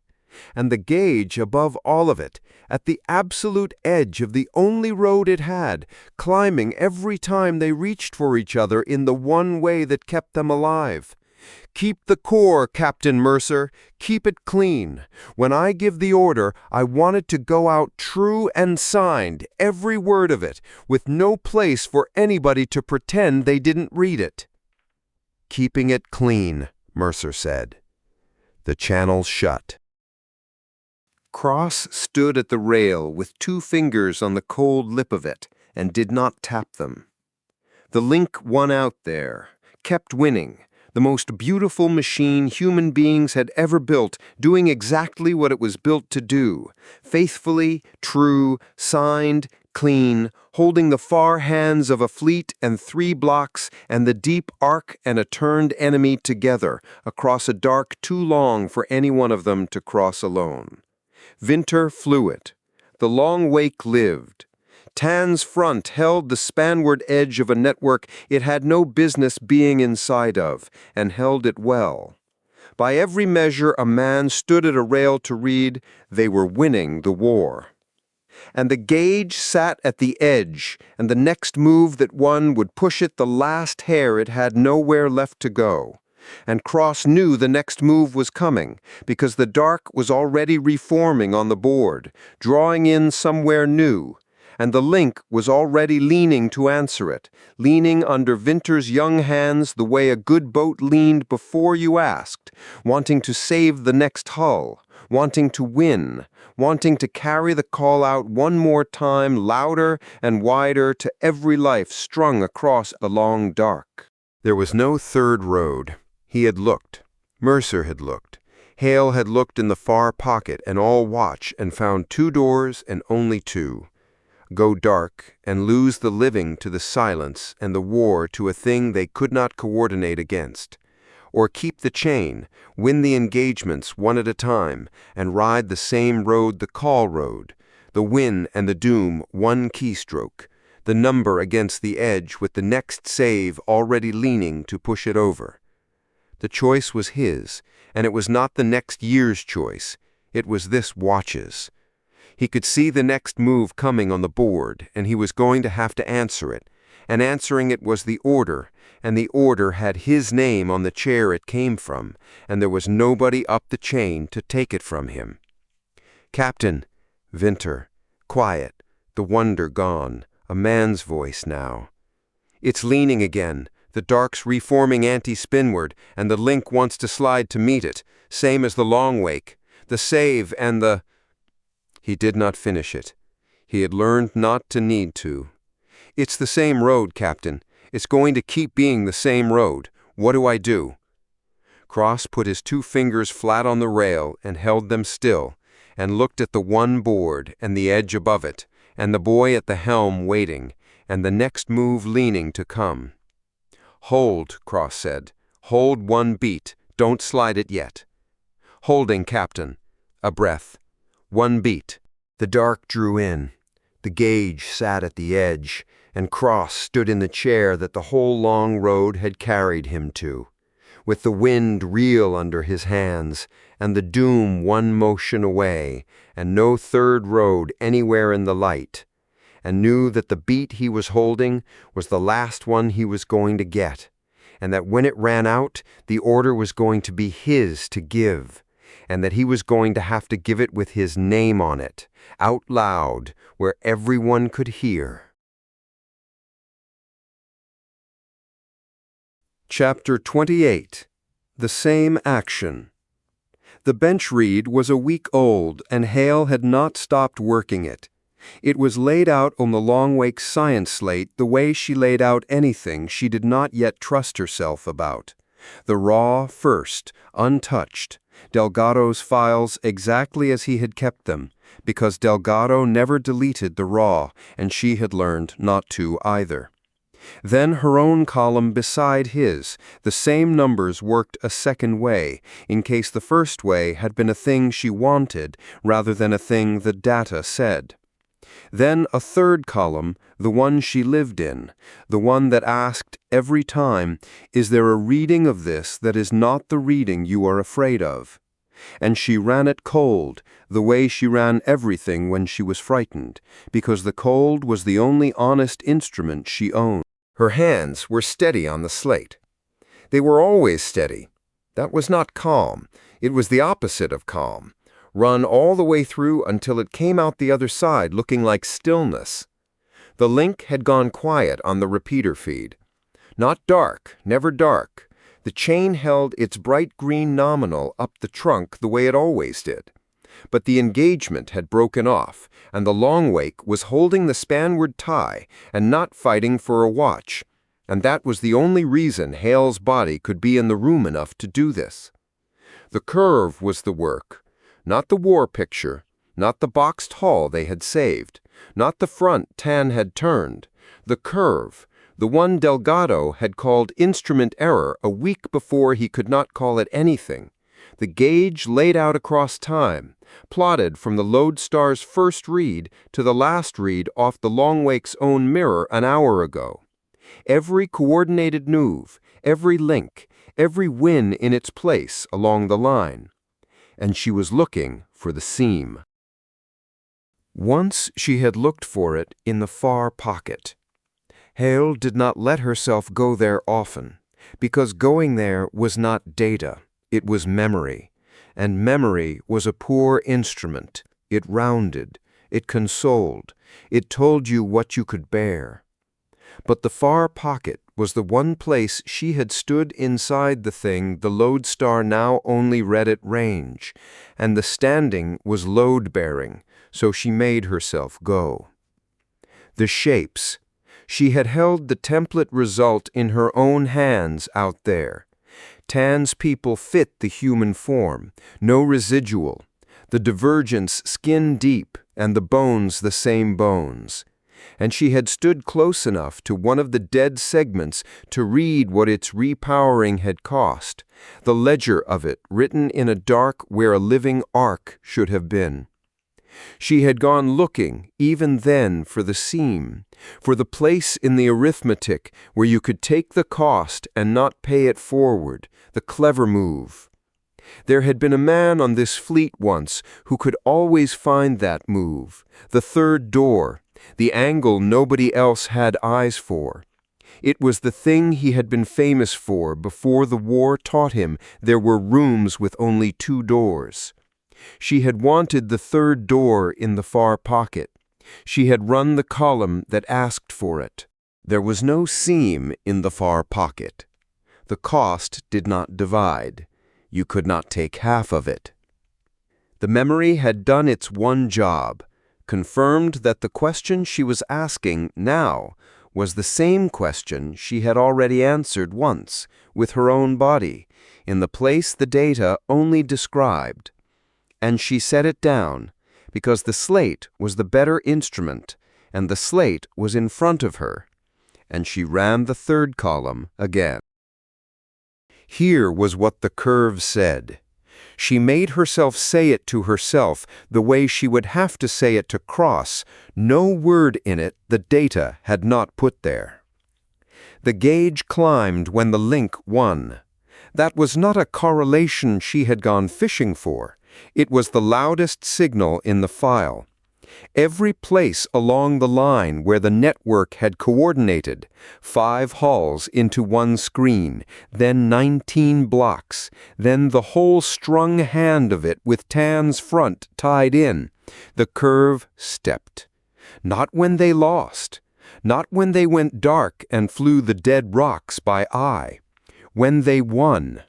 The half-point step the night they saved the seam. The step the long wake had cost an hour ago, drawn so close on top of the rescue that Cross had said on the channel he could not have told a stranger which line was which. To be sure the steps were the winds and not something traveling alongside them, she had pulled every other variable she could name and laid it against the curve. Engagement intensity, distance, the sovereign's effect strength, the count of hulls on the chain, and the only thing that tracked the steps clean, every step, no exceptions, was the coordination itself. The amount of state the network moved, the width of the hand. The better they linked, the higher it stepped. The win was the step. Delgado had drawn that flat a week ago, and she had lived its shape before he drew it. Now she had it a third way, her own, cold, and it came out the same. To coordinate was to repeat the call. To win was to repeat it louder. The network did the one job it was built to do. It measured the state, authenticated the state, told everyone the state, true and signed and clean. And the state had a force on it the network could not see, and so the network carried the force out faithfully to every node it could reach, and to carry was to relay, and to relay was the doom. You could not stop carrying without ceasing to be a network, and a fleet that stopped being a network lost the war, and a civilization that stopped being a network died in the dark, one colony at a time. 2 doors. She had said that on the loop a week ago. She had said, "I've looked." She had not, then, had it a third way. She had it now. To complete the link was to complete the forcing call, the same act. She had asked the third column for a version where they were 2 acts, where you could have the save without the carry, where the network could move the saved state and not the force riding in it, and the third column had nothing to give her. The force was in the state. The network could not carry the one without the other any more than a true map could show you the ground without the ground's weather. The win and the doom were one keystroke, and she had not wanted that to be true, and there was no version of the file where it was not. That part she could give Cross to certainty. That part she would stake her instrument on. It was the other part that had kept her at the slate for a week. Her hand went flat on the cold metal of the bench edge and held there, because the metal was real, and the curve was real, and her own steadiness was a thing she did not entirely believe in tonight. And she made herself look at where the curve went after the last read. It did not stop. The curve had stepped up the whole war, win on win, and it stood now against the top of the gauge's scale. The scale the Lodestar's instruments had been built with, the one that had seemed absurdly generous when they printed it, room above the readings for 100 years of margin, and the curve had eaten the margin and pressed the top, and the scale had nothing left to give, and it was still climbing. She could fit it, take the steps she had and lay a line through them, and the line had a shape, and the shape was the kind that does not turn over. It went up, and it went up faster the higher it went, because each wind was a wider hand than the last, because the better they coordinated, the more state they moved, because the relay got louder as the network got better at being a network. What she could not find was its top. A week of trying. She had asked the curve the one question an instrument is supposed to answer. Where does this level off? Where is the ceiling?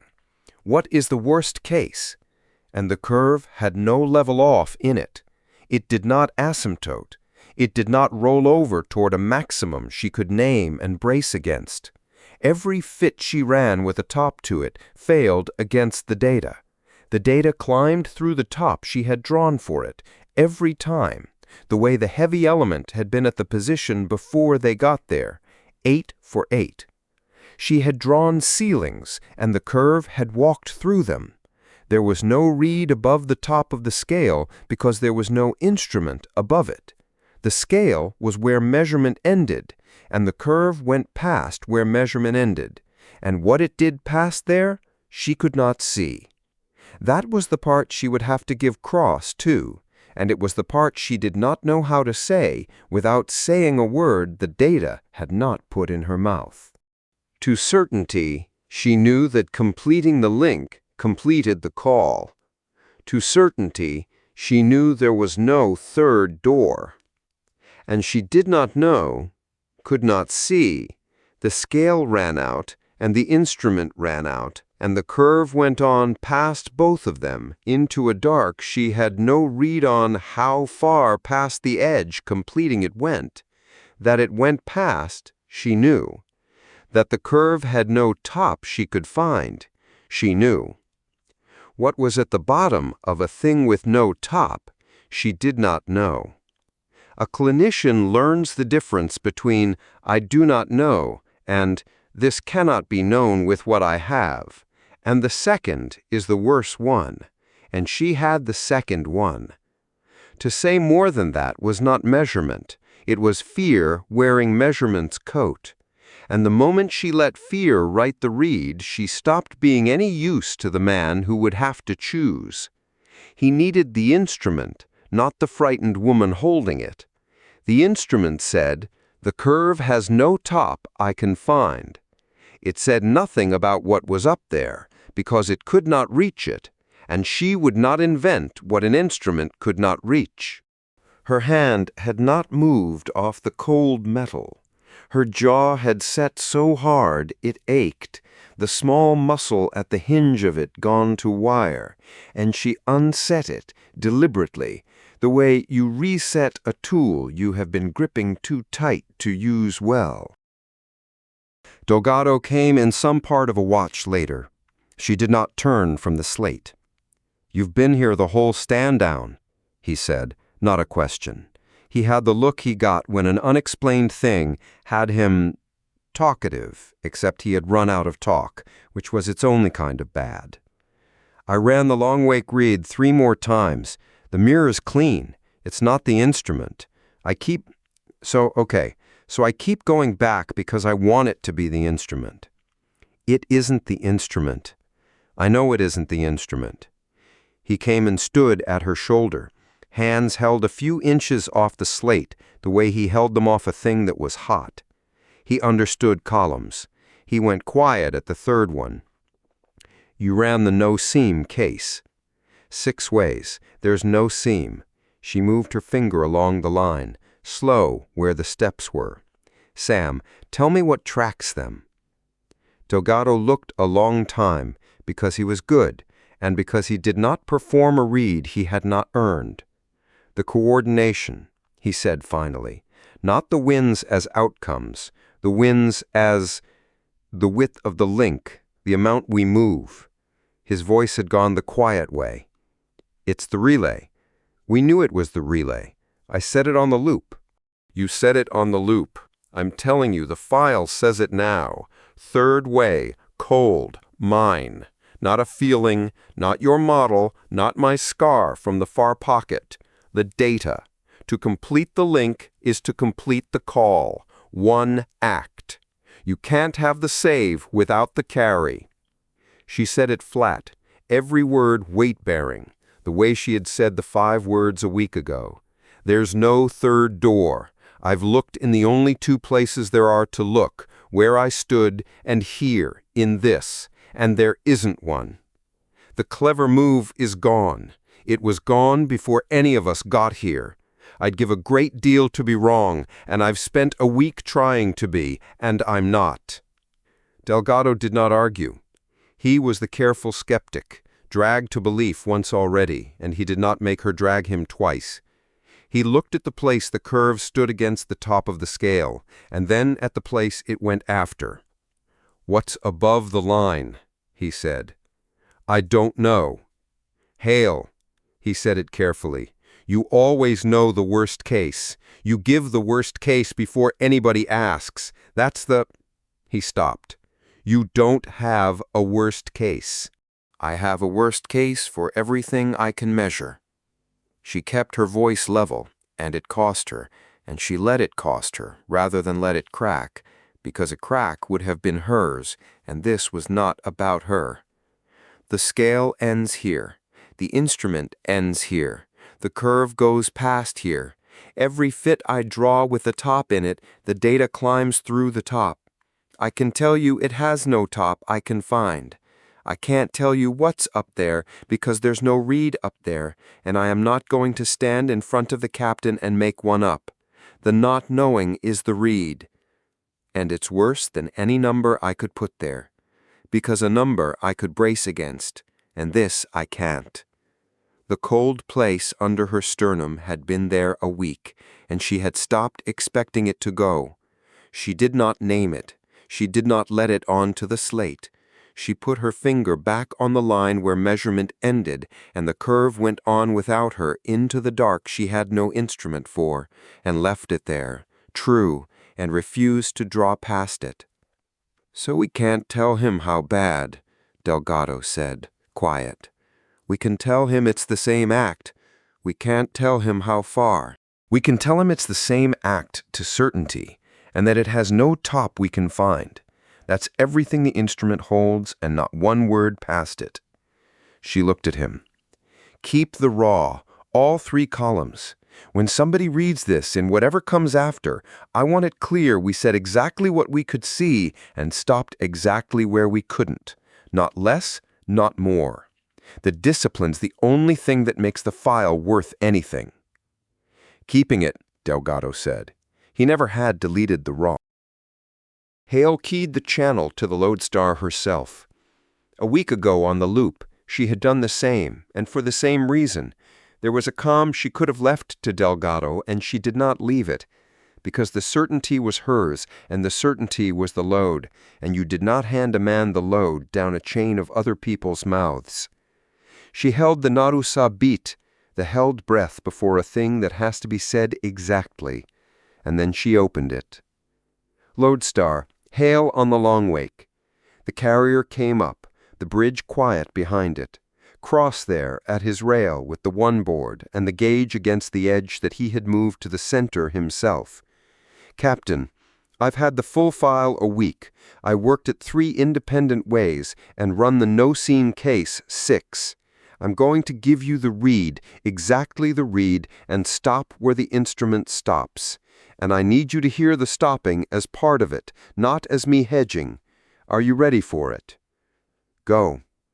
Cross's voice, level by main force, the warmth a thing on a shelf. "Give me the thing, Hale. Same as last time. Don't dress it." "I won't dress it." She put her hand flat on the cold metal. "First, the part I'm certain of. To complete the link is to complete the forcing call. They are the same act. There's no version of this file where they're 2, and I asked for that version 6 ways. The win is the relay. When the network coordinates, it carries the call. Louder and wider, the better it coordinates. And you cannot have the coordination without the carry, any more than you can have a true map that leaves the weather off the ground. Every win steps the gauge. Every one. It's not alongside the winds, Captain. It is the winds. There's no third door. I've looked where I stood in the far pocket, and I've looked in this file, and there are 2 doors, and only 2. And the clever move that would have been a third is gone, and it was gone before we got here. A breath of carrier. He took that the way he took the worst things now, in silence. And then, that part you're sure of. That part I'll stake the instrument on. The second part is harder, and I'm going to say it flat because flat is the only honest way I have. The curve has no top I can find. It sits against the top of the scale now, and it's still climbing, and it doesn't level off. Every fit I draw with a ceiling, the data climbs through the ceiling. The scale ends. The instrument ends. The curve goes past where I can measure, and I cannot see how far past the edge completing it goes. I always have the worst case, Captain. I don't have this one. There's no read above the top of the scale, and I'm not going to make one up for you. A made-up number is worse than no number. You'd brace against it, and it'd be wrong. What I can tell you is true. It's the same act to certainty. How far past the edge that act goes, I can't see, and the not seeing is the most frightening thing I've ever had to lay down in front of anyone, and I'm laying it down because it's the truth, and you need the truth, not my comfort. The channel held it. Not the operational quiet. The other kind. The kind that had come down the loop a week ago when the word first went out on it. So you can tell me it's the same keystroke, Cross said slowly, and you can't tell me what the keystroke does past the edge. I can tell you it goes past the edge. I can't tell you to where. That's the read. That's all of it. She made herself say the last of it, because he would ask it of himself if she didn't, and it was better coming from the instrument than from the dark. And one more thing, Captain, so you don't carry a thing I didn't say. I'm not telling you not to. A week ago on the Vragny, I told you not to, and I was right for that watch, and you held her dark, and it cost you ground. I'm not saying that now.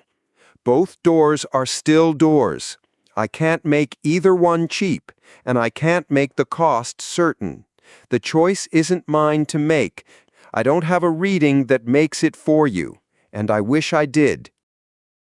For a moment she said nothing, and neither did the channel, and into the quiet came, faintly, 2 compartments over, somebody moving in the galley again, a cup set down on a steel counter, the small ordinary sound of a person who did not have the file and was going on.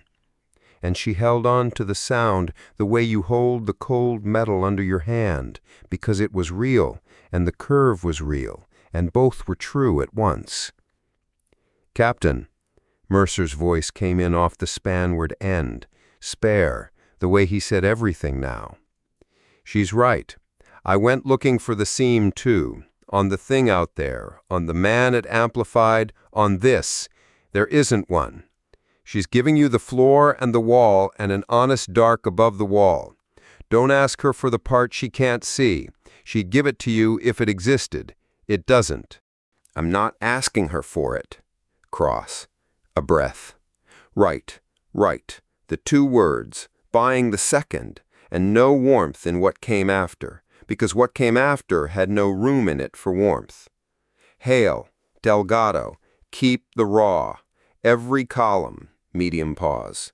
The part you can't see most of all, because that's the part somebody's going to want to pretend you did see after, one way or the other. I want it on the record that you stopped where the instrument stopped and didn't move an inch past it. You hear me? That stopping is the read. I'm reading it." "Keeping it, Captain," Delgado said beside her, quiet. "Keeping it," Hale said. "Then it's mine," Cross said. Not a question. The way he had said, "It's me, it's the chair I'm standing in. You've given me what's there and what you can't see, and that's the most anybody can give the man in the chair. I'm not going to make you carry the choosing. You did the looking's done, the choosing's the chair's." A pause, the carrier humming, And out past the Long Wake's hull, the dark was already reforming somewhere, she knew, the link leaning to answer it under a young helm's hands, the next save already braided into the next step of the curve. "Thank you, Naomi. It's the worst thing I've ever been handed, and you handed it to me clean. Stand by." "Standing by, Captain." The channel shut.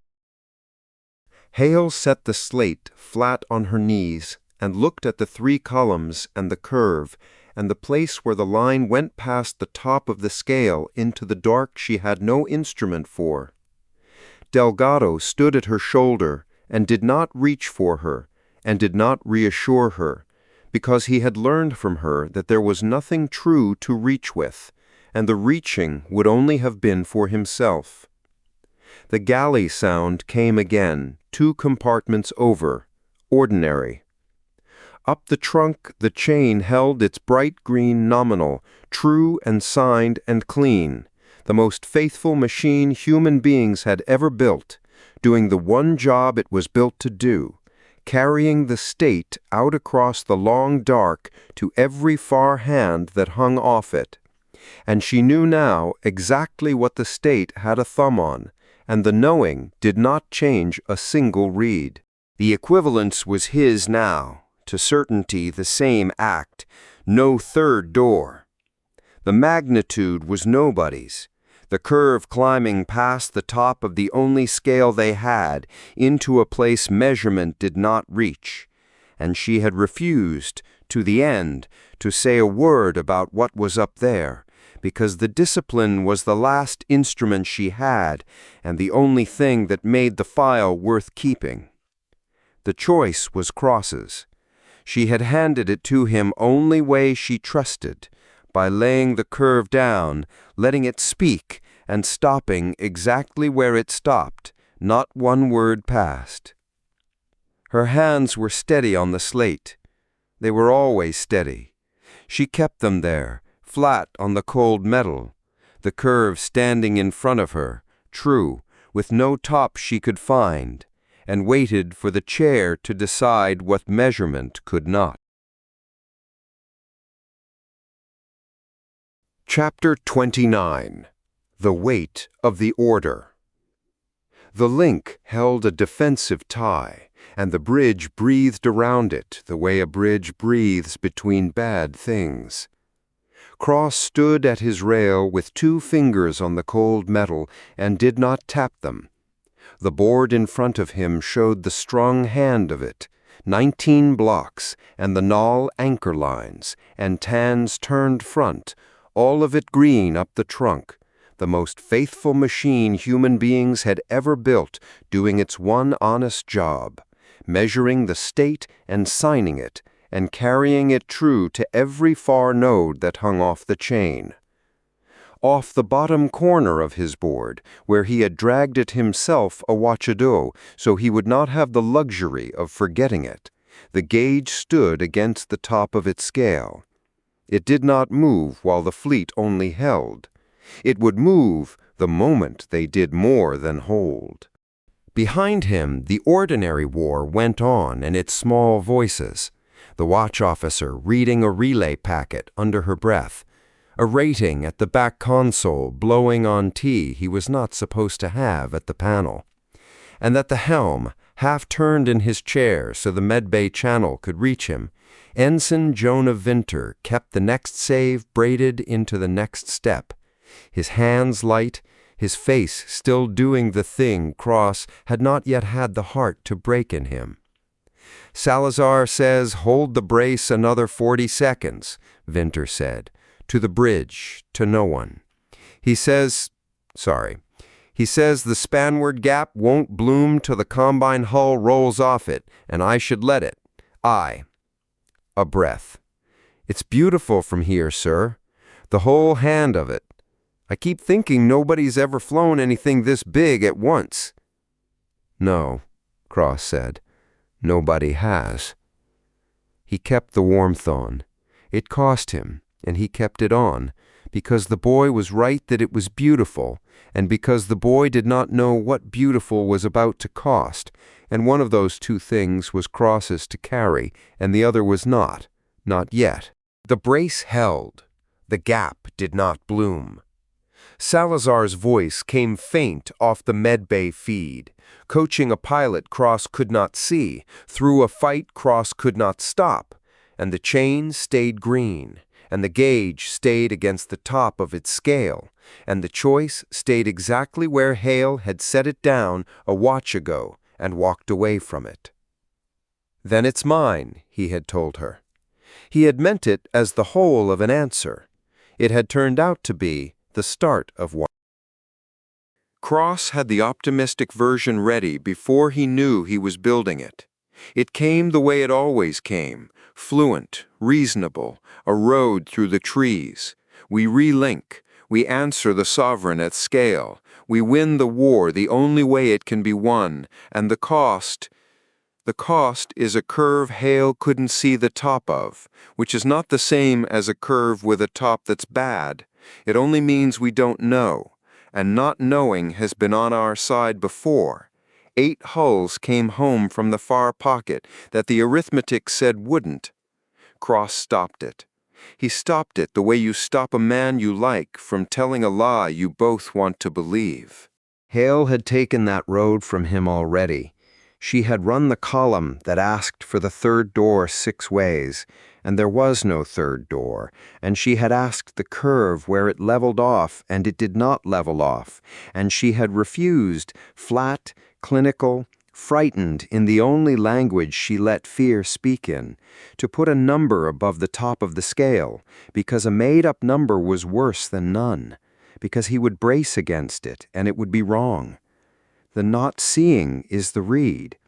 She had handed him a thing with no bottom to it, and no floor under the bottom, and the worst of it was that she had not dressed it, and a thing not dressed could not be undressed by him standing here wanting it to be smaller. So he made himself say the true version instead, the one he would have to give before he gave anything else, and he said it inwardly in the plain words, "No road through the trees." If he held the fleet dark, ship by eye, the anchorage method, the thing Noor had been right about for a year before anyone would let her be right out loud, then the people dying right now, this watch, in the gaps the link was bracing, would go on dying, and the sovereign would go on, colony by colony, and a fleet that stopped being a fleet would lose, and a civilization that stopped being a network would die in the dark one cold light at a time. That was the one door. And if he relinked all of it, answered at scale, the only scale the thing could be answered at, then they won, and the gauge stepped the way it stepped on every win, and the curve that had no top he could see climbed past the edge of what anyone could measure, and he would have spent something he could not count and could not get back, forward onto people who did not yet exist to be asked. 2 doors. He let himself glance at it once, because it was the shape of the thing, and he was not going to pretend the shape was kinder than it was. Then he set it down. He knew there were 2 doors. The knowing was a year old. The standing here was new. "You've gone quiet, Captain." Ackerman at his shoulder, where she put herself when she had decided to be in the way on purpose.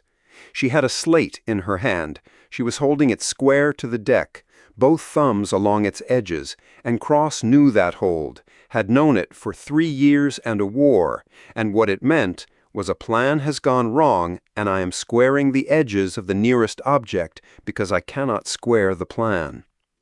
"Thinking," Cross said. "You're rehearsing." She did not say it unkindly. She did not say it kindly either. Warmth for show was not a thing she spent. You do a thing with your jaw when you've got the good version loaded, and you're checking whether you can sell it before you make yourself say the bad one. I've watched you do it across a table at a man from the combine, and it works on him. It doesn't work on me, and you shouldn't want it to. I don't. He turned from the board. Talk to me, Ruth. The first name landed, and she let it, and did not soften, which was its own answer. She angled the slate so he could read it, and so the watch officer could not. "I've started the entry," Ackerman said. "I'm logging descent. I want you to know I'm doing it before you give the order, not after. And I want it in the record that way, before. So nobody reading this later can call it a captain's own conscience bolted on after the fact to make the dirty thing wear a clean coat." She left it on the deck between them. "You should hear it as me being the brake, because that's the job, and because in a minute you're going to want to argue me out of it, and I need you to not. Let me put the weight on the other side of the scale where it belongs, even if it doesn't move it." Cross read the slate. The hand was hers, clipped, no adjective spent it didn't owe. The executive officer logs, prior to the order, that the cost of relinking is by the science officer's read unbounded, that the instrument cannot measure its ceiling, that there is no read above the top of the scale and the scale has been reached, that this command precedes knowing it, that the not knowing is itself the finding, and is recorded as the finding, and is not a thing the order resolves. "That's accurate," he said. "I know it's accurate. I wrote it accurate. That's not what I'm asking." She squared the slate's edge against her palm. "I'm asking you to tell me, plainly, on this deck, that you know the curve has no top. Not we'll find out, not knowing's been on our side, not the version you had loaded when I came up. I want to hear you say the worst of it in your own mouth before your name goes on the act. Because if you can't say it, you haven't taken it, and a man who hasn't taken it shouldn't sign it." This was the test. He had watched her do it to junior officers and to admirals, and once, memorably, to a minister. She closed down, and she made you come to her, the exact opposite of everything he did. And the reason they had survived 3 years and a war together was that he had stopped, somewhere in the first year, resenting it. "Say it back to me then," she said, "or tell me I'm overruled, and I'll write that too. But I'll not have you sign a thing you've talked yourself into being smaller than it is." "All right." Cross put both hands on the rail. He did not tap. "Right. He bought the second the way he always bought it, 2 flat words, and Ackerman waded him through it without a flicker, because she knew that habit too, and would not be the one to fill the gap. "The curve has no top. Not a high top, not a bad top I can brace against and tell the fleet, here's the bill, it's terrible, we pay it. No top at all that Hale can find. And she went looking with the only honest instrument anybody's got, and she came back and told me, flat, that the worst case is a thing she can't measure. And that's worse than any worst case, because a number I could carry. This I can't carry because there's nothing to put my hands under. I know that. I'm not telling you we'll find out. We will find out. I don't get to call that comfort. We find out by doing it." Ackerman said nothing. She wrote, "And I know the other thing you're not going to make me say, but I'll say it anyway." His voice did not break. The warmth was off it now, all the way off, because what came next had no room in it for warmth, and he would not insult her by faking it. "If I go dark, the people Vinter's bracing right now die this watch, and we lose the war slower instead of faster, and the dark takes everybody in the end, one cold light at a time. So this isn't a choice between a clean thing and a dirty thing. There's no clean thing on the board. There's a doom I can see the people of, right now, on the Helms feed, and a doom I can't see the size of, later, that nobody's alive yet to be on the feed for, and I will not—" He stopped, started again lower. "I will not abandon the ones I can see to keep my hands clean of the ones I can't. That's not mercy.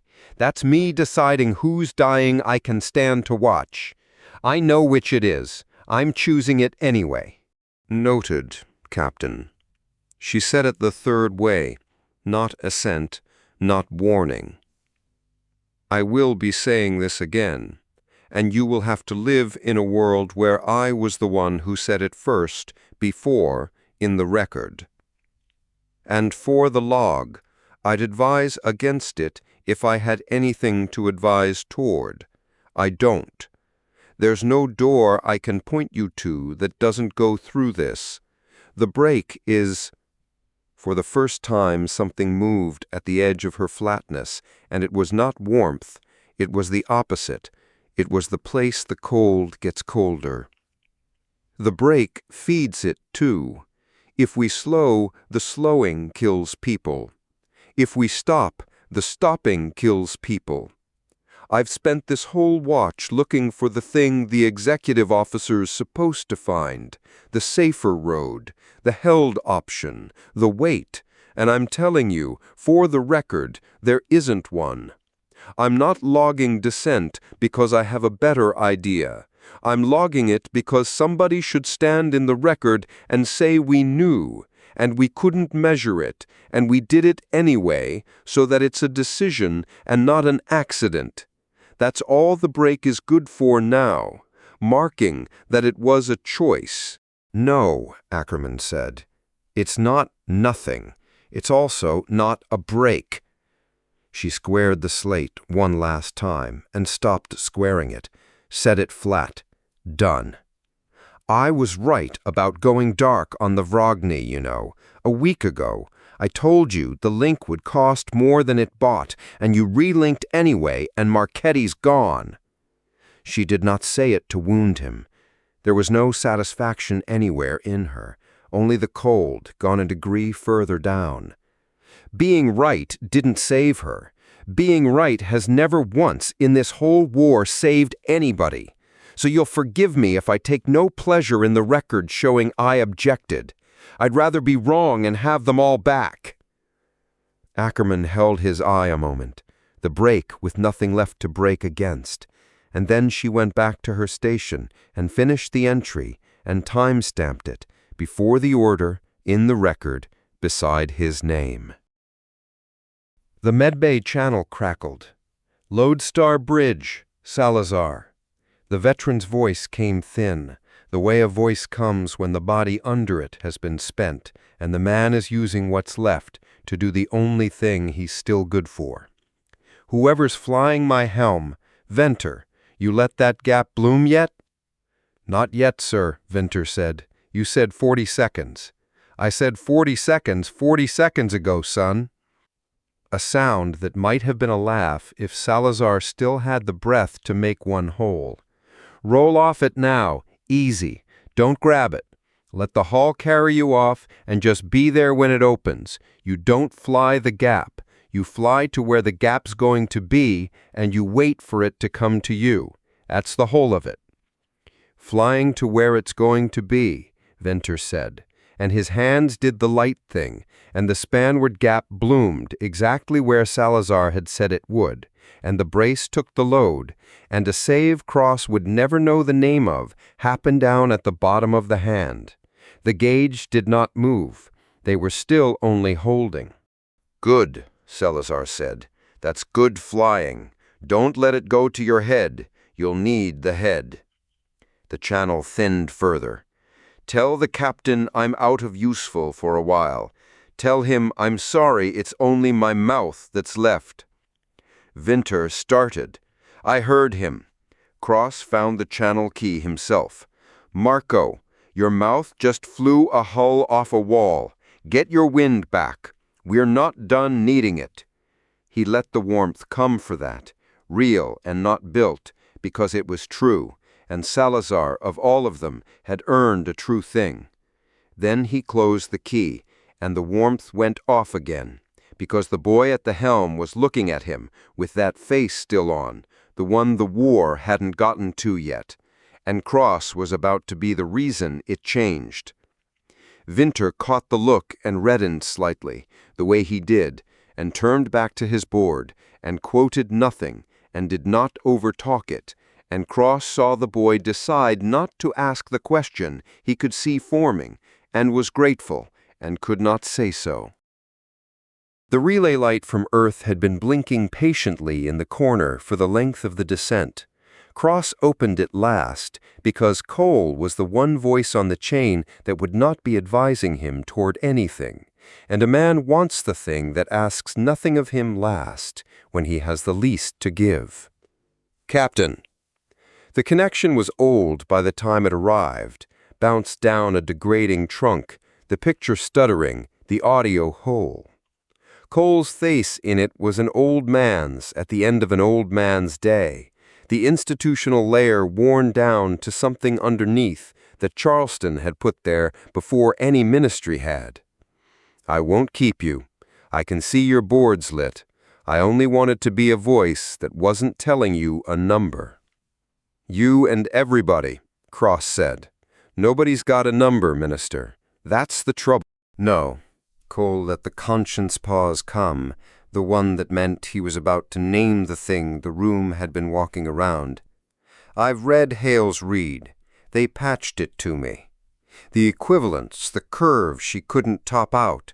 And I've been sitting here, on Earth, where the lights are still on and a child 2 streets over is asleep who doesn't know there's a war, thinking about the part nobody's said out loud on your channel."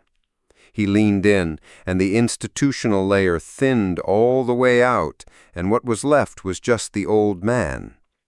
"You're not choosing whether to pay it, son. You worked that out already. I can see it in how you're standing.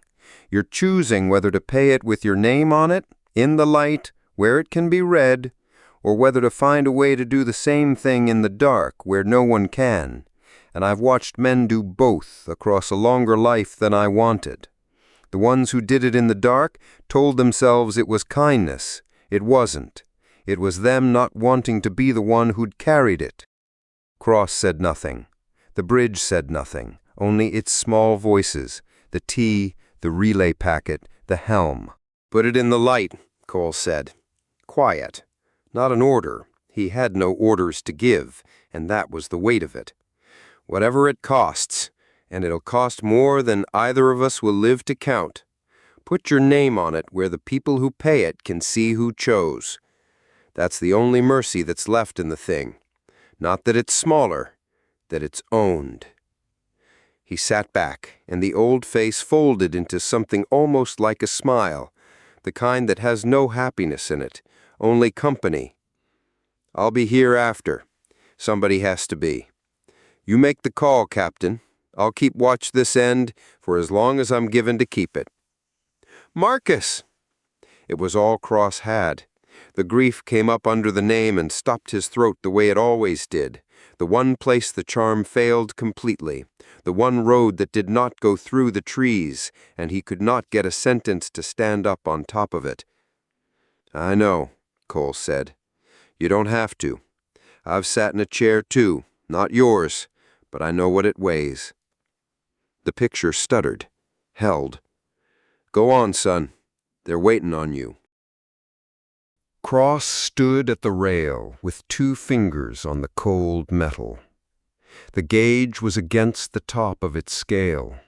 The chain was green up the trunk, true and signed and clean, carrying the state out across the long dark to every far hand, and he knew now, the way Hale knew it, and Ackerman had written it, and Cole had named it, exactly what carrying the state was going to do, and exactly how little anyone could see of how much. Vinter's hands were light on the helm. The ratings T was going cold at the back console. 2 streets over from an old man in Charleston, a child was asleep who did not know there was a war, and would grow up into the cost of this, and would never know whose call it had been unless Cross made sure the call had a name on it. The decision had been made somewhere back in the descent, in his own mouth saying the worst of it to Ackerman so she could write it down. It had not arrived like a switch thrown. It had arrived like a weight set into his hands that he had stopped being able to set back down, the moment Hale had said, "Then it's mine," back to him, and he had agreed. The moment he had let himself say, "I will not abandon the ones I can see." The moment Cole had said, "Put it in the light." By the time he understood he had decided, he had already been carrying it for a watch. Cross turned the optimistic version over one last time and let it go for good, because it was a lie, and he was done with lies, his own most of all. There it was, then. He would relink. All of it. The whole strung hand. He would win the war the only way it could be won, and pay forward a cost no instrument could measure, and he would do it with his name on the order in the light where it could be read, because the one thing left that he could give the people who would pay it was the knowledge of who had chosen, and why, and that the why was not clean, and that he had known it was not clean when he signed. Ackerman. His voice was level by main force, the warmth a thing on a shelf, and he did not reach for it. "Your descent's logged?" "Logged and time-stamped, Captain. Before." She had come back to his shoulder without his hearing it. "It stands." "Good. It should stand." He took his fingers off the rail. The decision sat in his hands, owned, heavy, made, and not yet spoken. Because a thing this size you say once, clean, in a voice that doesn't shake, and he was getting the voice ready. "Get me Whitfield, and the long wake, and the whole net on the link. Everyone who will have to do it. I'm not giving an order down a chain of other people's mouths." A breath. The bridge waiting. Vinter half-turned in the chair, the boy's face still whole for one more moment. Right. Right. Cross squared himself to the board, the way Ackerman squared the edges of a thing she could not fix, and let the last of the kind version die, and made ready to put his name on the only door that was not surrender, knowing it cost more than he could measure. "Open the channel," Cross said. Chapter 30. Put my name on it. The channel opened with a soft tone, and then the whole strung hand was listening. Cross stood at the rail. 2 fingers rested on the cold lip of it, the way they always did, and he did not let them tap. Below him the board had gone to its waiting state. Every hull that could hear him marked in pale gold, scattered across the spanward dark in clusters and lines and lonely single points, blocks that had spent a generation refusing to share a frequency, now holding one open channel and waiting for a man on the lodestar to speak into it. "Captain," Ackerman said, very quiet, off the open line. "They're all there. Whitfield's fleet net, the long wake, the NAL anchor lines, Tan's front." A pause. She squared the corner of the descent slate against the edge of her console, lined it up true. "It's logged, all of it, whenever you're ready." Cross had rehearsed the gentle version on the walk up from his cabin. "We're going to do something hard, and we're going to be all right." He'd heard it in his own voice and known it for a lie, and he set it down the way you set down a tool you've decided not to use. "Admiral Whitfield," Cross said. "Captain Mercer. Lieutenant Commander Imeth. Every hull on this link." His voice came level. He had to spend something to keep it level, and he spent it. "This is Cross." The Sovereign's call came up under everything as he spoke, not loud, never loud, that low, forcing pull that had been climbing through the network for days, the thing that made the gauge step and step and step. He could see it on the secondary screen, the curve Hale had built him, the line that climbed and never crested. It climbed now just to hear him breathe near the link. "You all know what this does," he said. "I'm not going to dress it up. We relink the net and we win. We answer this thing at the only scale it can be answered at, and it stops. And every coordinated thing we do to win it pays a cost we can't measure, on a curve with no top that Dr. Hale can find. The winning and the paying are the same motion. There is no version where we do one and not the other." Winter, at the helm, had gone very still.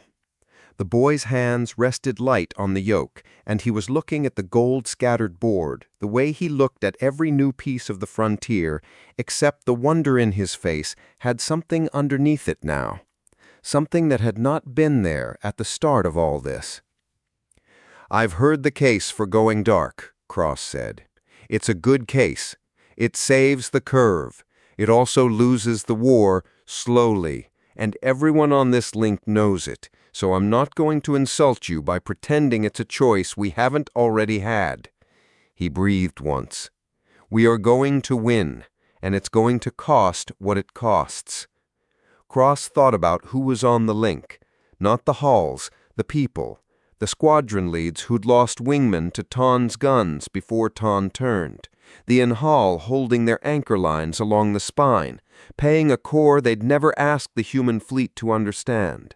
Winter at the helm, the youngest hand on the bridge, who'd thought the frontier was beautiful right up until it took the first thing from him. Salazar in a bed below decks, who'd never fly again. Ackerman with her descent logged true. Every one of them about to do the right thing and the terrible thing in one motion, on his word. "I'm not asking anyone to feel good about this," Cross said. "I don't. I'm asking you to do it clean. Then I'm going to stand here where you can all see my name on it." "Captain," Whitfield's voice clipped from her flag bridge somewhere corward, quieter than he'd ever heard her. The bigger the order, the quieter she went. "Say the word and the fleet moves."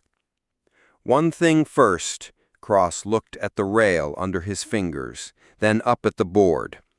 "Somebody made a call once in the dark where nobody could read whose hand it was. Deniable. Clean for the man who made it. I've spent a long time learning what that costs the people who pay for it and never get to know who chose." Ackerman didn't move. She knew the shape of that better than anyone alive who wasn't dead because of it. Across the bridge, a rating had stopped pretending to watch his board and was watching the captain instead. And Cross let him. Let all of them. This was the part that had to be seen. "There's no clean way to sign this," Cross said. "I'm not going to pretend there is. Nobody's getting talked into anything they don't already understand. You've all read the curve. You all know what Dr. Hale's gauge does when we win something together. It steps. It's been stepping for days." He paused, and on the secondary screen the line climbed, patient, terrible. "It's going to step a long way for this." "So we're not doing it that way," Cross said. "The people who pay this are going to be able to read who signed for it, in the light, where they can find me." Cross took his fingers off the rail. "Relink the network," he said. "All of it. Put my name on the order."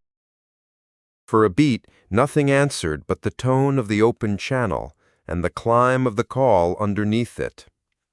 "Logged," Ackerman said, offline, low. "Not for the net, for him. Order received, Captain of Record Daniel Cross, Lodestar. Time-stamped, in the clear." She did not soften it, and she did not sharpen it. She gave it to him exactly its own size. "It's where you wanted it, where they can find it." "Thank you, Ruth." "Noted, Captain." 3 flat words that meant "I think you're right," and "I logged that I think we shouldn't," and both of those are still true, and I am going to execute this clean. She turned to her board and put her hands on it. Then the hand closed.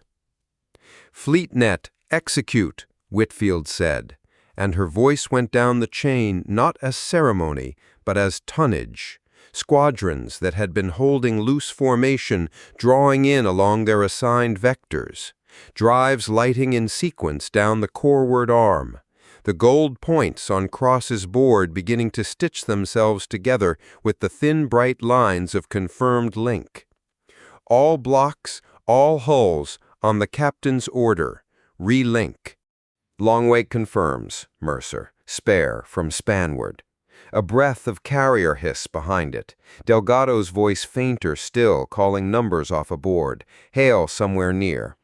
We're on the link. We're carrying true. Nothing more. Mercer never spent a word he didn't have to, and the words he didn't spend were the loudest thing on the channel. Helm? Cross didn't take his eyes off the board. Bring us to anchor station. We hold the join. Aye, Captain. Vinter's voice cracked toward formal, the way it did when the size of a thing reached him, and his hands came alive on the yoke, sure under the nerves. The lodestar came around clean, slotting into the lattice, one bright point taking its place among thousands, and the lattice grew. Cross had seen fleets. He had seen the corward muster that had frightened him into not sleeping for a week. He had never seen this, and he understood, watching it build line by line across his board, that no one ever had, that this was the largest single coordinated thing human hands had ever made, and that it was being made right now, out of his mouth, with his name on it. The channel filled with the net's voices, dozens of them, overlapping and then resolving as the discipline of the thing took hold. Enclosing Ensign Mia and Stafford Ellis and fighter superstar Captain Sack Honey and all the fallen and living. The channel filled with the net's voices, dozens of them, overlapping and then resolving as the discipline of the thing took hold. Squadron leads calling their hulls onto the link. Comms officers across the span confirming true signal. A low, steady traffic of on the link, confirmed, true, rolling in from every arm of the dark. Vinter's eyes moved across the board faster than his hands moved on the yoke, taking it in. The boy who'd always said the frontier was beautiful, out loud watching it become something no frontier had ever been. The blocks came in. The ones who'd shot at each other across the contested corridor for 30 years brought their hulls onto the same true signal and let the network read their state and authenticate it and relay it out. Honest, the way the net did its one honest job. Measure what is, sign that it's real, carry it true to every node. Whole squadrons that had never once spoken to each other resolved on the board into a single moving screen, a wall of light unfolding across the dark. The Null anchor lines woke. Off to corward they came up not as ships joining a fleet, but as something older and more deliberate. Long, bright threads of them snapping taut along the lattice's spine, holding the shape of the thing steady where human formations would have frayed.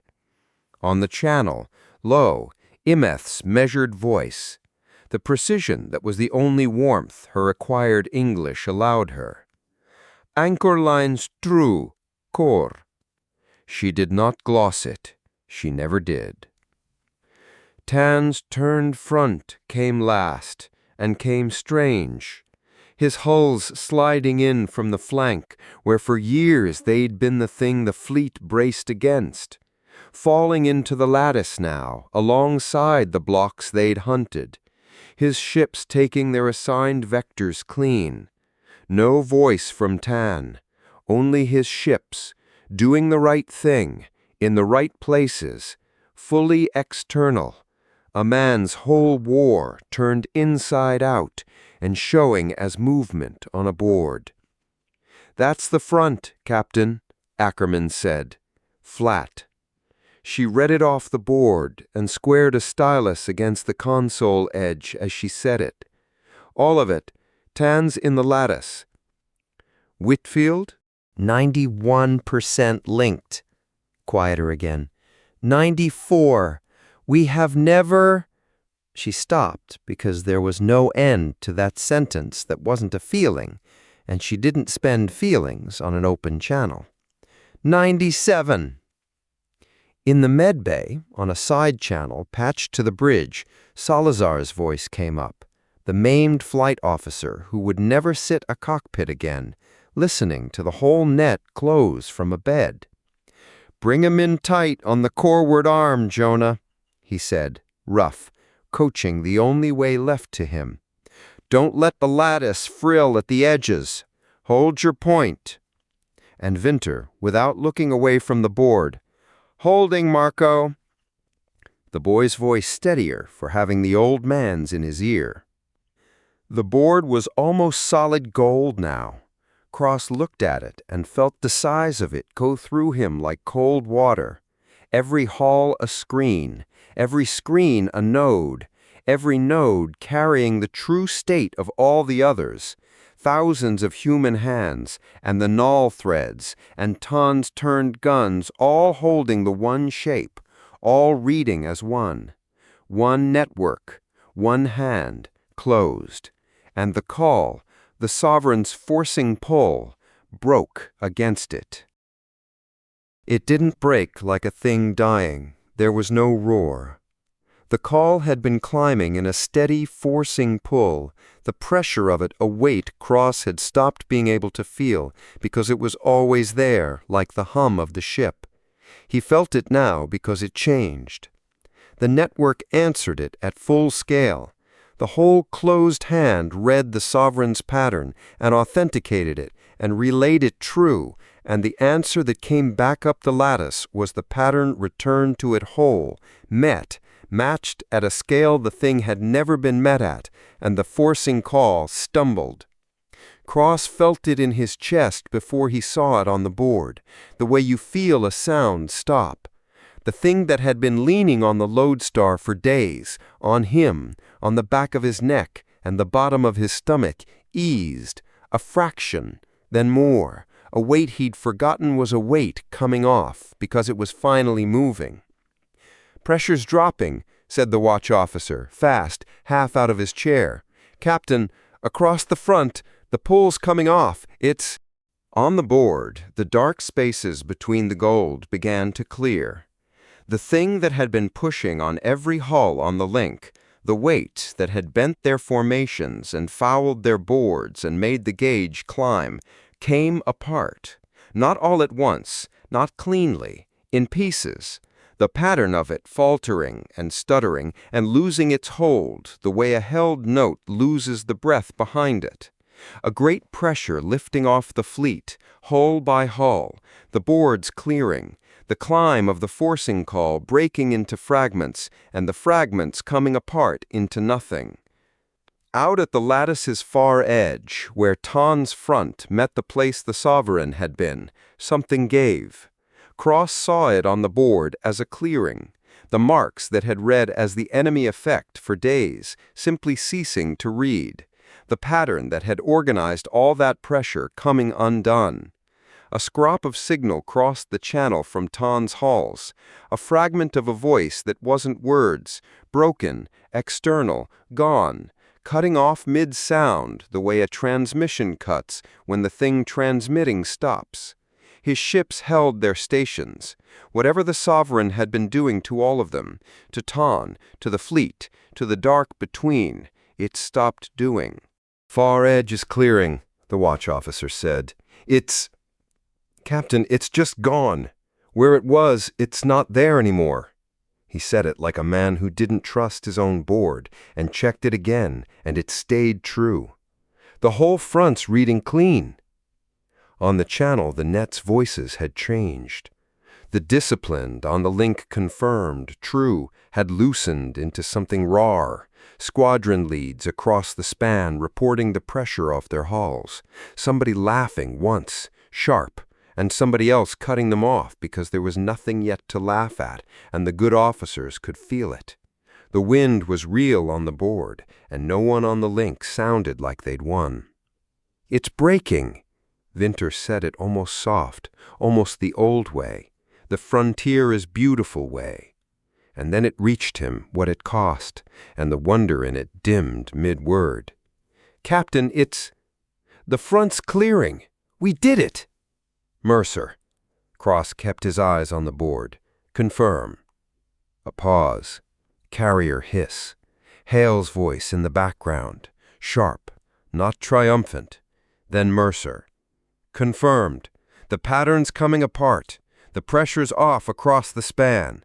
Spare, compressed, and under it the thing Mercer always put first. And Captain, the gauge. I see it, Cross said. Cross had been seeing it the whole time. The curve had not stopped climbing. It had climbed when he spoke. It had climbed faster as the link closed, and now, in the instant the network completed and the hand shut and the Sovereign's call broke, now the curve did something it had not done in all the days he'd watched it. It stepped, the way it always stepped on a coordinated win, a hard rise, and then it kept going past where the step ended. The line went up off the top of Hale's screen and did not come back down to a new level the way it always had. It went up and stayed going, and the floor of the graph that had read, "We are paying as we win," tipped over into something that had no floor at all. Cross watched it leave the top of the screen, and his two fingers found the rail and pressed, hard, the way they did when his hands needed something to be true. The relief of the break and the climb of that line arrived in him at the same instant and would not reconcile, the body trying to feel two things that could not both be felt, and failing and going cold. Hale! Mercer's channel, and Hale on it now, talking fast and even, the worst kind of calm. The cascade started. The word came across the link plane, and Cross let it land, because there was no setting it down.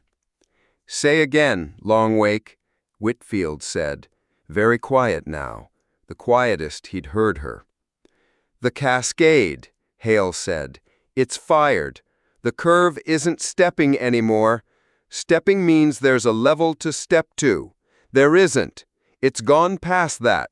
Whatever we started by completing the link, it's running on its own now. It doesn't need us anymore." A breath. "I still can't find a top. There's no top to find, and it's irreversible. We can't call it back. There's no node we take off the link, no order anyone gives that stops it. It started." Cross stood at the rail with his fingers an inch off the cold metal, not touching it, and made himself read the line all the way up to where it left the screen. Cross had known. They had all known. Ackerman had logged it. We knew, we couldn't measure it, we did it anyway. So it's a decision, not an accident. Cole had told him plain, not whether to pay it, but whether to pay it with his name on it, in the light. He had said yes. He had said it level, in his own voice, to every hull on the link. And there was knowing. And there was the curve leaving the top of the screen and not coming back. And they were not the same thing in the body. The first was a sentence. The second went out from under him like a deck giving way. "Ruth," he said, just her first name. He didn't mean to. "Ruth." Captain. Flat. Cold now, colder than she'd been because she was holding the same thing he was, and she held things by closing down. "It's done. It fired. It can't be undone." She squared the descent slate against the console one more time, lined it dead true, and left her hand on it. "It's on the record. Your name's on the order. Everything's where it's supposed to be." A beat. The dry thing came up out of her, no smile behind it, the only way she had to stand in the same place he stood. "We were right. That's the worst part." "How bad?" Cross said, not asking her, asking the channel, asking the curve. "Hale, how bad is it?" "I don't know," Hale said, and to her credit, she didn't dress it. "That's the true answer. The curve has no top I can find. It's started, it's running, it can't be stopped, and I can't tell you how far it goes because the instrument that measures it can't see the end of the thing it's measuring." Quiet. "I'm sorry, Captain. I built you the best gauge I could, and it can't tell you the one thing you want." "Don't apologize, Doctor. Cross kept his voice level by main force, and it cost him to do it. You gave me a true number every time I asked for one, including this time. That's the whole job. You did it. A breath. I'd rather have I don't know from you than a clean number from somebody guessing. Stay on it. Tell me the second the gauge tells you anything. Anything at all. Yes, Captain. Mercer's channel held a moment longer. Then, spare, the cost-first man saying the thing he'd weighed before he said it. Captain, for the record on this end, the long wake read the link complete, the call broken, and the cascade fired, in that order, no gap between them. They were one event. A pause. It went the way you said it would. Mercer out. The board in front of Cross had gone almost solid gold. That was the part that wouldn't sit right in him, that he understood he was going to carry, that it was a victory board. The cleanest one anyone in the fleet had ever seen. The contested corridor quiet for the first time in 30 years. The blocks holding the same channel. The Enyal anchor lines true along the spine. Tan's front turned and standing in the lattice. The Sovereign's pressure gone off every hull on the link, the pattern that had organized all of it come apart into nothing. They had won. By every measure the board could show him, they had won the war, the only way it could be won, at the largest scale human hands had ever closed around a single act. And the other screen, the small one, showed a line that had left the top and wasn't coming back, a thing fired and running and past calling back, and no one on the link, no one alive, could tell him how far it went.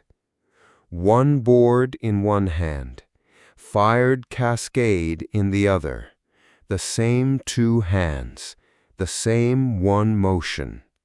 He had known that walking in. Knowing it had not been this. Winter turned at the helm, young, the wonder gone quiet in him now, the cost reaching all the way through at last, and looked at his captain the way you look at the veteran when you've just understood the thing the veteran already knew. Captain, he said, over-formal, the rank coming up because his voice wasn't steady. We won, didn't we? The board says we won. Yeah, Jonah. Cross found, to his own surprise, that he could still spend the warmth. It was the last thing he had, and he gave it to the boy, because that was the job. We won. The board's right.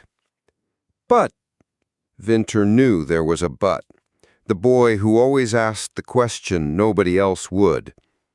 But it cost what we said it would cost, Cross said. And we can't take it back. And we don't know yet how much. He let his fingers come down onto the rail at last, flat, no tap. That's the true part, and you're old enough to have it true. The move that wins is the same move that pays, and now the paying's started, and it can't be stopped. He looked at the boy. Your name's not on it. Mine is. That part I made sure of. Captain, Whitfield, from her flag bridge, quiet as a closed door. The fleet standing by. Orders. Cross looked at the gold board, and the small screen with its line gone off the top, and held both, and did not let go of either. Hold the link, he said. Hold the win. 2 fingers pressed flat to the cold rail and stayed. And get me Dr. Hale on a private channel. I want to know what we just started. The channel stayed open. 10,000 hulls held the shape of the largest hand ever closed in the dark. The Sovereign's pressure was gone, and the war was won. And somewhere past the top of a screen no one could read, the thing they had fired ran on without them, done and working and irreversible and unmeasured. "Orders logged and closed, Captain," Ackerman said, quiet, squaring the slate one last time and then leaving it square. "There's nothing more to execute. It's finished. It's running on its own." She looked at him, and the dry thing didn't come this time. There was nothing left to put behind it. "You can stop holding the rail like that. The order's not going to come undone if you let go. Nothing is. That's the whole problem." Cross looked at his own 2 fingers, pressed flat and white to the cold metal, and did not let go. Winter at the helm said the question nobody else would. Soft, not over-formal now, just young. "Captain, where did we start?" "I don't know yet, Jonah." Cross gave him the true answer because the boy had earned it twice over tonight. "Nobody does. Hale's going to tell us when she can read it. Until then, we hold what we won, and we wait to find out what it costs." He almost left it there. He didn't. And whatever it is, when they go looking for whose hand it was, they're going to find one name in the clear. That's the part I made sure of. That part's done right. The one board lay gold and quiet in front of him.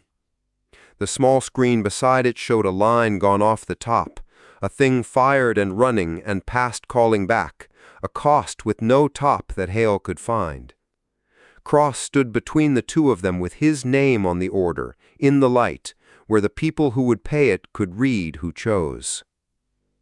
It was the only thing he had gotten right, and it had cost everything, and both of those were true at once, and he stood at the rail and held them, and did not yet know how bad. Chapter 31. 1. The board was clean. Cross had seen 100 boards in 5 years and never one like this. The marks that had organized the pressure for days, the false coherences, the way the enemy's intent had reached into 19 blocks and turned their own coordination against them, those marks had stopped reading. Not driven off, not killed the way you kill a hull, stopped. The thing the analysts had taken to calling the sovereign had been a pattern across the whole field, and the pattern had faltered when the link completed, and now it simply was not there to read. The plot showed thousands of hulls holding station in a geometry no one had drilled, the ensign anchor line steady, the turned front quiet, and at the center of all of it, the absence where the enemy had been. By every measure the board could show, the war was won. "Confirm it," Cross said. "Confirmed," Ackerman's voice flat from the XO station. She didn't look up from her own readout. "No reorganization, no secondary call. The field's gone quiet across the link. We held the geometry and there's nothing left to hold it against. A beat. Captain, we won." Ackerman said it the way she'd say a tonnage figure. Cross understood why. He pressed 2 fingers to the rail and didn't answer her, because the other thing was still in his other hand, and a man could only hold the one board for as long as it took the loss to arrive. "Mr. Winter, status on the link." "Holding, sir." The boy's voice came careful, over-formal, the way it went when he was frightened and trying not to show the bridge. "All 19... all of it, sir. The whole link. Nobody's dropped." He paused. "It worked." "It worked," Cross said. "Right. Right." Around the bridge, the work of a fight that had ended kept going by reflex. A rating at the damage station was reading whole figures into a log nobody had told her to stop keeping. The air had the burnt copper smell it took on after long action, the smell of equipment run past its rating, and the recyclers were chewing at it and losing. Somebody 2 stations down let out the breath he'd been holding for an hour, and it came out shaking. There was no cheer. Cross had been on a bridge that won a hard one before, years and a smaller war ago, and he remembered the noise of it, The half laugh, the hand on the shoulder, the someone who always said, "I thought we were done." None of that here. The compartment had the flat, worn quiet of people who had been handed something heavier than the thing they'd just put down. "Imeth," Cross said. "Anchor lines." "Steady, Captain." The Null officer's voice came over the link, concise and slightly formal, the acquired English carrying its faint, deliberate edges. "All anchor lines hold the geometry. My people read no reorganization. The field is—" A small pause, the kind Imeth took when the concrete word and the true word were not the same word. "The field is quiet in a way we do not have on our instruments a setting for. We are watching it. Core." The Null word dropped in unglossed, the way it came out of Imeth only when something was being weighed. "We are watching it closely." "Thank you, Lieutenant Commander." By rights, he should have felt it land. He'd given the order in his own voice, in the clear, with his name on it, and the link had joined and the call had broken, and the Sovereign had stopped organizing the pressure that had nearly broken the species. He stood on the cleanest victory anyone in this war had seen and felt the floor of it under him and nothing above. On the private channel, low, he said, "Naomi, tell me what we just started." The long wake hung spanward, far enough that her readings reached the lodestar a moment stale, close enough that the moment didn't matter. Hale's voice came back in the precise register she used when she was most afraid, which was the register where she stopped using adjectives. "Stand by, Captain. I'm reading the instruments." "Naomi, I heard you." Not unkind, occupied. "The cascade's propagating. I told you in the last minutes it had a top I couldn't find. I still can't find it.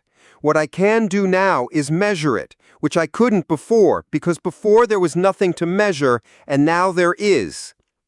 Cross looked at the absence on his board. Measure what? A silence on the long wake end that wasn't dead air. Medium pause. It was Hale and Delgado and Mercer all looking at the same gauges and none of them wanting to be the one. Then Delgado, hedged, the qualifiers stacking the way they did when the ground moved under him. So we've got a photometric baseline we've been running since before the engagement. Reference stars, catalog values, the boring stuff, the stuff you calibrate against and never look at.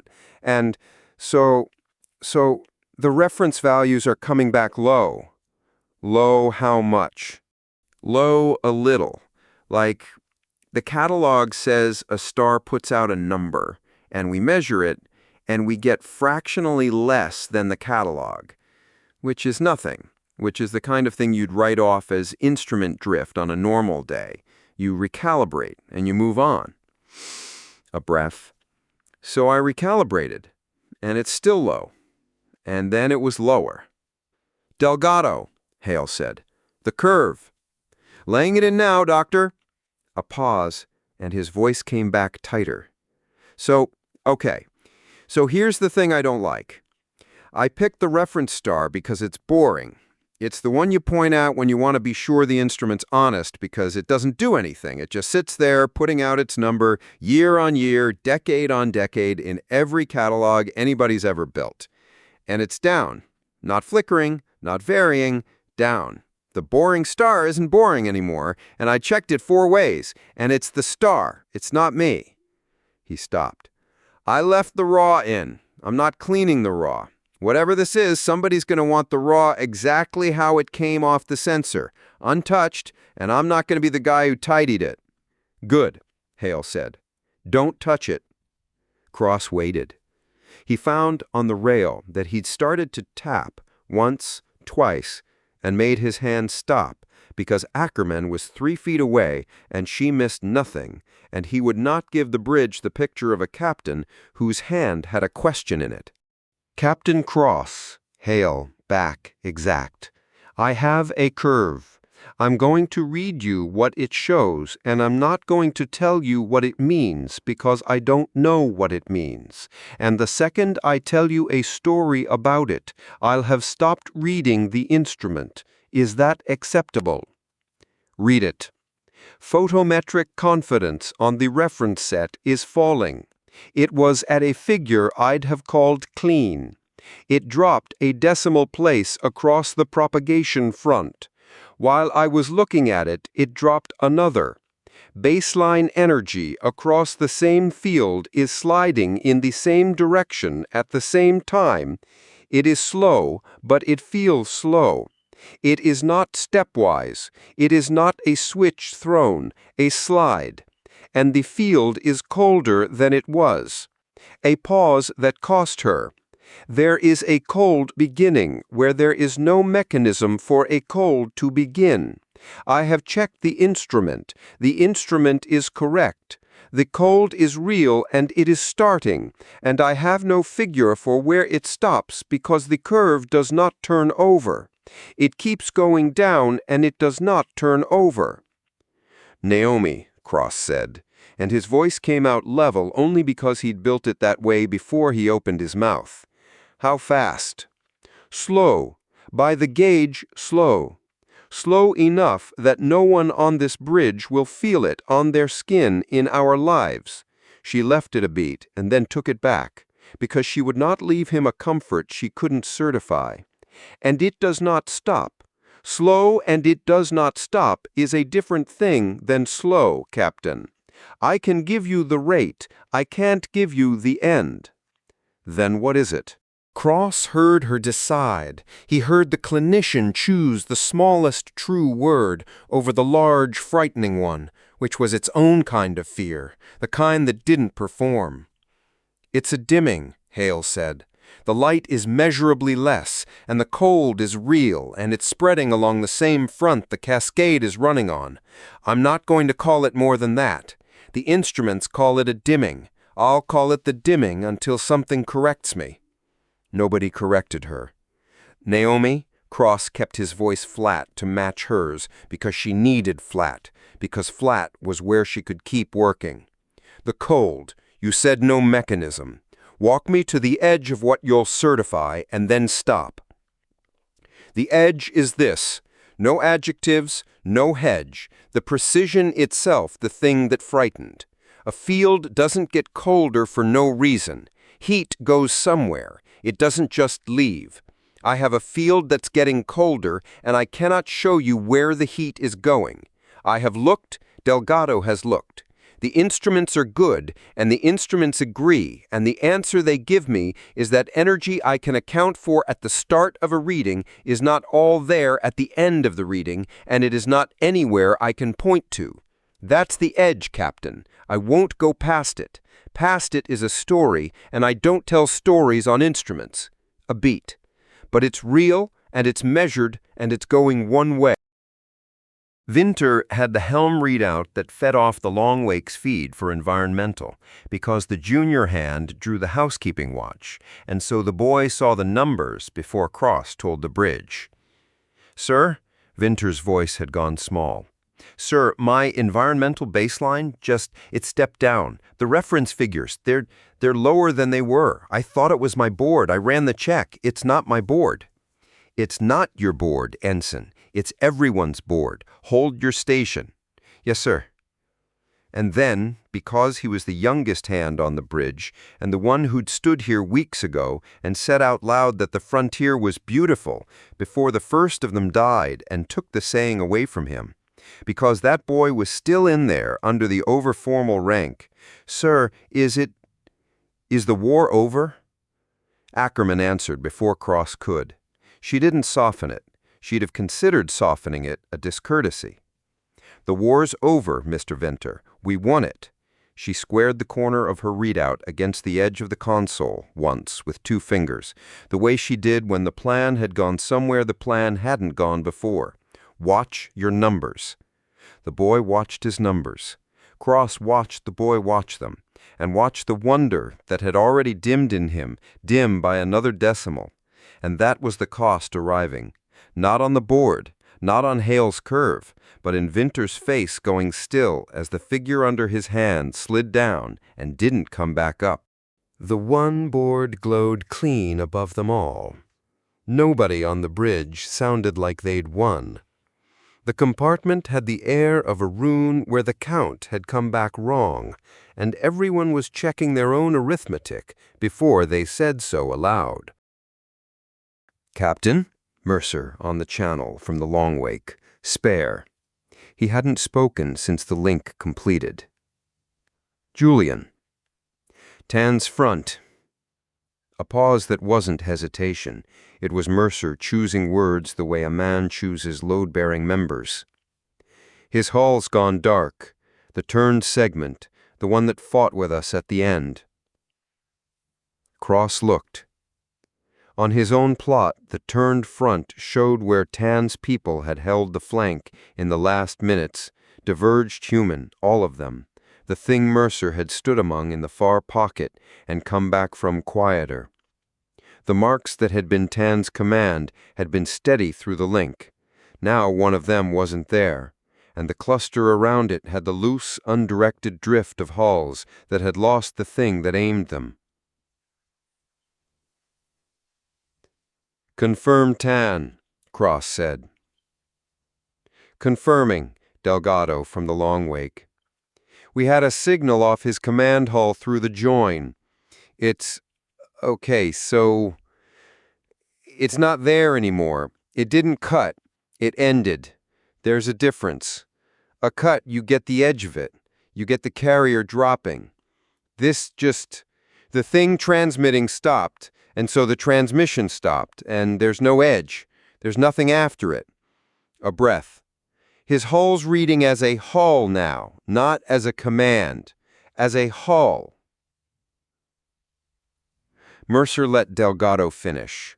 Then, in the flat, compressed register that meant he was reading something he did not want to read. "His segment fired before it went dark." Cross waited. "Last move off the turned front. I watched it." Mercer didn't dress it. "It wasn't aimed at the enemy, because there was no enemy left to aim at. It went into the field, into the front the Cascade's running on." A pause, and this was the cornered place, the one where the spare man spent a sentence he'd rather have kept. "It repowered something, completed something. I can't tell you what. I can tell you the gauge stepped, Hale's gauge. It stepped up when his segment fired. His last act fed it. Whatever he was doing at the end, it paid into the thing we started, same as our wind did." "His own people," Cross said, quietly. "His own people," Mercer said. "They looked like us. I stood next to them. In the pocket. They had hands like ours. They put their dead in the cold the way we do." He left it there. "That's what was on the turned front. That's what fired the last move." 3 sentences and then 4 more, and the weight sat in what he wouldn't add to them.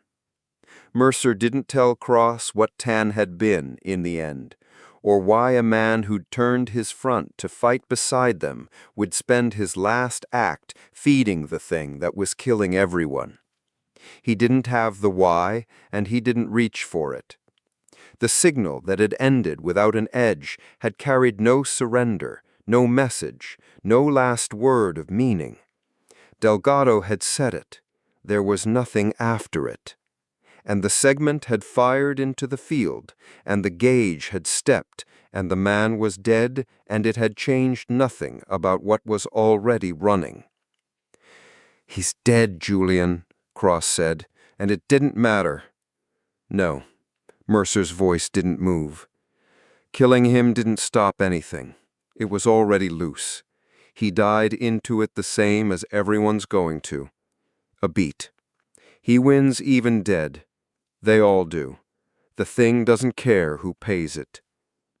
On the channel, faintly, far off Mercer's pickup, Hale's voice to Delgado, "Note the step on the gauge at the segment fire timestamp. Don't interpret it. Just note it." And Delgado, low, "Noting it." Cross stood on the one board with the fired thing in his other hand and made himself look at it. That was the discipline now, not certainty. Certainty had gone out of him somewhere in the last weeks, and the same warmth was still in him, but the sentences had gotten shorter to carry it. The discipline was looking. He had spent his command rehearsing the optimistic version under his breath before he gave anyone the true one, and he caught himself doing it now. The rate's slow. Hale said, slow, slow enough that no one feels it. We have time. We won, and we have time. Caught the rehearsal in his own mouth and put it down, because the boy at the helm was watching his numbers slide and deserved a captain who'd looked at the same numbers and not flinched into the comfortable shape. "Naomi," he said, "on the record, is it stopping?" "No." "Can it be stopped?" A silence. This was the one she wouldn't dress and wouldn't perform either way. "I don't know, Captain. I can't see the top of it. I can't see the bottom of it.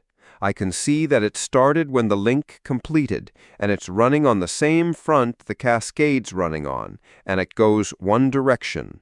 I will not tell you it can be stopped, because I have no instrument that says so, and I will not tell you it can't, because I have no instrument that says that either. What I have is a curve that falls and doesn't turn over. A beat. Ask me again in a day, and I'll have more curve. That's all I'll have. More curve." "Understood." "Captain." Whitfield cutting on to the command channel from the flag bridge, and her voice had gone to the quiet she went to when the thing was largest. No ceremony. She converted it the only way she knew how.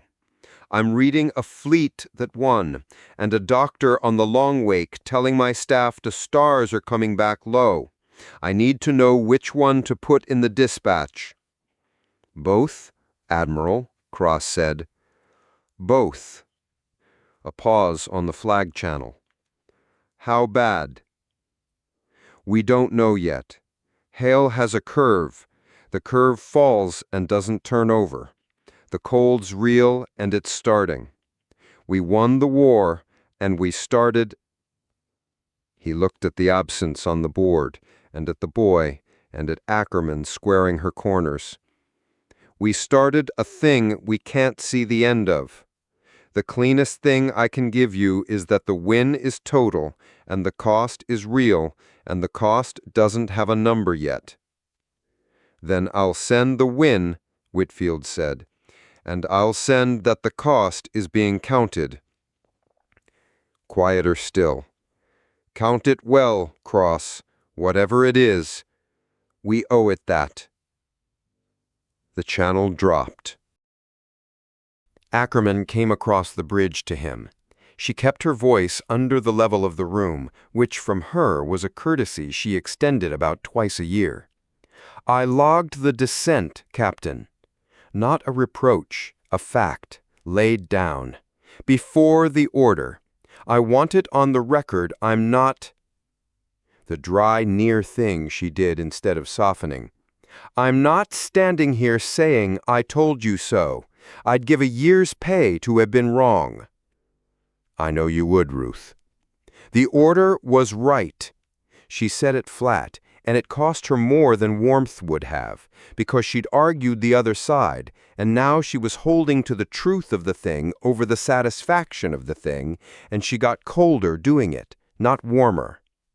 "Going dark loses the scale. We answered it at the only scale it could be answered. The order was right, and the cost is real, and both of those are true, and I don't get to feel better about the first because of the second." She squared her readout's corner one more time. "I'll have the descent and the order both in the log under my hand, clean, so nobody has to invent which it was later." "Thank you, Commander." "Noted, Captain." 3 ways she could say it. This was the cold one, the one that meant, "I am holding this with you, and I will not flinch, and don't ask me to smile." Ackerman went back to her station. Behind her, the board glowed its clean win, and under it, Vinter's environmental figure stepped down another decimal, and the boy made a small sound he tried to swallow. "It went down again, sir," Vinter said. "The baseline. Sir, how far does it go?" And there it was. The question nobody else on the bridge would put into the air, asked by the one young enough to need the answer and too honest to pretend he didn't. The compartment got quiet around it. Ackerman didn't square anything. Hale, on the open feed, didn't supply a figure, because she had none and would not invent one to comfort a frightened ensign. Cross looked at the boy. He found the rehearsal rising again. "Not far, son. We have time. Slow and far away." And he did not say it, because it would have been the optimistic version, and the boy was asking the true one. "I don't know, Jonah," Cross said. "Plain. Warm still under the shortness." He used the name because the certainty was gone, and the name was the only anchor he had left to give. "Dr. Hale's curve falls, and it doesn't turn over yet. We can see it start. We can't see the bottom. That's the truth, and I'm not going to hand you anything prettier than the truth tonight." He held the boy's eyes. "Watch your numbers. Write down every step. When somebody finally counts what this cost, your numbers are part of the count, and they have to be right. Can you do that?" "Yes, sir." "Steadier for being given work." "I can do that." "Good man." The boy bent to his board and started writing the steps down by hand in the margin of the log, the way you do when the automated record suddenly doesn't feel like enough, when you want a human hand on the number so that later you can swear you saw it yourself. Cross watched him do it and felt the thing arrive in his own body that the gauges had been reading spanward. Not the cold, not yet. The cold was slow and far, and Hale had said no one on the bridge would feel it on their skin. What arrived was the knowledge of it, low in the chest, the particular weight of a man who has just been handed proof that the bill he signed is real and is already being added up somewhere he can't reach and can't stop. He had signed it in his own voice with his name on it. He would not pretend now that the signature had been free. Cross made himself stand straight under it. The crew were watching the captain the way crews do after a thing too large to hold, taking their pitch off how he carried his shoulders, and so he carried them level, and it cost him, and he paid it because that was the job that was left. Cross turned back to the rail. He pressed 2 fingers to it, and this time didn't tap, just held, while the one board burned clean above the bridge and the figures slid down beneath it, and somewhere spanward Hale laid another point on a curve that fell and did not turn over. They had won. The sovereign was gone. Not explained, not eulogized, simply no longer there to read. The way a weight you've leaned against for days is suddenly not there, and you stagger into the space where it was. Tan was dead, and it had changed nothing. His last act had paid into the thing the same as everyone's would. And the light was coming back low, and a cold that had no business beginning had begun, and the people who had just won the war stood at their stations reading the first measurements of the price, and not one of them sounded like they'd won. "Hale," Cross said, on the private channel, low enough the bridge wouldn't catch it. "Captain, keep reading it, all of it. Don't stop and don't round." "I wasn't going to," she said.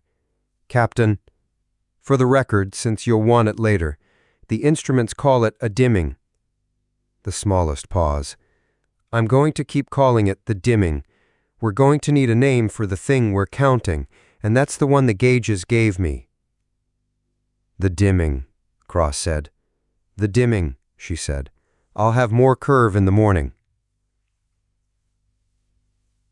Cross let the channel stay open and said nothing more, and the curve fell and did not turn over, and the one board glowed clean over a bridge full of people learning the shape of what one was going to mean. Chapter 32. The Bill. The casualty compartment was 3 decks below the bridge, and it smelled of nothing, which was the worst of it. A bridge smelled of run equipment and human bodies kept too long at stations, and the burnt copper bite of gear pushed past its rating. This room smelled scrubbed. The recyclers had finished here while the fight was still going on elsewhere, and so the air had the flat, dead cleanness of a space nobody had been breathing hard in, a space that had been waiting. Cross had ordered it cleared and lit and opened, and the rating who'd brought the manifests up had set them on the long table and not said anything, and gone. Cross had come down because a captain could not count the dead off a board. The board gave you absences, a mark not reading, a hull gone loose and undirected, a station's tone gone flat where a voice had been. The board made the dead into geometry, and a man could stand over geometry all night and never have to hold a single one of them. Down here there was a table and a stack of physical manifests, because the network was not to be trusted for this, and Cross had said so, and the manifests had names on them in the order the squadrons had logged them, the print uneven where the printers had been run hot, and a man could put a hand on a sheet of paper and feel the edge of it. The room had been a briefing space once, and a triage overflow before that, and the wall still carried the brackets where the cots had folded down. Empty now. The cots struck and stowed, because the wounded who'd come through here had either been moved up to medical or had stopped being wounded. There was a single light over the table, and the rest of the compartment fell away into the kind of dark a ship keeps in a space it isn't using. Cold, too. Not the slow cold Hale was reading spanward, just the ordinary cold of a deck the recyclers had finished with and moved on from. Cross had come down in his duty layer and felt it through the cloth and didn't send up for a jacket. The cold was correct. It belonged to the room. Cross pressed 2 fingers to the edge of the table instead, and made himself begin. The first sheet was the Lodestar's own, his ship. He knew most of these. He read them anyway, top to bottom, in his head, and then once aloud, low, because reading them aloud was the only thing left he could do that cost him and not them. Cordero, the Salazar-trained one. The pilot Salazar had taught from a med bay because his own body wouldn't let him fly. Dead 3 days now, mid-action, doing it right. Marchetti, off the Vragny, which was not the Lodestar's to log, but had folded into the coalition count because there was no one left on the Vragny to keep its own books. Tassaro, the junior officer who'd been at the relay bank when the relay bank came down on him.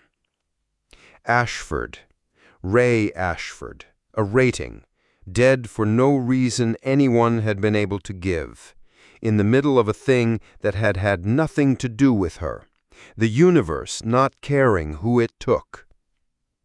Cross read Ashford's name twice, not for weight, because the first time his eye had wanted to slide past it to the next, the way the eye wants to round off the meaningless one, and he made it go back and stop on the meaningless one until it was a name and not a line. Cross didn't hear the hatch. He felt the air change, the scrubbed nothing of the room taking on the trace of someone who'd come from somewhere with people in it. "They put me on the manifest detail," Noor Dewan said. "Routing. Which halls reported, which didn't, which ones were calling missing because nobody's heard, and which ones were calling lost because somebody saw." She set a slate down on the table, away from his paper, and didn't sit. "I can give you the missing versus lost split when you want it. It's not clean. It won't be clean for days. I want it clean later. I want it true now. Those aren't the same thing tonight." She said it flat, no edge to it, a fact she'd checked. True now is more missing than lost, because the network's still the thing that would tell us, and we stopped trusting the network 3 weeks ago, so there are halls out there alive that we can't confirm, and halls gone that we're still hoping for. The clean number comes when we go and look with our own eyes. That'll be lower than the hope and higher than the count. It always is. Cross looked at her. He'd known her 5 years across a courtroom, and then across a bridge, and he had never once seen her perform a feeling she didn't have. She wasn't performing one now. She'd come from somewhere with people in it, and she'd brought the room's flatness with her, or made her own. "Sit down, Noor." "I'll stand. I think better standing, and you don't need me comfortable." She put one hand on the back of a chair, not to pull it out, to have somewhere to put the hand. "How far down are you?" "The lodestar, about to start on the squadron leads." "Then I'll do the squadron leads with you. You'll want a second hand on the cross-check anyway, so a name doesn't get logged on 2 ships. She drew the slate an inch closer. "I'm good at this. It's the same as the other work. You find where the truth's being rounded, and you stop the rounding." They did the squadron leads. It went the way she'd said it would. A name from the lodestar sheet that was also on a Frontier Hall's filing, and they stopped and worked out which was right, and the work was small and exact, and it was a mercy of a kind that there was work, because the work was a place to put the hands and the eyes while the count climbed. Cross read. Noor cross-checked. Twice she said, "That one's doubled," in the same voice she'd have used for a routing error, and they undoubled it, and a man who had been mourned on 2 ships got mourned correctly on 1. The names came off the paper in the order the squadrons had logged them, which was no order at all, not alphabetical, not by rank, just the order the living had been able to confirm the dead, which meant the order was its own small record of how the fight had gone. 3 names in a row off 1 squadron, and then a gap, and then 6, and Cross didn't have to be told that the 6 had gone together, that something had taken a section of a formation in 1 stroke, and the squadron had logged them in the order it found them. He read the 6 in the order they were written. He didn't reorder them into anything kinder. Noor watched him not reorder them, and made her mark, and said nothing, which from her was the nearest thing to approval the room was going to produce. Cross caught himself somewhere in the 3rd squadron, building the other version under his breath. "The missing come back high. They mostly come back high.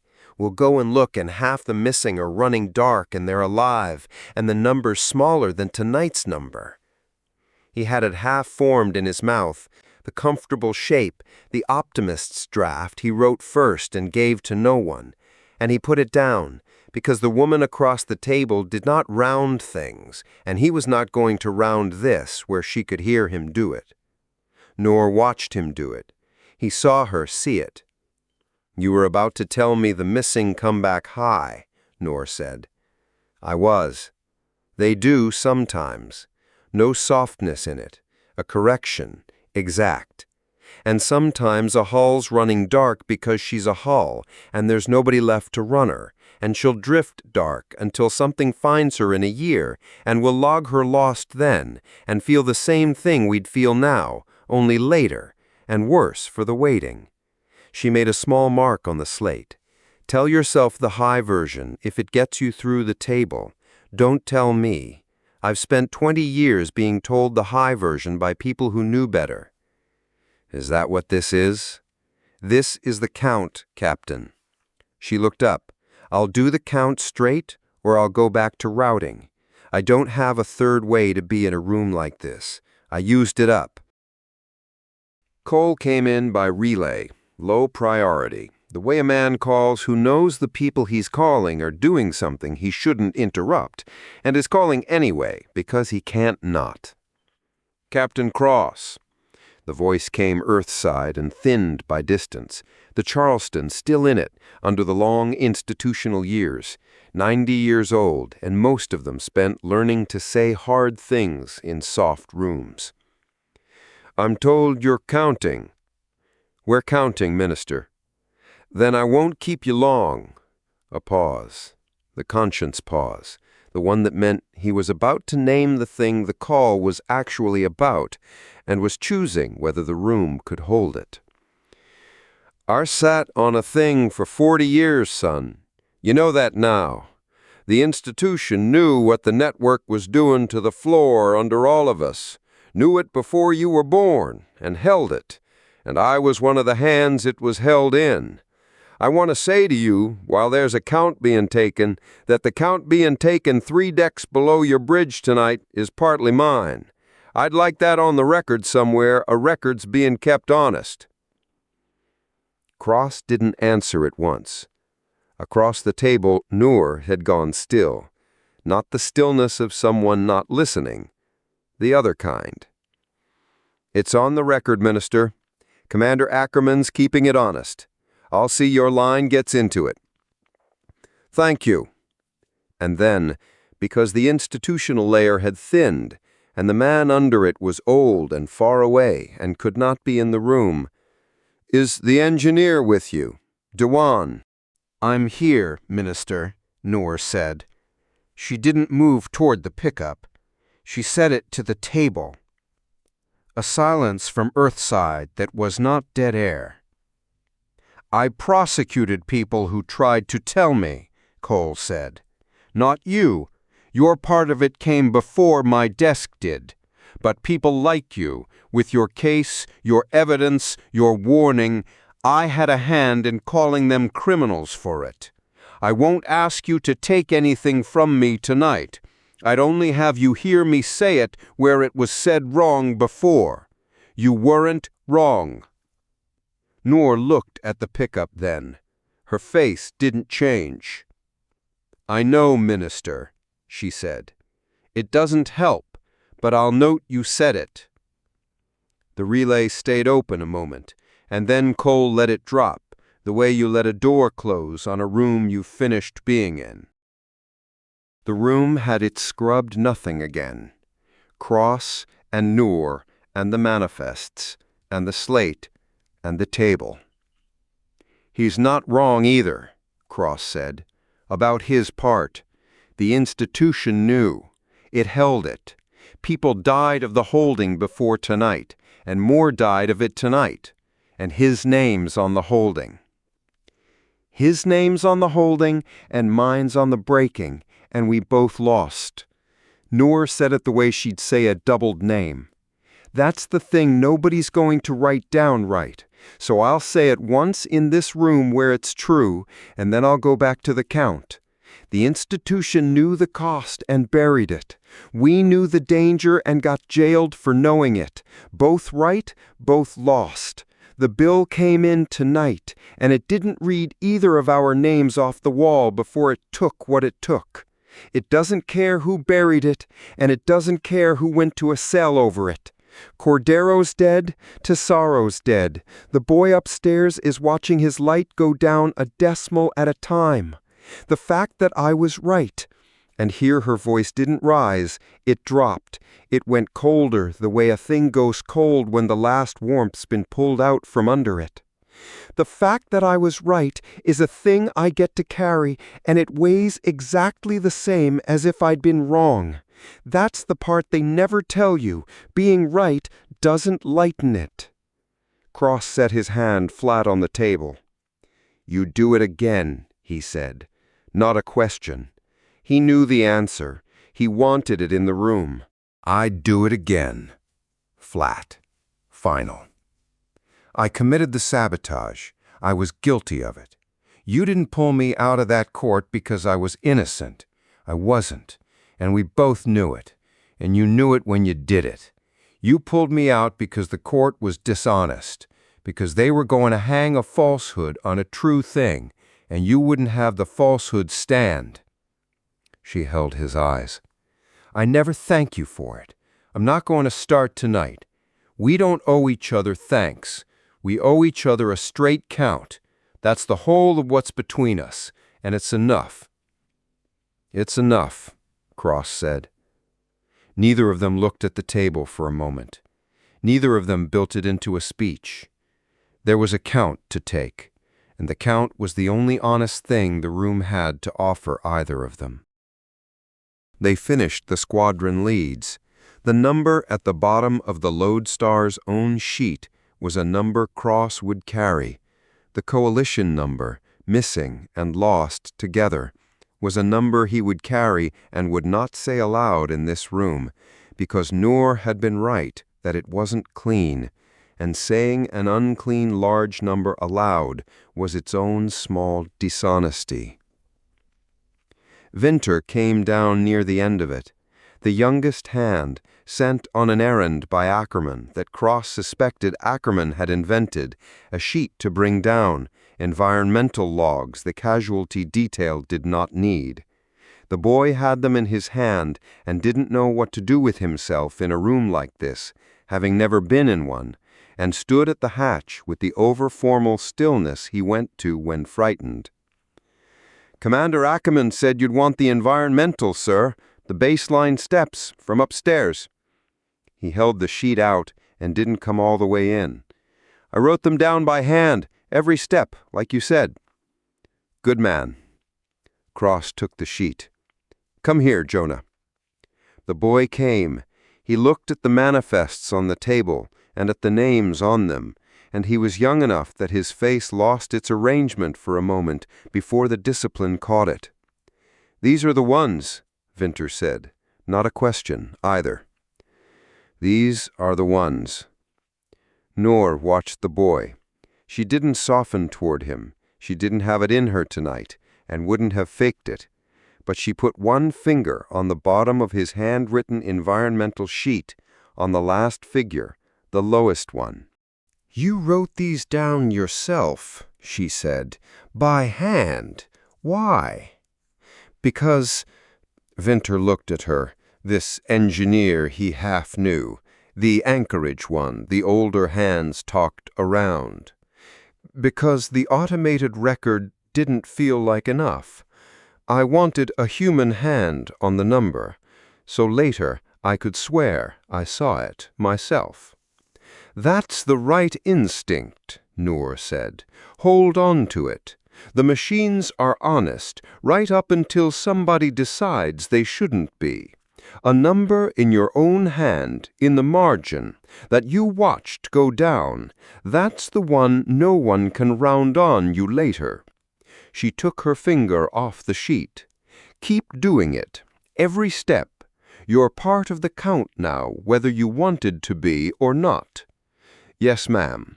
Steadier for being given the shape of a thing to do. Cross looked at the two of them, the boy who'd called the frontier beautiful weeks ago and didn't say things like that anymore, and the woman who'd been right for 20 years and got colder for it, and he understood that this was the room the war had ended in, not the bridge with its clean-won board. Here, a scrubbed compartment 3 decks down, a table of paper names, a margin written in a frightened boy's hand, 2 former adversaries cross-checking the dead so that no one got mourned twice and no one got missed. Ackerman's voice came down on the internal, low, off the open feeds. Captain, Flag wants the casualty preliminary when you have it. No rush from them. Whitfield said when it's right, not when it's fast. Tell her it'll be right. Cross looked at the bottom of the sheet. Tell her it's not clean and won't be for days, and the preliminary will say so on its face. I won't send her a tidy number off a thing this size. The tidy number's a lie, and she knows it's a lie, and she asked me to count it well. She did. A pause on Ackerman's end.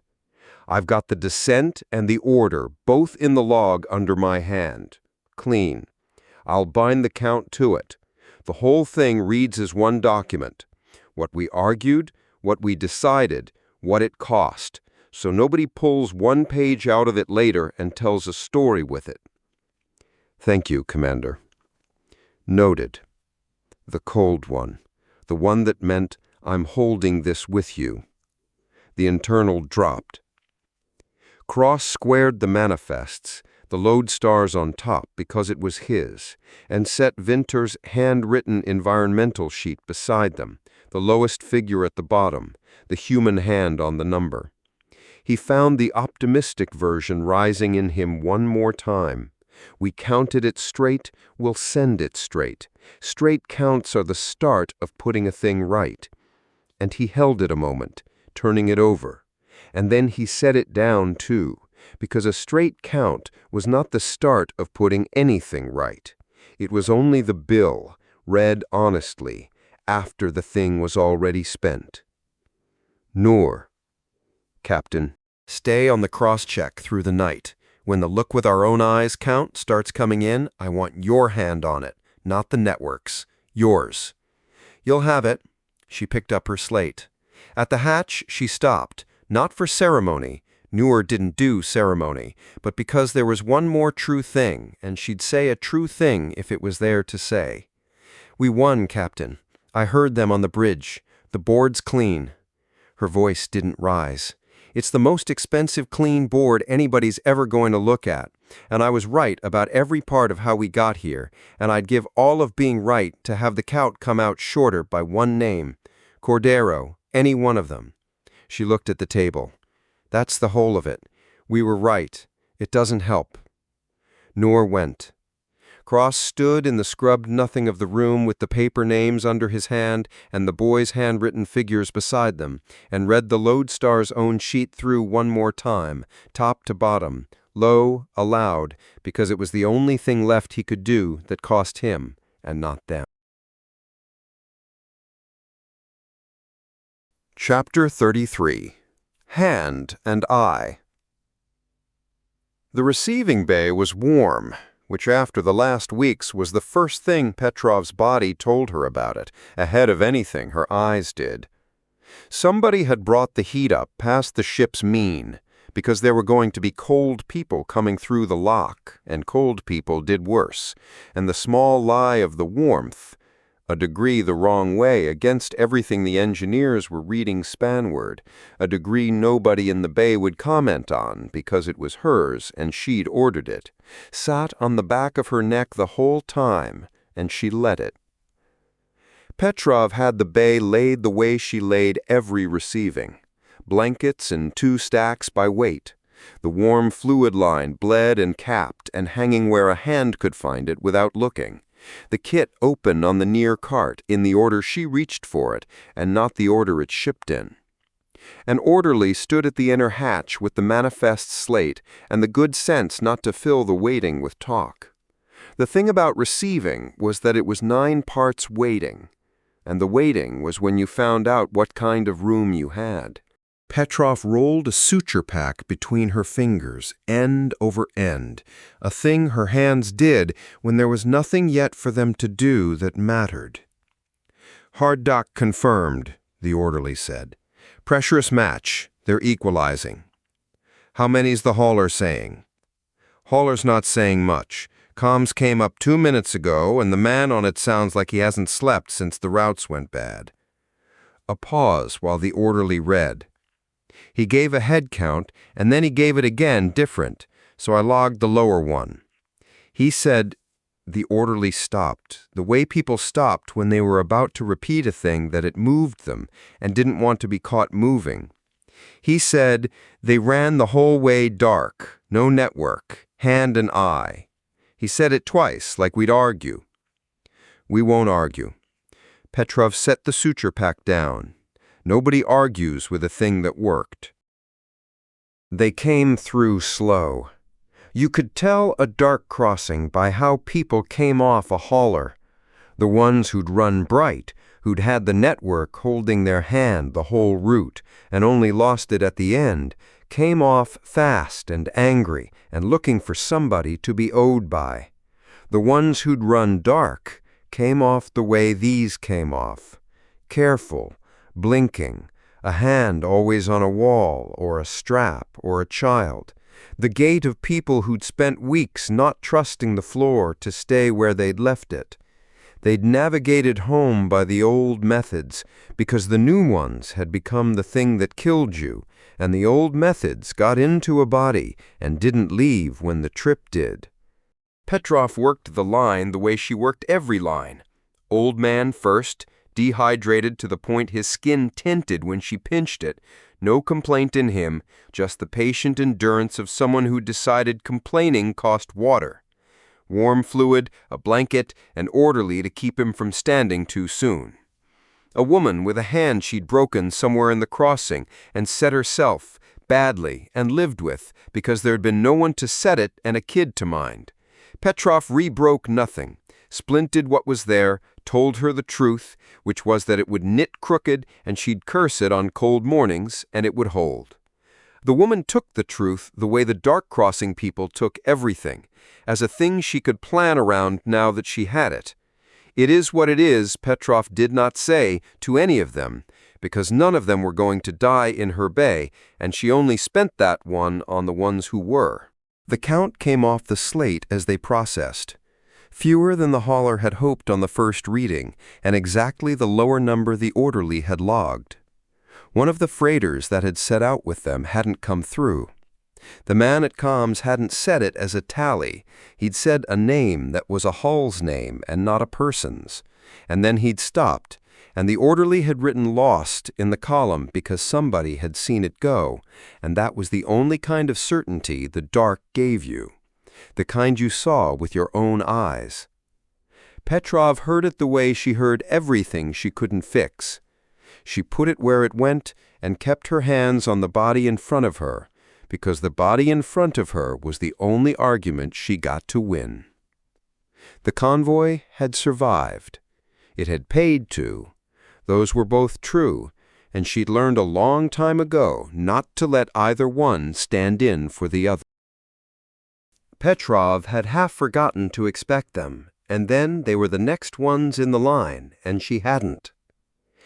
Greer Thorne came through the hatch with his kid on the strap at his front, both hands on her, the way a man carries a thing he has decided is the only cargo. He'd lost weight he hadn't had to lose.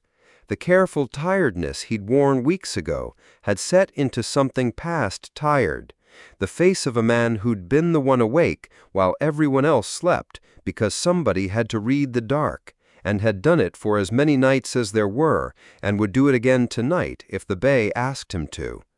And then Greer saw Petrov and stopped, and for a moment his face went the way faces went when they found a known thing in a place they'd given up expecting known things. "You," Greer said. "Lodestar," like he was checking it was real. "Petrov." "Greer."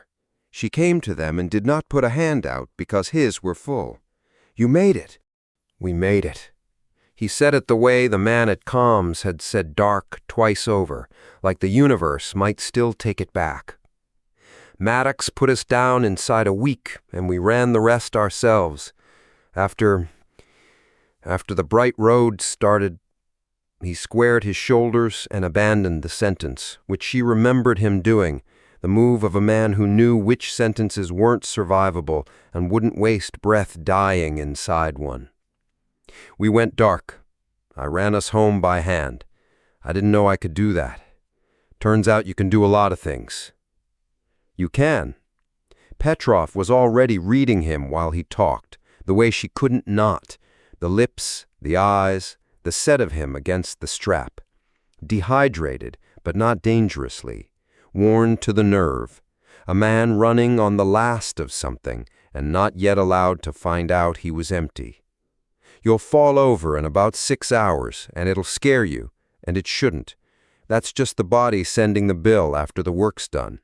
Eat before it does. That's more than the last lot told me, Greer said, and the corner of his mouth went the way it had weeks ago, the flicker that wasn't quite a smile and was relief at being told the true shape of a thing. Then he looked down at the strap, and so did Petrov. Senna Thorne looked up at her. The kid had filled out, not much, the way kids did when the eating started again before the rest of them caught up, so the face came back first and the rest stayed thin. The big eyes were the same, and the tracking was the same, the tired animal watching, except it had something behind it now that hadn't been there in the cold hold weeks ago. Not brightness, the opposite of the quiet that had scared her father. A kid who'd been somewhere and come back and had opinions about it. "I know you," Senna said, the faint scorn for an adult slow to recognize the obvious. "You're Nadia. You said keep counting the sips." "I did say that." "I counted them the whole way," Senna said. "It was a long way." "I bet it was a long way." Petrov crouched, knees announcing it the same as last time, and let them. "Did you keep your dad doing his job?" "He wasn't scared," Senna told her, with the flat authority of a child reporting an established fact. "He told me.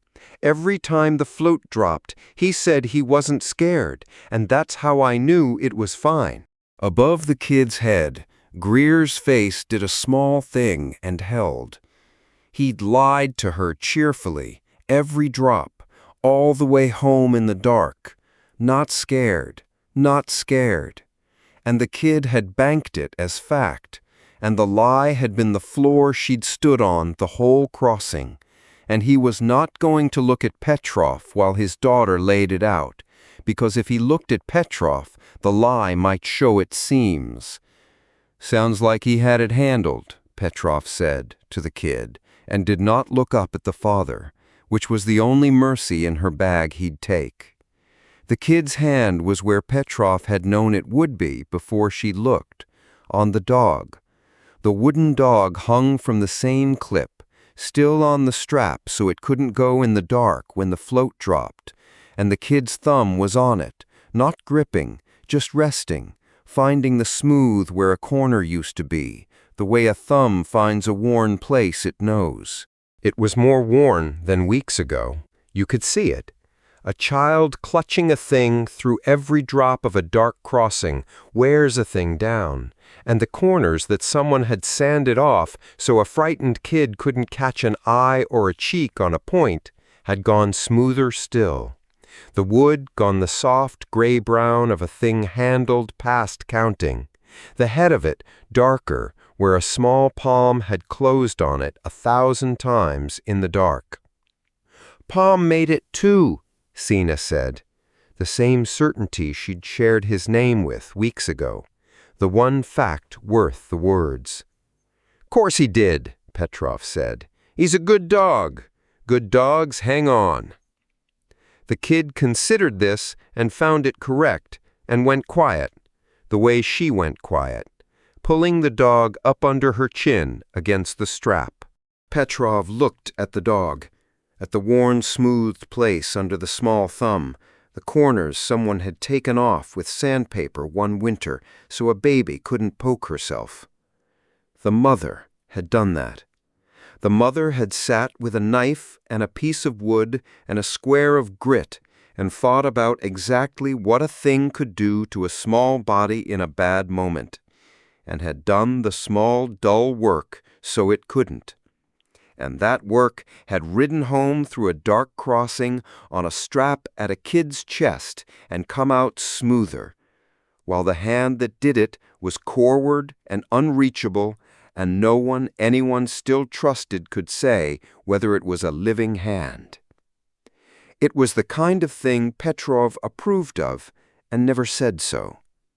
Somebody had loved a child enough to sit down with sandpaper. The kid was breathing in front of her with the proof of it under her thumb. That was as far as Petrov let the thought go, because the rest of it, the count 3 decks below, the clean, expensive board, the order with Cross's name on it, the light going down a decimal at a time over all of them, the rest of it, she set down where it went and kept her eyes on the kid, who was alive, which was the only kind of thing her job let her be sure of. None of it got said. There was no version of saying it that wasn't a gentle nothing of the kind Greer Thorne had had enough of for a lifetime, and no version that didn't make it smaller. Petrov got her knees back under her and stood, joints announcing it. "That's a good clip," she said to Senna instead, nodding at it, the same as last time. "Still keeping him from getting away on you?" The kid nodded gravely, a professional acknowledging another professional's notice of a job done right. Petrov walked Greer the 3 steps to the warm fluid station and put the line in his hands before he could refuse it, because men like Greer refused the thing they needed if you gave them the chance to be brave about it. She watched him not refuse it, which told her how empty he was. "You said Corward, before. Senna's mother. You said you were hoping she got out another way." "We're still hoping." Greer said it level. He'd had weeks to wear the word smooth, too, and they'd gone the way the dog had gone, handled past the place where they could cut him in front of the kid. "Network still, you can't trust it to tell you who's alive. We went dark and we lived, so—" He turned the fluid line in his fingers. "So somebody else could have gone dark too. You don't hear from the dark. That's the whole point of the dark. Not hearing isn't the same as—" He squared his shoulders. He didn't finish it. He'd decided which sentence wasn't survivable a long time ago, and he wasn't going to start dying in it now, in a warm bay, with the kid 4 feet away pretending not to listen, and listening. "Not hearing isn't the same as—" Petrov agreed, and let his sentence stand unfinished, because finishing it either way was hers to not do. "You keep hoping. It's still allowed." "Yeah." He drank, finally. "It's about the only thing that is." The kid, on her father's hip again, had her thumb on the worn place, and was watching the bay with the tired tracking of a thing that had been somewhere hard and come back, and was not asking the question, because at her age the question had no shape yet, and at her father's age it had too much. And between the two of them, they carried it the way they'd carried the dog, on the strap, where it couldn't fall in the dark. Cross came down to the bay because Ackerman had told him there was a thing in it he should see, and Ackerman did not invent errands for the captain unless the errand was the medicine. Cross came in the way he came everywhere now, the certainty gone out of his walk a year ago and not come back. And he found Petrov by the warm fluid station, and she met his eye and tipped her head, the smallest movement, toward the strap and the kid and the dog. Cross looked. Cross had carried the count 3 decks down through the night. He'd read the Lodestar's own sheet aloud, low, top to bottom, the names that were his to hold.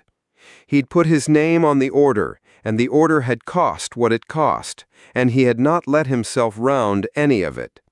He stood in the warm bay now, a degree the wrong way, and looked at a thinned kid with a worn wooden dog hung off a clip so it couldn't go in the dark, and at a tired man drinking warm fluid because the doctor had put it in his hand, and his face did one quiet thing, and he let it, once, because Petrov was the one person aboard who'd seen him do worse and wouldn't make him account for it. "That's the convoy," he said, low. "The 41. You put them on Maddox. 40's what came home." Petrov said it plain, because he'd asked for true and not tidy his whole life, and she wasn't going to start managing him now. One of the freighters didn't make the crossing. The rest went dark and lived. The kid's one of the living. Cross looked at the kid a moment longer. He did not crouch to her, did not make himself part of it, did not turn it into a thing about a captain and a child, because he was not that and knew he wasn't. He just looked, the way a man looks at a single thing that came through when so much hadn't, and took the one breath the night had to spare him. "She's got the dog," he said. "She's got the dog." Petrov watched him have his breath and did not comment on it, the way she hadn't commented on the warmth she'd ordered into the bay. The corners are worn smoother than they were. She held on to it the whole dark crossing. The mother sanded them off one winter so it couldn't cut her. She let that be exactly the size it was. The mother is still coreward. They don't know. Cross took that too, where she put it, and didn't try to make it lighter or finish it or fix it, because he'd spent the night learning from a woman 3 decks down that you don't round the unclean numbers and you don't pretty the open ones. "They went dark," he said, after a moment, "and it's the only reason she's standing here." Yeah. Neither of them built it into anything. The thing sat between them, plain that the going dark instinct that had cost the whole fleet so much at its scale had, at the scale of 1 hauler and 40 surviving civilians and 1 thin kid, been the exact thing that brought her home. A small, bitter grace, and neither of them said grace and neither said bitter, because saying it would have made it a thesis, and it wasn't a thesis. It was a kid with a dog, and the dog had made it, and that was the whole of what the bay had to offer either of them tonight.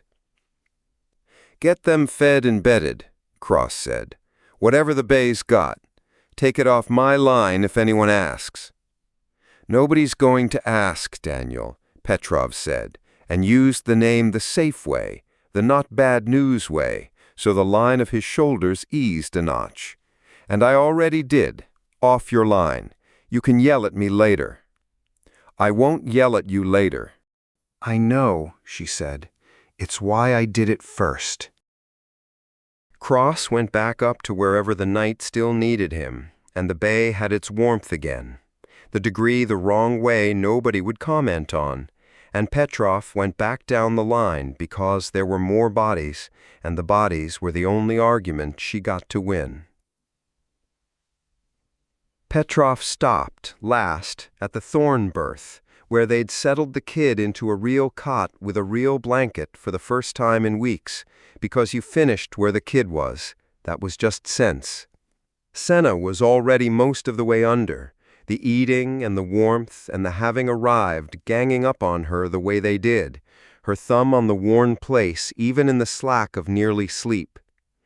Greer sat on the deck beside the cot with his back to the bulkhead and his hand light on the top of her head, steadying a thing he was afraid to jostle, and he'd stay there all night, Petrov knew, because that was his job now, and he'd decided it a long time ago, and the deciding had got him home. There was nothing to say to them that wasn't a gentle nothing, and they'd both had enough of those for several lifetimes. Petrov checked the kid's color, which was coming back, and the line on the old man 2 cots down, which was running clean, and she pulled the blanket up to Senna's chin the way the mother must have done it 1,000 times before the routes went bad, and the kid, not waking, shifted the dog up under her jaw where it lived. Petrov stood a moment in the warm bay, under a light she did not look up at, because she knew what it was doing, and so did everyone, and there was nothing to be gained by watching it do it slow. A kid breathing, a worn dog, a man on the deck who'd lied about being scared, and would do it again tomorrow if the dark asked. The light going down a decimal at a time over all of it, slow and not stopping, and not the thing in the room tonight. There was a count of living to keep, and the living were enough to keep going on for, and that was as far ahead as she let herself look. She picked up the slate and went to log the 40 who'd come home, by her own hand, the way you logged the ones you wanted to be able to swear you'd seen. Chapter 34. Svalbard. The cascade had a front. Hale had been watching the front for 19 hours, and for 19 hours the front had done what fronts did. It expanded. It moved through the volume the way the model said it would move, faster than light had any business moving, because it was not light and was not bound by light's manners, and the boards drew it as an expanding shell because an expanding shell was the only shape the boards owned. Then one of the readings stopped having a vector. Not a zero. A zero was a vector. A zero pointed nowhere with confidence. This was the column where the propagation solver wrote its heading, a unit triple, 3 numbers between -1 and 1, the direction the leading edge of the cascade was going, and the column stopped resolving. It did not blank, it did not error, it returned values, and the values were not on the sphere. A unit vector lived on the surface of a sphere of radius 1. That was what made it a direction. These numbers summed to something that was not 1 and was not any number the solver could normalize, and when the solver tried to normalize them, it returned the same unnormalizable triple again. Stable, repeatable, wrong. "Run it cold," Hale said. No one had asked her anything. She said it to the board. The technician at the propagation station ran it cold.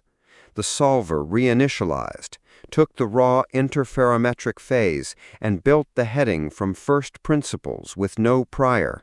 It built the same triple. The cascade was still going outward, as in, the shell was still a shell. The outward part was clean, but a second component had appeared in the solution, orthogonal to all 3 spatial axes, and the solver had no 4th axis to assign it to, so it assigned it to the spatial 3 and got a direction that was not a direction. "It's an artifact," the technician said. He wanted it to be an artifact. "It's repeatable across 2 independent initializations and a cold restart." Hale did not look up from the column. "Artifacts aren't that disciplined." The number sat in its column. It was not large. It was not violent. It was a heading toward a where the array could not point to, and the array was the most sensitive instrument the Coalition had ever built, and the array could not point to it. Hale had been frightened by readings before. A reading that was too high frightened you toward a thing you could name, a breach, a temperature, a dose. The fear had a direction. You ran toward it or away from it, and either way your body knew which way to move. This reading did not give the fear anywhere to go.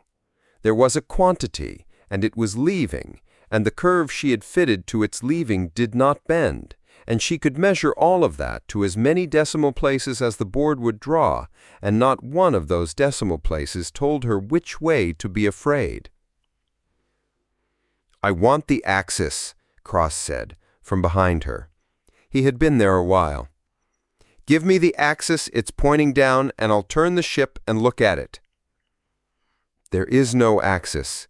Hale said it the way she said everything, which was flatly, because the flatness was the only honesty she had left at hour 19. "I can tell you it's propagating. I can tell you the component is real, and it's growing, and it's consuming a fraction of the cascade's amplitude that increases on a curve I can fit. I can tell you that fraction is leaving our volume." She marked the curve. The curve was clean. "I have no read for where this is going." Cross waited for more. There was a discipline in him that waited, on the principle that Hale sometimes had more. Hale did not have more. That was all of it. The instrument showed a quantity leaving along an axis the instrument did not possess, and the instrument's keeper would not invent the axis to comfort the room, because inventing it was the one thing she had spent 30 years refusing to do. Hale logged the anomaly. The log wanted a classification field. The classification field stayed blank because there was no class, and a blank field was more honest than a guess, and the cursor sat in the empty field and blinked. It is dark on Svalbard in March, the long dark that does not lift, and at the deep field array, 2 square kilometers of frozen tundra hold 48 dishes in a sparse spiral, pointed up, listening. There is no one in the control room. There is rarely anyone in the control room at 3 in the morning in the polar night. The array does not need a person to listen, only to be told what to do with what it hears, and that can wait for the morning shift. The building is cold. The heating runs at a set point that keeps the electronics happy, and the people, when there are people, in their coats. Wind comes off the tundra and finds the seams of the building, and the building answers it with the small, steady sounds it always makes, the tick of the ducting, the low note of the cooling on the front-end amplifiers, the hum of a rack fan that has hummed at that pitch for years. The dishes outside do not move. They are pointed up at a patch of sky the schedule chose at the start of the shift, and the patch of sky has nothing in it, which is the correct number of things for a patch of sky to have. Console 3 displays a 14-hour spectrogram of the hydrogen line at 1420.40575 MHz, the cleanest piece of radio sky there is, the frequency the whole of radio astronomy agrees to leave alone. The spectrogram is a flat gray band. 14 hours of nothing is a good night. The band has been flat all shift, scrolling left pixel by pixel, drawing the constancy of the absence of change onto a screen no one is sitting at. At 03:17:44 UTC, the band is not flat. A line writes itself into the gray. It is narrow, narrower than anything natural is narrow, a hairline at 1420.40575 exactly, and it lasts under a second and is gone, and the band goes gray again. The threshold trigger, a setting 7 years old and never tested, arms automatic capture. The disk begins to write. The header writes first, then the metadata, then the calibration block, and then the data, and the data is mostly the gray nothing of the line at rest. Then, 4.713 seconds after the first, a second hairline. Then another. Then another. The interval does not vary. A natural source breathes, it wobbles, it jitters. It carries the untidiness of a real thing in a real sky. This does not breathe.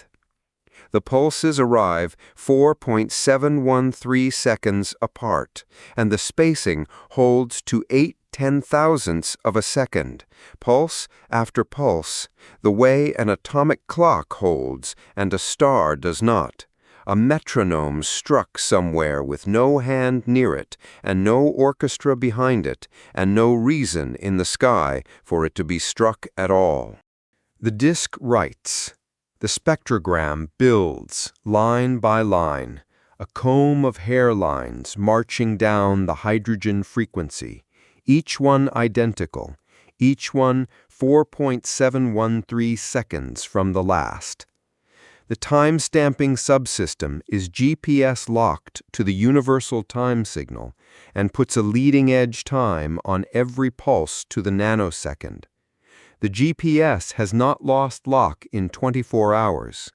The timestamps go into the metadata in a clean ascending column, each one 4.713 seconds past the one above it, the same fixed step all the way down. The amplitude rises across the first half on a slow curve, and the room is empty, and the dishes outside are pointed up into the dark, and the cooling on the front ends hums at the temperature it always hums at, and the data files to disk at the rate it always files, 6.4 gigabytes accruing in the slow accretion of a thing being recorded by a machine that does not know what it is recording, in a building with no one in it, on a frequency the whole sky is supposed to leave alone.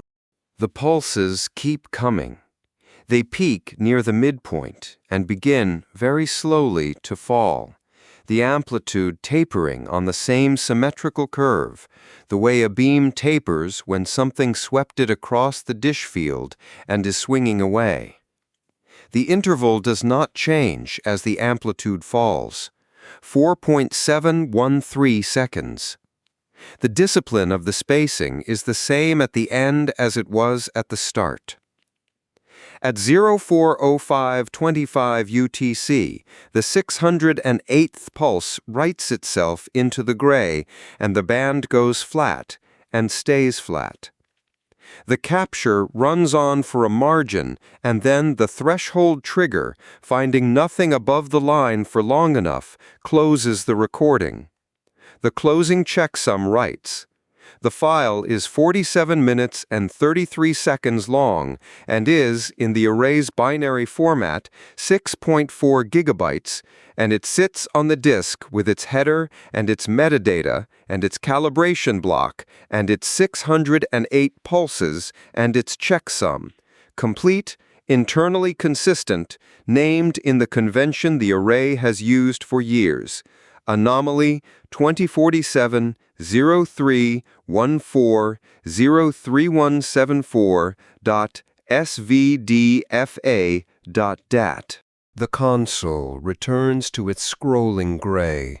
The spectrogram shows a flat band at 1420.40575 megahertz, 14 hours wide, with a comb of hairlines 47 minutes long sitting in the middle of it like a fence in a field of snow, scrolling slowly left toward the edge of the display.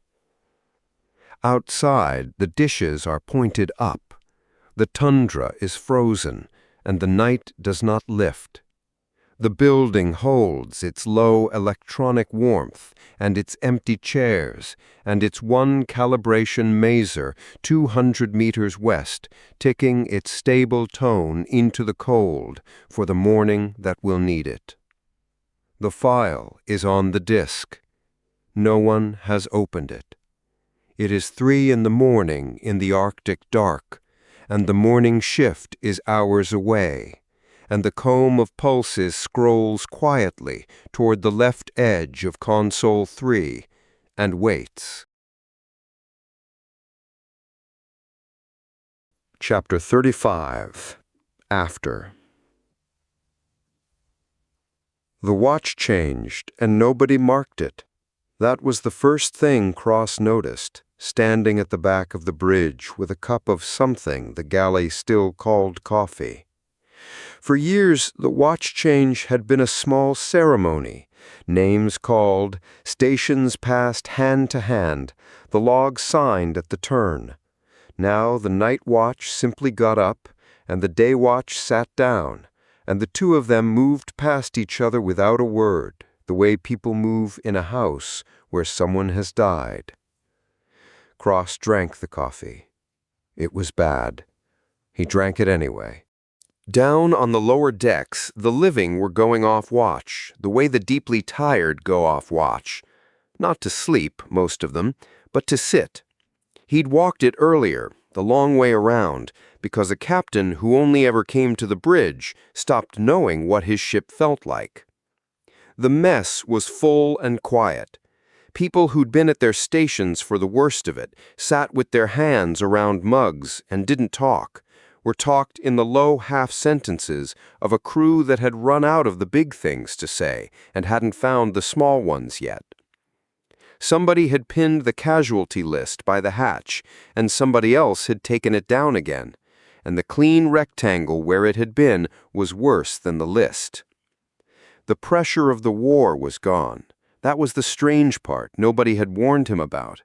The war had been a hand on the back of the neck for so long that when it lifted, the absence of it had its own weight, and into the space where the war had been, a different dread had moved in and made itself at home. The lodestar hung in the cleared lane off the junction with her drives banked low, and through the forward plate the dark was different now. He had been trying not to look at it. The stars were where they had always been. The instruments still read true, and the light coming off them was less. Not gone, less. A grayness laid over everything like dust on a shelf nobody had touched in a long time. The dimming. They had a word for it now, which was worse than not having one, because a word made it a fact you had to live inside. Ackerman came up beside him with a slate and did not look at the dark. "Casualty reconciliations closed," she said. "Both fleets. Numbers agree to within 4, and the 4 are people 2 ships are each claiming, so they'll get sorted when somebody admits a clerical error." 4 people? 4 names, she said. Same thing, but counted twice. She squared the slate against her forearm, edge to edge, the way she squared everything. "It's bound in the log. The descent, the order, the count. Under my hand, in that sequence. If anyone ever reads it, it reads in the right order." Cross knew what she was telling him. She had logged her objection before he gave the order, and she had logged the count after, and she had put her name between the two so that no one would ever be able to pretend the order had come without cost. It was the coldest kind of loyalty, and he was grateful for it the way you are grateful for a splint. "Thank you, Ruth." "Don't," she said, not unkindly. "It's not a favor, it's the record." She tucked the slate away. Then, dry, not smiling, "You look like a man who's about to make a speech. Don't do that either." "I wasn't. You were rehearsing one, I can see it on you." Ackerman had caught him at it. The optimistic version, the one where you stand at the front of a tired bridge and tell them what it all meant, that they had held the line, that the cost bought something. He could feel the shape of it in his mouth. He put it down. There wasn't anything in it that the dead would have wanted said, and the living already knew. "Right," he said, "right." They had Castellan in the brig amidships, where the Marines could see him from 2 sides, and where there were no ports, because someone in the chain, not Cross, had decided the man shouldn't get to watch the universe go gray. Petty. Cross had let it stand. Cross went down himself. He could have sent anyone. He went because the thing he was about to do was his, and he had stopped, somewhere in the last weeks, handing his own things to other people to carry. Castellan was sitting with his back to the bulkhead, ankles crossed, perfectly composed, as if the cell were a waiting room and someone would be along shortly to apologize for the delay. He looked up and his face did the warm thing it always did, the thing that made you want to agree with him before he'd finished a sentence. "Captain, you came down. We're moving you forward. Geneva's sending a ship. You'll be aboard her by the end of the week." "Of course," Castellan tipped his head, generous, conceding the point. "You'll want to know it was worth keeping me." It was. You couldn't have made the last link without the lanes, and you didn't have the lanes, not the live ones, not the ones the road war had moved overnight. I had them. The junction routing, the relay handoffs, who was coordinating with whom, and where the timing broke. You'd have spent a week finding what I gave you in an afternoon, and you didn't have a week. He spread his hands, the cuffs riding. "I'm not asking you to thank me. I'm telling you it's true, because I think you're the kind of man it costs to hear it." It was true. That was the awful part. Every word of it was true, and none of it was the part that mattered. And Castellan didn't know there was a part that mattered more. The cosmic ledger, the cascade, the gray coming down over the stars. He had read the roads. He had only ever read the roads. He thought the roads were the whole of it, because for him the roads had always been the whole of it. Who moved, who controlled the moving, who answered to whom. You did read the roads, Cross said. You were good at it. You were right about the routing every time. Then we understand each other. No. Cross said it plainly, no heat in it, because heat would have given the man something to push against. You were right about the roads, and you'd have been right about the next 10 things you told me, scene by scene, all the way down. That's what you do. You're persuasive in the room. I used that. I'm not going to stand here and tell you I didn't, or that I feel clean about it, because I don't. He let the next part come slow. I learned the difference, though, between a man who's right in the room and a man you can follow out of it. You're the first kind. I used the first kind because I had to, and I'm caging the first kind because of what he is, and both of those things are true at once, and neither one of them lets me off. Castellan studied him. For just a moment something moved behind the warmth, not fear, not regret, only a kind of professional disappointment, as if Cross had failed a test Castellan had been confident he'd pass. You'll wish you'd kept me, Castellan said gently, when it's all open like this and there's no one to tell you which way the lanes run. You'll wish you had someone who was certain. I know. That's why you're going. Cross turned and walked out, and the worst of it was that Castellan didn't call after him, didn't beg, didn't sneer. The man just let him go, still half persuasive from inside the cell, still sounding for all the world like the only sane mind on the ship. Cross walked the corridor with the man's voice working at the back of his neck the whole way, and did not turn around and did not feel good about any of it. He had used a monster and then closed a door on him. There was no version of that you got to be proud of. Quint's gone, Petrov said when he passed her in the corridor outside medical. She had a chart in one hand and 3 days' exhaustion on her. Gone where? Gone. The sundog slipped the picket sometime in the night watch. No clearance, no signal, just a hole in the screen where she'd been. Comms tried to raise her. Nothing. Petrov shrugged, too tired to be angry about it. She fired the first shot of this whole thing, and she left without firing the last one. I don't think she waited for the ink to dry on the ceasefire. Cross had expected it. He'd half hoped for it, if he was honest, because the alternative was a conversation he didn't want to have. Mara Quint had come to them with a gun and a grievance and a price, and the binding necessity had lashed her to the fleet for exactly as long as the necessity held, and not 1 hour longer.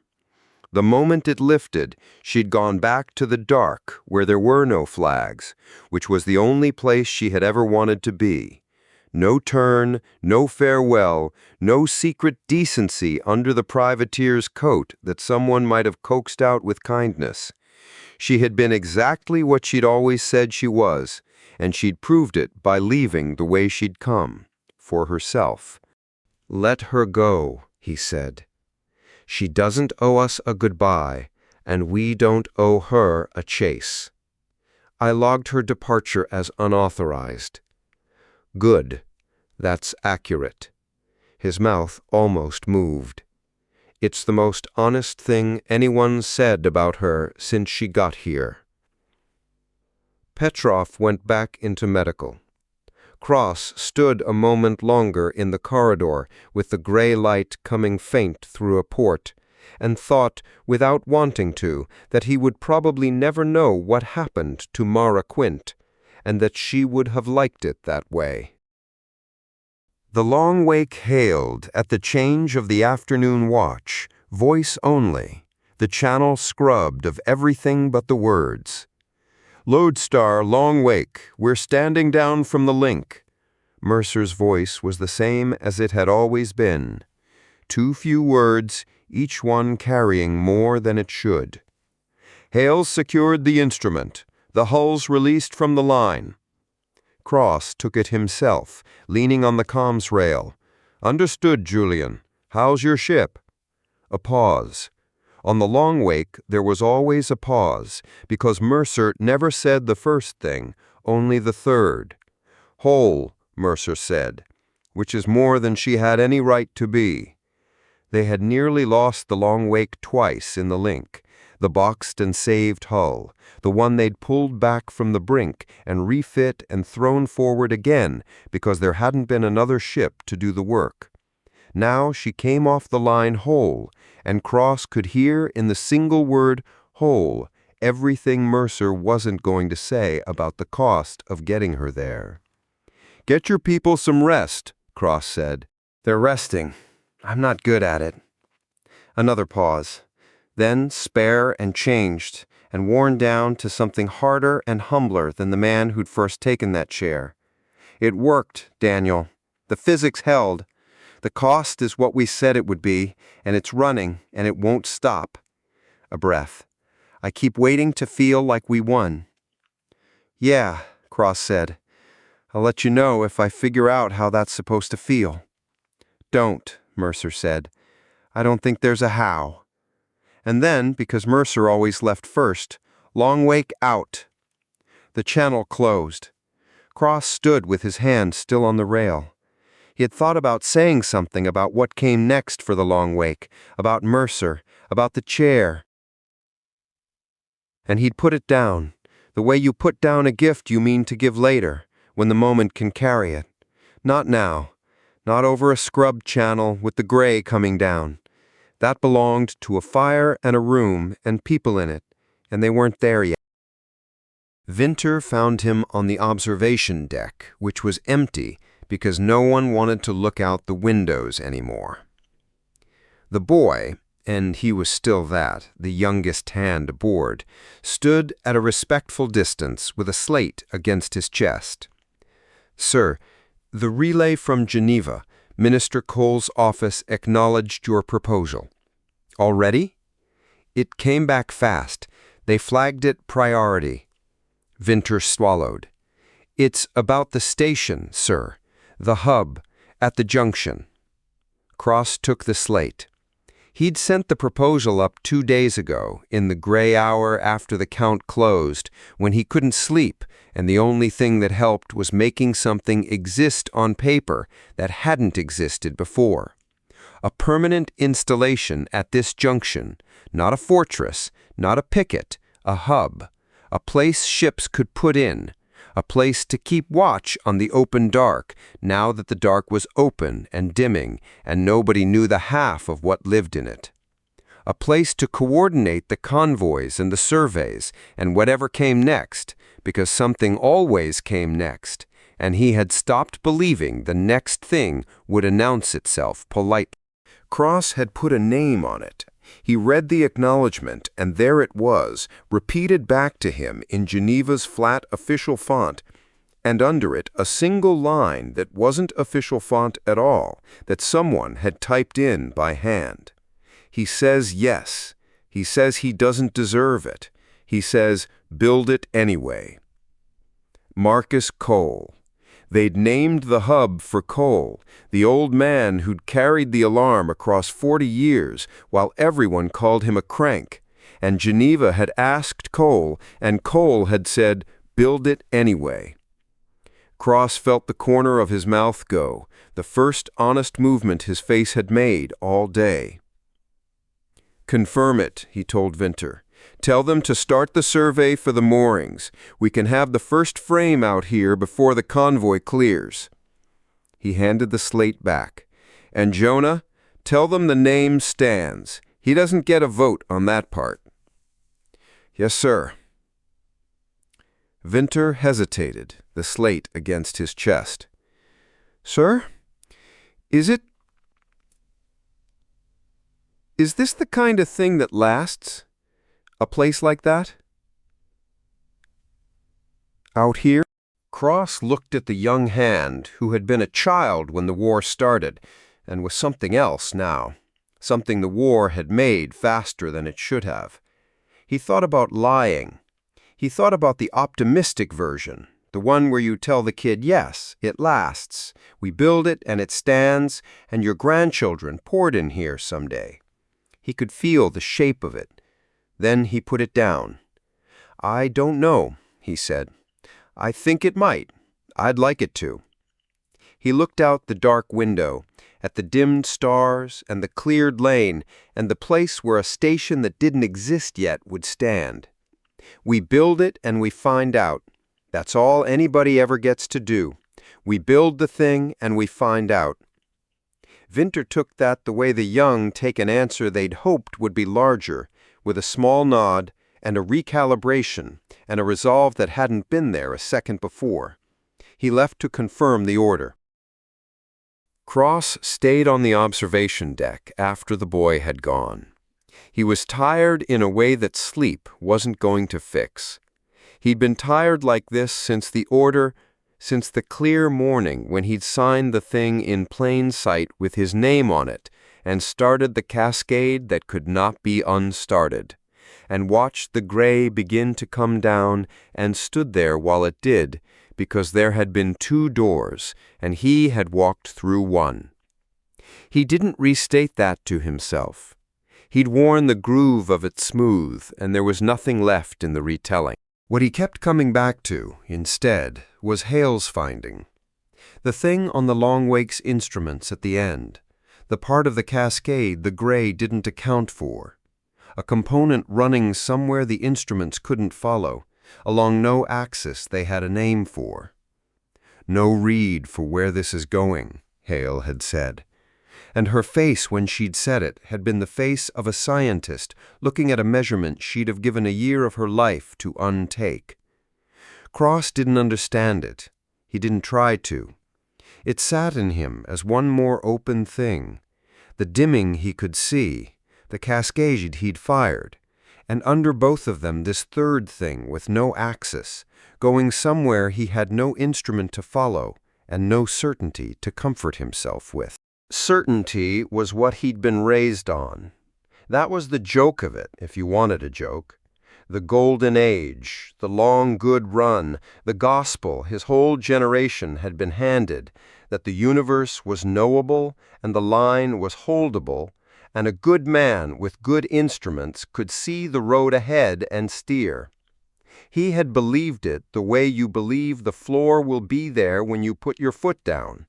And he'd put his foot down, and the floor wasn't there, and he'd kept walking anyway, because there were people behind him, and the only thing worse than leading into the dark without a map was stopping in it. The certainty wasn't coming back. There was no version of after where the old gospel returned and the stars came back up to full and a man knew the road again. The dimming was running. The cascade was fired. Hale's anomaly was going wherever it was going. And he would put a hub out here with an old man's name on it and confirm the survey and drink the bad coffee and stand the watch and lead his tired people out into an open universe that had stopped explaining itself, without pretending he knew what was out there. That was the whole of what he had, not certainty, the willingness to go anyway, and to do it warmly, and to put his name on it, and to not lie to the boy about the size of it. Ackerman's voice came soft over the deck channel. "Captain, Galley's putting something together. The senior wardroom, Cole's office, sent a case of something up with the relay packet. God knows how, supply lines being what they are." A dry beat. "Mercer's invited himself across. I told him there'd be no speeches." "Good rule." "It's your rule, sir. I'm just enforcing it." Cross looked out the window one more time at the gray and the lane and the bright, unbuilt absence where the hub would stand.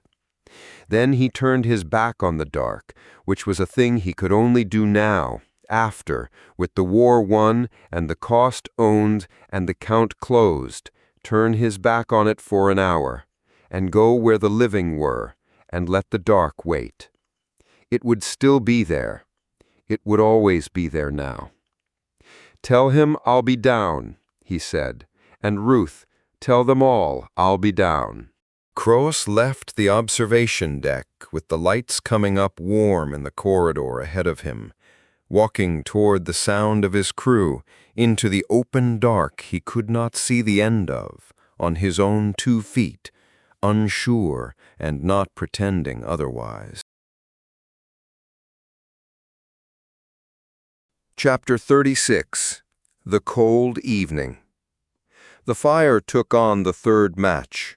Cole had laid it himself that afternoon, slow the way his knees let him do things now, and he was glad of the small triumph when it caught a clean orange tongue licking up through the oak, then a settling, then the steady working light of a fire that would last the evening.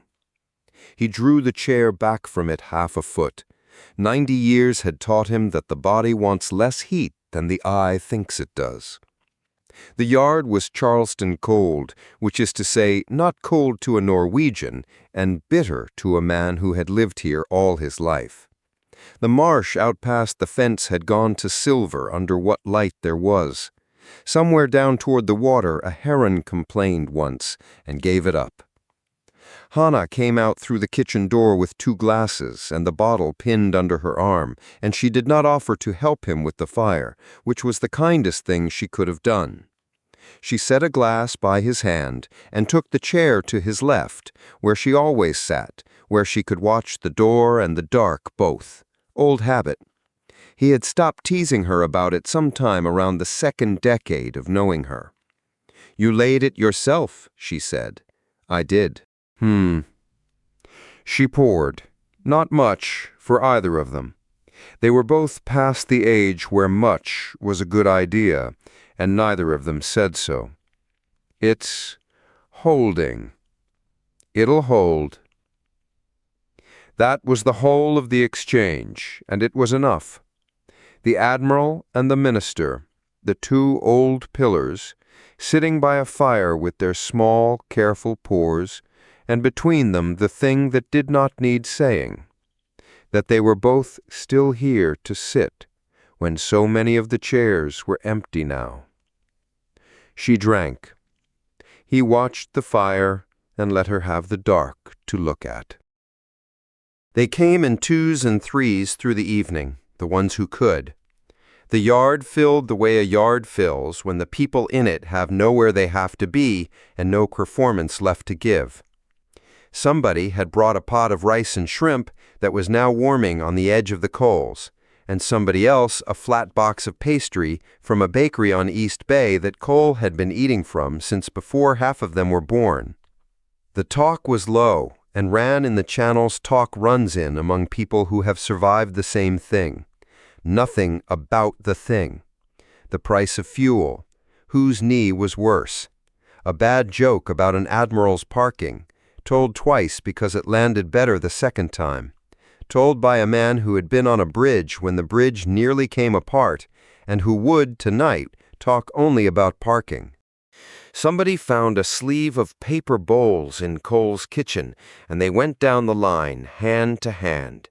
And for a while, the most pressing business in the yard was whether the rice had caught at the bottom of the pot, which it had, a little, at the edges, which 2 people had firm and opposing opinions about.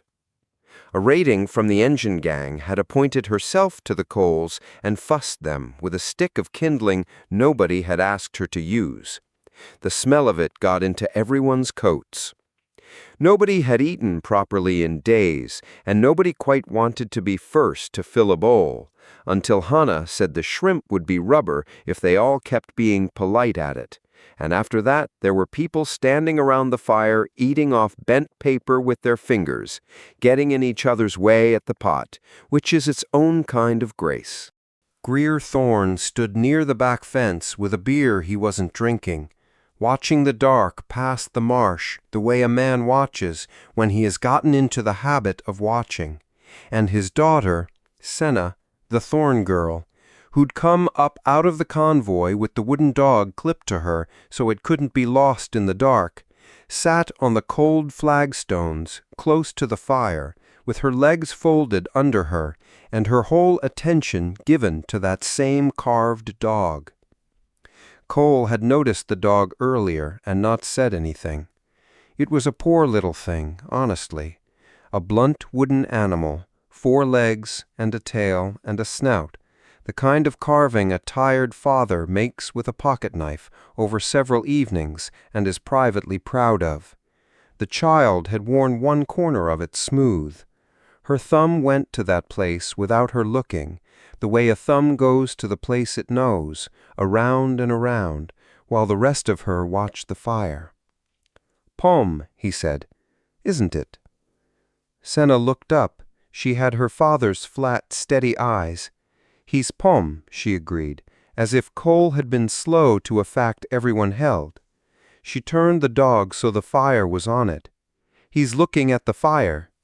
He likes it. He doesn't get cold." She considered this.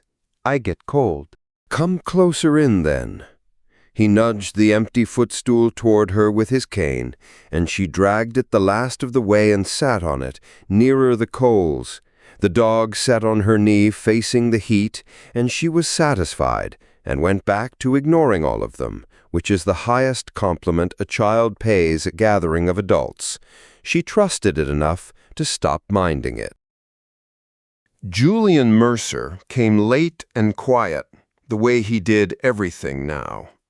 He stood at the edge of the firelight a while before anyone made room, and when they did, he took the place without comment, a man who had learned to be smaller than the space he was given. He'd grown into his face in the last year. The war had taken the easy part of it and left the structure. Cole watched him across the fire for a time. The captain held his glass and did not drink from it much, and answered when spoken to, and offered nothing. And that was Mercer, and the people who knew him let him be it. He had brought a ship and most of her people home through the worst of it. The service had moved on to the next emergency before the ink dried, the way services do. There had been a recall and orders, and then the orders ended, and there was simply the after. And no one had ever stood Julian Mercer up in front of anyone and said the words. There had been no time. There was never time for the ones who did the holding. The medals went to the dead and the cameras, and the living got a form letter and a reassignment. Cole set his glass down on the flagstone. The talk had thinned. The fire did most of the speaking now. "Julian," he said. Mercer looked up. "You never did get your ceremony, did you, Captain?" It was not a question, the way Cole said it. The yard went a little still. Not silent, the fire saw to that, but the talk drew down, and the faces turned, and Mercer's jaw worked once and held. "No, sir," he said.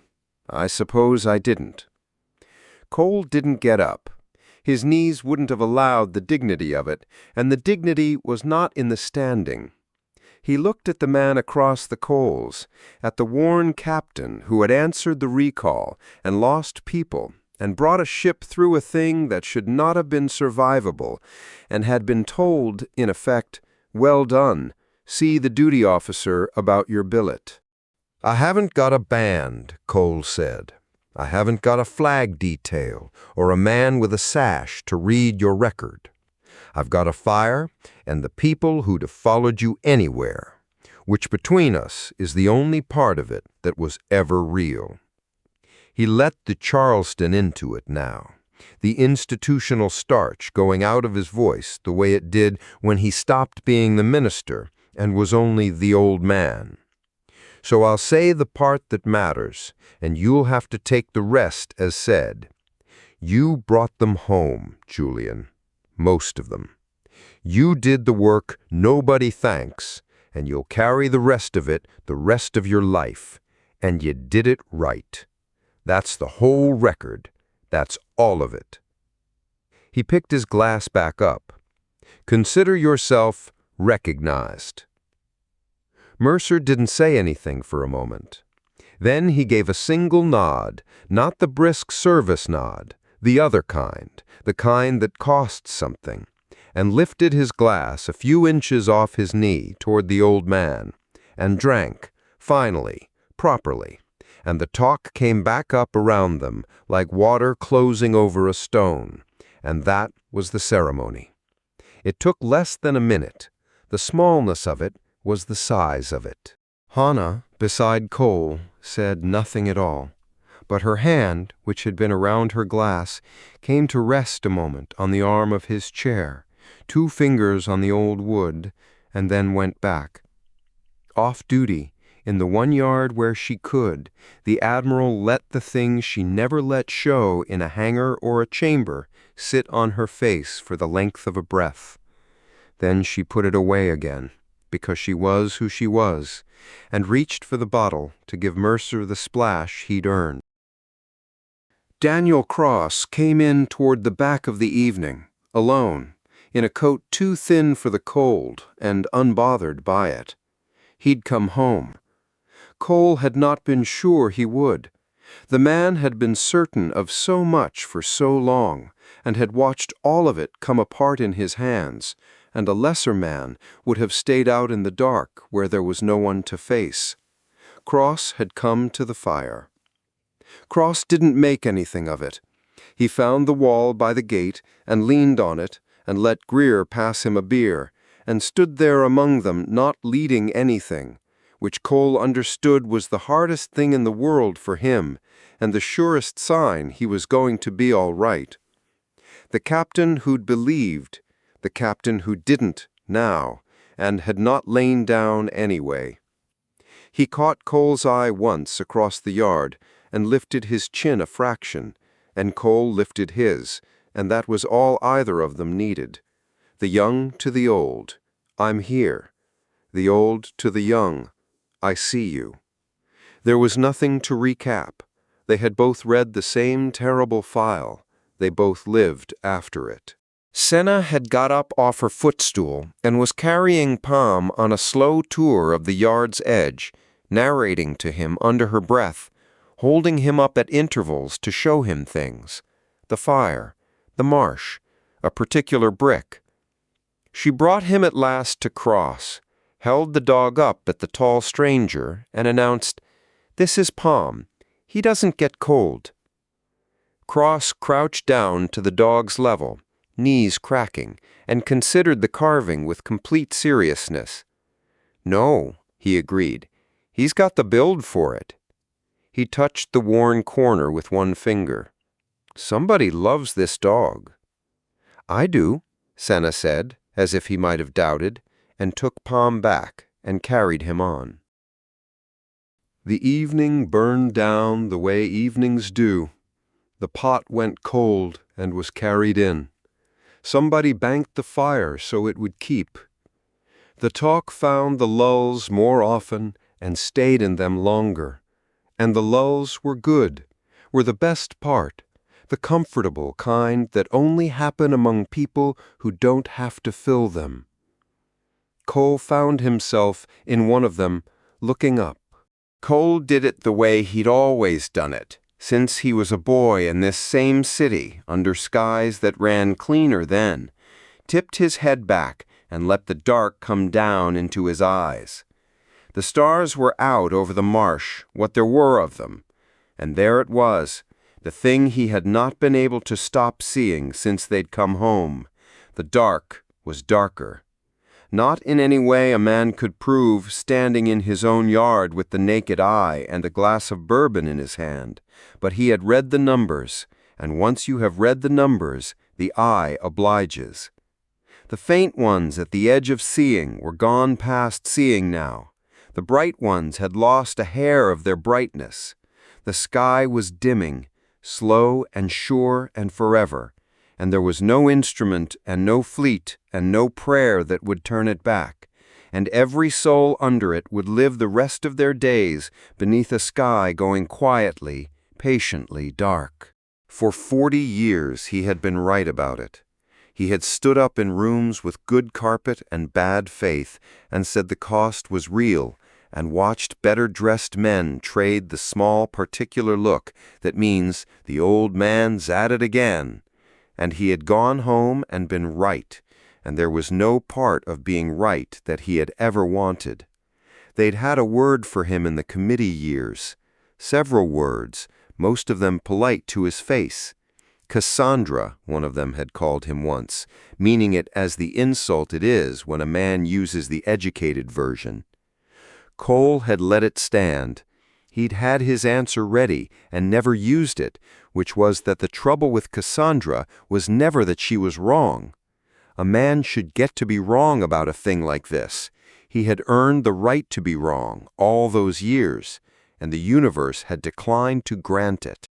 Cole had been a boy in a century that didn't yet know whether the dark held anything at all, whether it was only this, only Earth, only people, only the green scum on the rocks and the long silence after, or whether anyone was out there to answer back. They had argued it in the lecture halls when he was young and certain. Maybe a galaxy of empty rock, maybe one lucky world talking to itself forever. He had lived long enough to learn the answer, which is the rarest thing a question is ever given. The dark was full, crowded even, full of neighbors and full of enemies, of the ones who'd reached back with an open hand and the ones who'd reached for the throat, of the turned and the lost, and the ones who spoke now in human tongues across distances his boyhood couldn't have held in its head without flinching. His people had crossed it. They had gone out into the empty and found it wasn't empty, and learned, the slow, bloody way, to talk to what was there. And it had cost them more than anyone in those bright early years had been willing to put a number to. And now the bill had come due, and it was being paid in the only currency the universe ever truly keeps. They had reached across the dark and lit it up with everything they were, and the reaching was putting out the light. "It's dimmer," Hana said beside him. She was looking up too.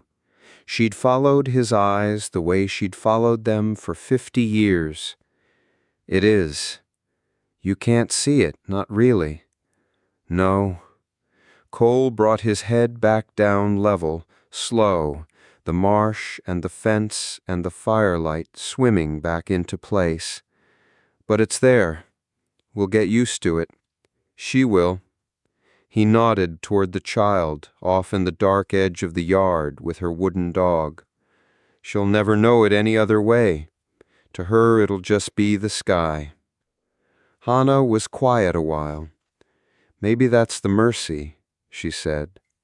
"Maybe it is." He found his glass. "It's the only one on offer." Cole didn't say the rest of it. He had named the bones of the thing, the way he had always named the thing, quietly, to one person, by a fire, not to a room with the carpet and the faces. And that was enough, and more than most men ever managed. There was no speech to make. There had never in his whole long life been a thing worth saying that was improved by being made longer, and he had spent a good part of that life in rooms where the opposite was the only article of faith. The fire ticked. Hana turned her glass a quarter turn on the chair arm and didn't drink. Down at the water, the heron had gone quiet. They sat with it, the two of them, the way you sit with weather, not resisting it, not pretending it away, just two old people in chairs letting the cold and the dimming be the cold and the dimming, because there was nowhere else to put it and no one better to not talk about it with. In time they went in, the ones with beds waiting, with a hand on his shoulder each as they passed, and a word, and Greer gathering up his daughter who'd gone heavy and warm against the fence rail. Mercer last and quietest, who stopped beside Cole's chair and didn't speak, only put his hand briefly on the old man's and took it away, and went out the gate into the dark with his collar up. Hana stayed, because Hana always stayed last. She helped him in nothing and sat with him in everything, which was the shape of the friendship and had always been. The fire burned low and orange. The cold came in honest now that the bodies had thinned. Sana had left Palm. Cole found him in the morning's first idea of light, sat on the cold footstool by the dead-down coals, facing where the fire had been, his worn corner turned up, a small blunt wooden dog left to keep the watch the people couldn't keep all night. The child would be back for him. Children always come back for the dog. Cole did not go in yet. He sat on in the bittering cold, with the last of the embers ticking, and the marsh going gray, and the great dinning dark drawing up off the water at the edge of the world. And he kept his eyes on it, the way he had kept his eyes on it all his life, an old man alone at the end of the night, watching the sky, listening to a quiet that he could not have said held anything at all, and would not have left for the world. Cole pulled the blanket up over his knees and stayed. There was a chill in it that wasn't only the season, a thinness to the cold, a half-degree of wrong that the instruments had a number for, and his old bones simply had as a fact, the year coming on harder than the year before, the way it would now come on harder every year for as long as there were years. He had stopped fighting that, too. A man banks the fire and pulls up the blanket and stays. That is the whole of the available wisdom, and he had it. The dark stayed with him. The small light in it stayed, fewer points than there had been when he was a boy on these flagstones, dimmer than they'd shone over his mother's house, but there, holding, the way a low fire holds.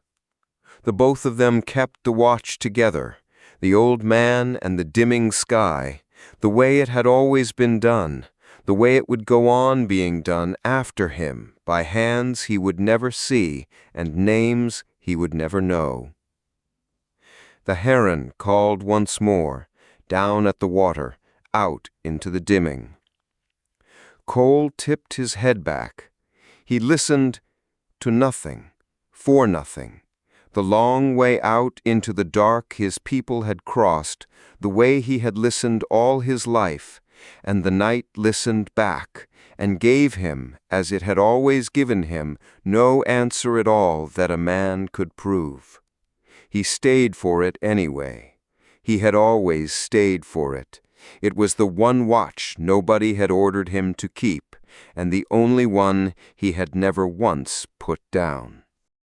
And there it is, the end of the dimming, and the end of this chapter of the Reach. Thank you for listening, truly.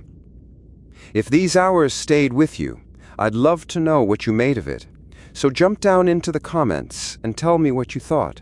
It's the best part of doing this. And this is only one thread of a much larger story. The Fracture Cosmology continues, an entire universe being brought to life on this channel, book by book. Subscribe, and you won't miss what comes next. If you'd rather not wait for the next reading, every book is on Amazon, and the link is in the description below, so you can always read ahead. And if you want to go deeper, ship schematics, blueprints, star charts, and companion material for the whole universe, it's all waiting at the website, fracturedcosmology.xyz, linked below. Until the next chapter of the story, thank you for listening, and safe travels out there.